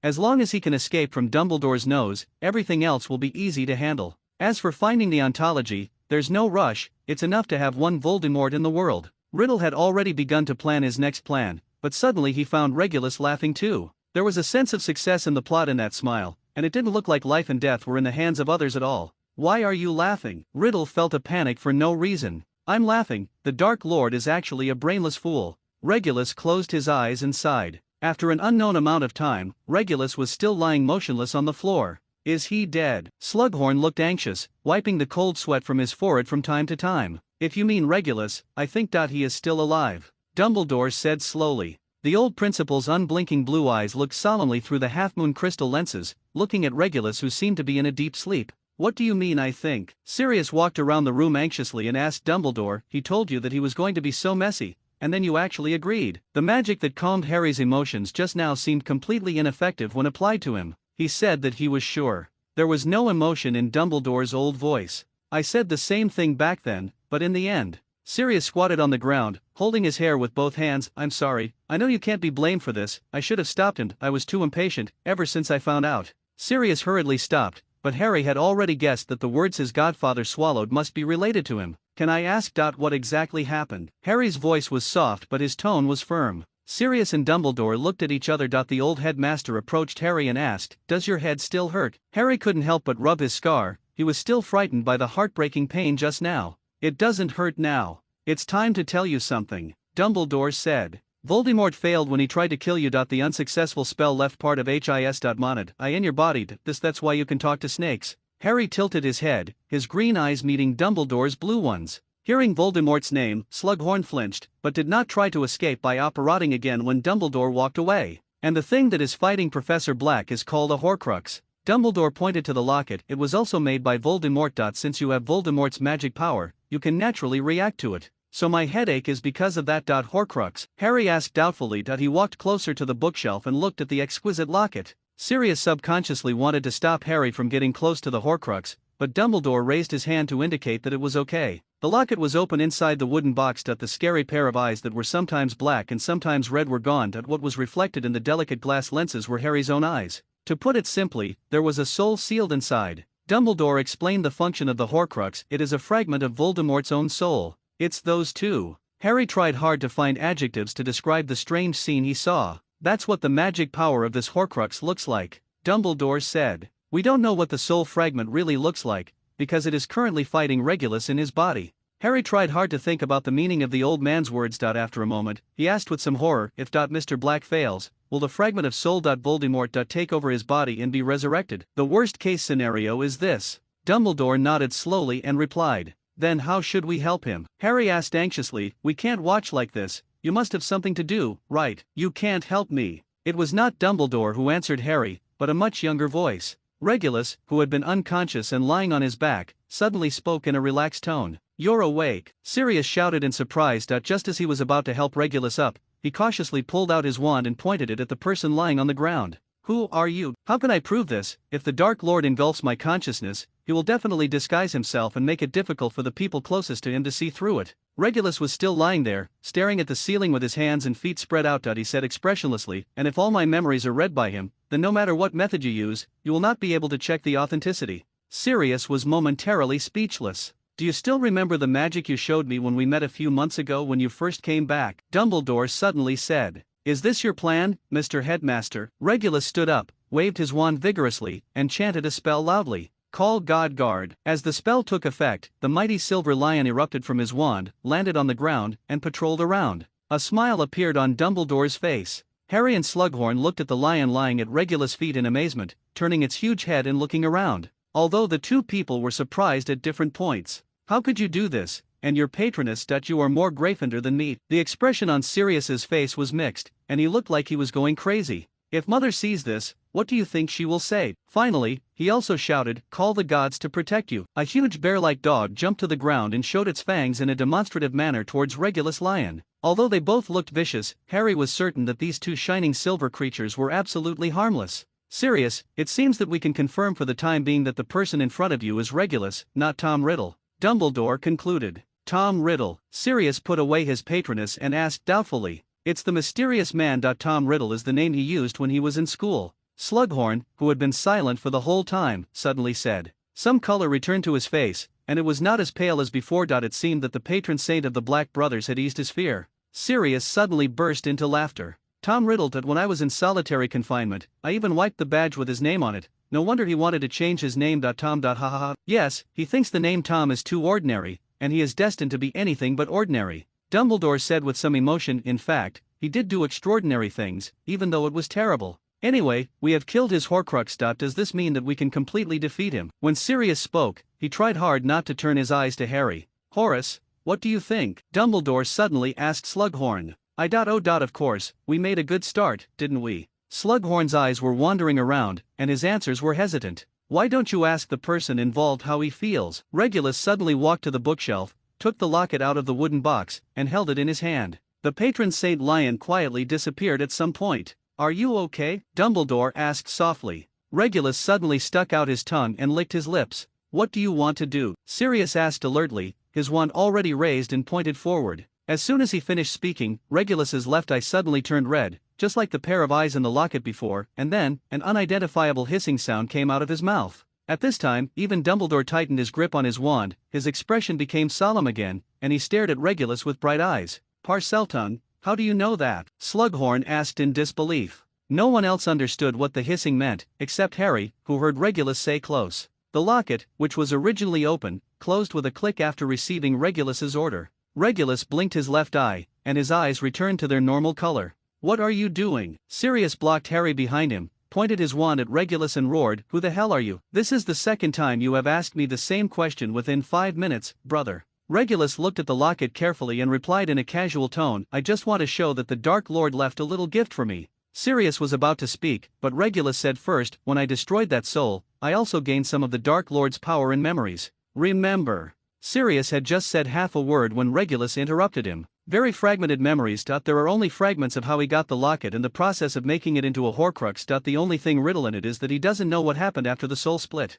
How do you know? Sirius spoke again, but was interrupted again in the second half of his sentence. Legilimency, he is good at this. You see, he can simulate the appearance of our parents simply by mining our memories, and thanks to his gift. Stop reading my mind, Sirius yelled unbearably. I'm sorry, I just learned a new skill and couldn't help but want to show off. Regulus showed a smile as if his prank had succeeded, and then turned to Slughorn. We have solved a big problem, Slughorn. Professor, if you would like to appreciate this locket now, I can help. Okay. I mean, you don't get many chances to see a treasure like this. Slughorn forced a smile. The locket lay quietly in Regulus's hand. The simplest way to use it is that he can store things, just like this. Regulus walked to another shelf, picked up a weapon similar to a medieval flail, and waved it twice. Then, he reopened the locket and pointed it at the flail. In a flash of light, the rather small flail disappeared. The traceless stretching charm, but this is too boring. Sirius immediately recognized the spell, but his tone was a bit disdainful. I originally thought that the things belonging to the founder of Hogwarts were better than your shabby leather bag. A little more advanced.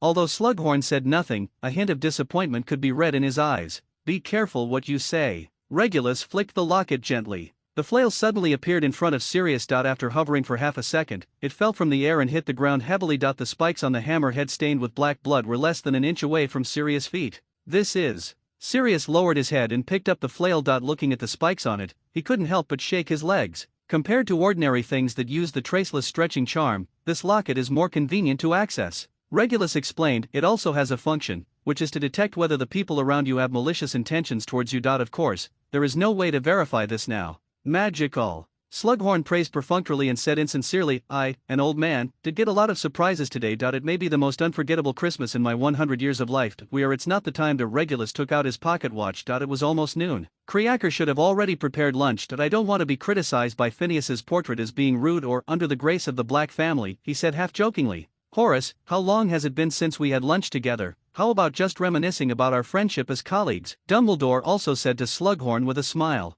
Slughorn finally gave in and followed Sirius and Harry up the stairs. Obviously, Creaker had never been idle. When everyone returned to the restaurant, a table of delicious food was already ready. After eating half a bowl of pineapple preserves and drinking a large glass of aged mead, Slughorn's mood finally seemed to be normal, and one of his jokes made the whole table laugh. Horace, we need to talk. After the meal, Dumbledore took Slughorn and sat down in the living room. Sirius took Harry back to the bedroom, and Regulus wisely hid in the kitchen, pretending to clean with Creaker, leaving room for the two old men to talk. Listen to me. Albus, that experience made me ashamed and regretful. I'm afraid it was because of me that Tom embarked on this path. Slughorn said ashamedly, if that's the case, I don't have the face to meet those who died because of this, Lily. After Regulus took a nap for a while, he also decided to go out for a walk. Master Regulus, aren't you going to rest? Please wait a moment, Creaker will get you a newly ironed cloak. Seeing this, Creaker hurriedly went to make arrangements. At this time, Sirius came down from upstairs and happened to see Regulus putting the locket into the glass display case. You just put this thing here, Sirius joked, aren't you afraid that we can put some weird things in it? Don't forget that Harry can open it too. Anyway, it is no longer a Horcrux. As long as you don't brag about it in a big way, there will be no problem. Regulus smiled. I think you are good at this. You are not as pompous as Lucius. By the way, where is Harry? Sleeping. I don't know how seriously he was affected by the Horcrux. Anyway, judging from his appearance, it should be quite painful. He is a strong child. Sirius leaned against the doorframe and rolled his eyes at someone who was facing him. He pointed at the ancestor of the Black family. What about you? How do you feel about facing Voldemort head-on? It's too much. It's just a fraction of the soul fragment. Regulus packed his briefcase and said in a hateful tone, I can only say, the Dark Lord, and there's not much difference between you and me. Sirius smiled. At this time, Kreaker handed over Regulus' cloak. Why don't you stay at home? It's snowing so hard outside. Sirius stood up straight, walked to Regulus, and asked in a low voice. You're not as relaxed as you look, are you? Regulus said bluntly, you are worried about Harry's condition, and also worried about me. After all, it's just a patronage charm that doesn't prove that I'm not Del. Rather than letting you spend a Christmas on tenterhooks, why don't I give myself a hard time? You used legilimency on me again. Sirius ignored Regulus's cold joke. No, because most of the time, hearing other people's true feelings doesn't make you happy. Regulus closed his eyes and slowly shook his head. You should understand this feeling. After Sirius was silent for a moment, he took out a bottle of wine from the cabinet, poured 2 glasses, and handed one to Regulus.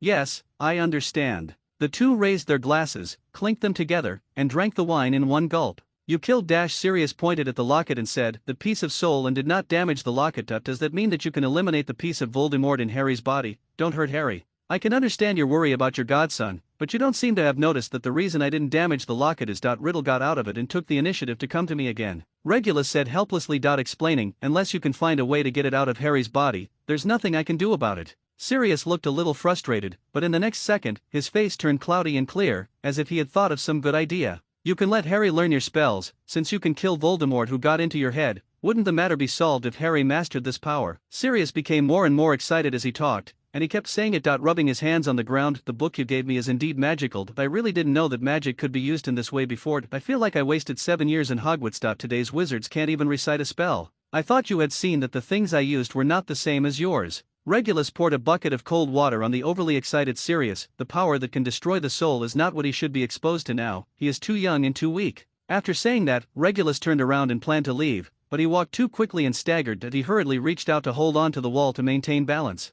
Are you okay? Sirius took 2 steps closer and asked worriedly. Only then did he realize that Regulus had a few white hairs on his temples. Regulus waved his hand, indicating that it was okay. After he took a few deep breaths, the strands of white hair miraculously turned back to black. You should go and rest too. Regulus said tiredly, then ignored Sirius, opened the door and walked into the falling snow, disappearing. By the time Regulus arrived at Hogwarts, night had fallen. For the teachers and students of Hogwarts, Christmas may be the most important holiday of the year, even though the vast majority of them have chosen to leave school and celebrate with their families. But this does not mean that those who are still in school do not value this festival. For them, for different reasons, school is another home. In other words, it is a place that is warmer than home and has a sense of belonging. During dinner time, the 4 long academic tables in the school auditorium have been moved to the wall, and there is only one large round table in the center of the hall that can accommodate a dozen people to dine together. Regulus walked into the hall and shook the snow off his body. I thought you would have a warm Christmas family party.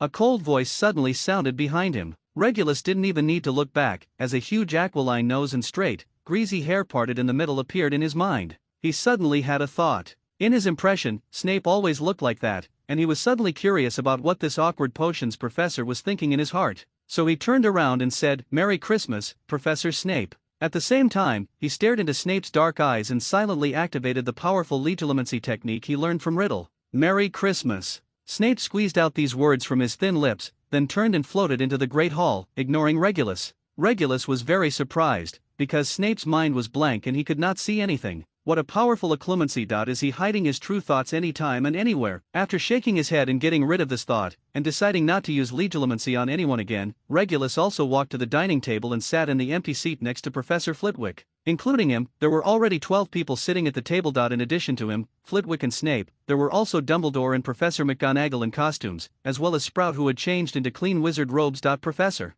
Filch, the porter, was there, wearing an old, ugly, out-of-date tuxedo. As for the students, there are 2 Slytherins, namely Barnaby Lee and Yaxley, as well as 2 Ravenclaws and a Gryffindor, all second years. Merry Christmas everyone. We have a limited number of people, so we don't waste space on those long tables. Dumbledore said enthusiastically. Minerva, would you like to help me set off this firecracker? Professor McGonagall smiled and took the tail end of a silver firecracker and pulled hard. The firecrackers exploded with a bang, and the ribbons exploded all over Dumbledore's head and face. There should be a small gift inside these firecrackers, usually a wizard's hat or something else. It's strange. Dumbledore brushed off the ribbon and said with a smile, if anyone picks it up, please bring it up and be satisfied. To arouse everyone's curiosity. Here. Regulus stretched out his finger, and there was a small and exquisite locket with shining silver on his fingertip. Aha, it's a nice gadget, just take it. Dumbledore winked at Regulus with a smile. Regulus put the locket into his pocket. At this moment, the door to the hall opened again. Sybil Trelawney, wearing a sequin dress, glided into the hall with strange steps.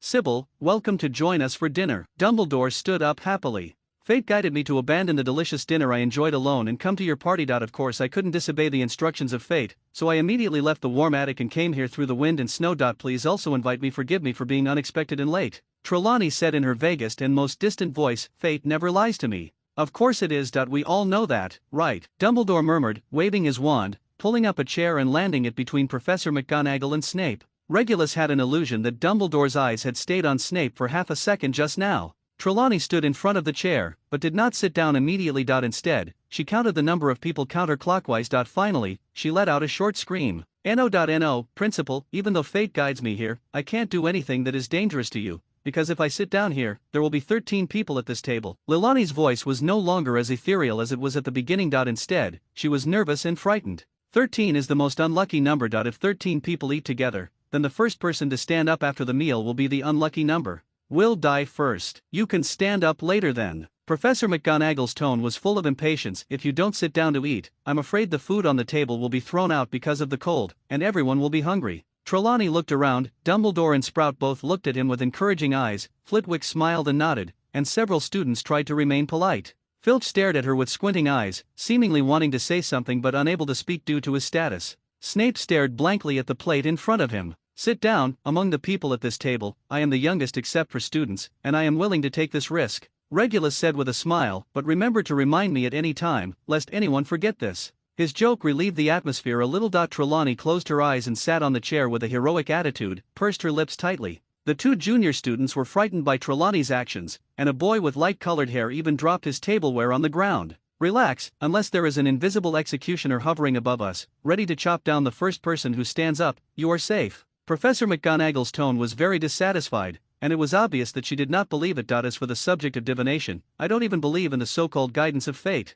There is no invisible executioner, children. Professor Sprout said kindly, this is Hogwarts, the safest place in the world, with Principal Dumbledore and professors here. The students' faces looked better now, and at least they could use knives and forks to cut sausages normally. The dinner afterwards was basically normal, except for the fact that Snape deducted 5 points from the Gryffindor student because he had cream stuck on his face because he was not eating well. There was no other incident. Professors, I have to leave first, I still have some unfinished homework, Barnaby Lee said suddenly, and then he was about to get up and leave, but found that he was locked in a chair. Everyone at the table was surprised and stopped talking and eating. I said, I am willing to be the first one to stand up, Regulus said and stood up. Since fate never lies, we professors cannot put students in danger. Then, he lifted Li Zhong's spell. Thank you. Li thanked Regulus out of politeness, but everyone could see that he didn't take Trelawney's words to heart. At this time, Trelawney was looking at Regulus with a nostalgic look, which gave him goosebumps. It's a pleasure to have dinner with you all. Dumbledore suddenly said, Regulus, I have a topic here that I need to discuss with you. Can you come to my office? 10 minutes later, Dumbledore's office. Why did you do that at the dinner? The old principal first asked an irrelevant question. I think it's obvious that if what she said is wrong, then I won't be affected in any way, and if what she said is right, I will indeed be the first person to die on the whole table. Lei Gu, it doesn't matter to me that much, but there's no need for others to take the risk, Lei explained.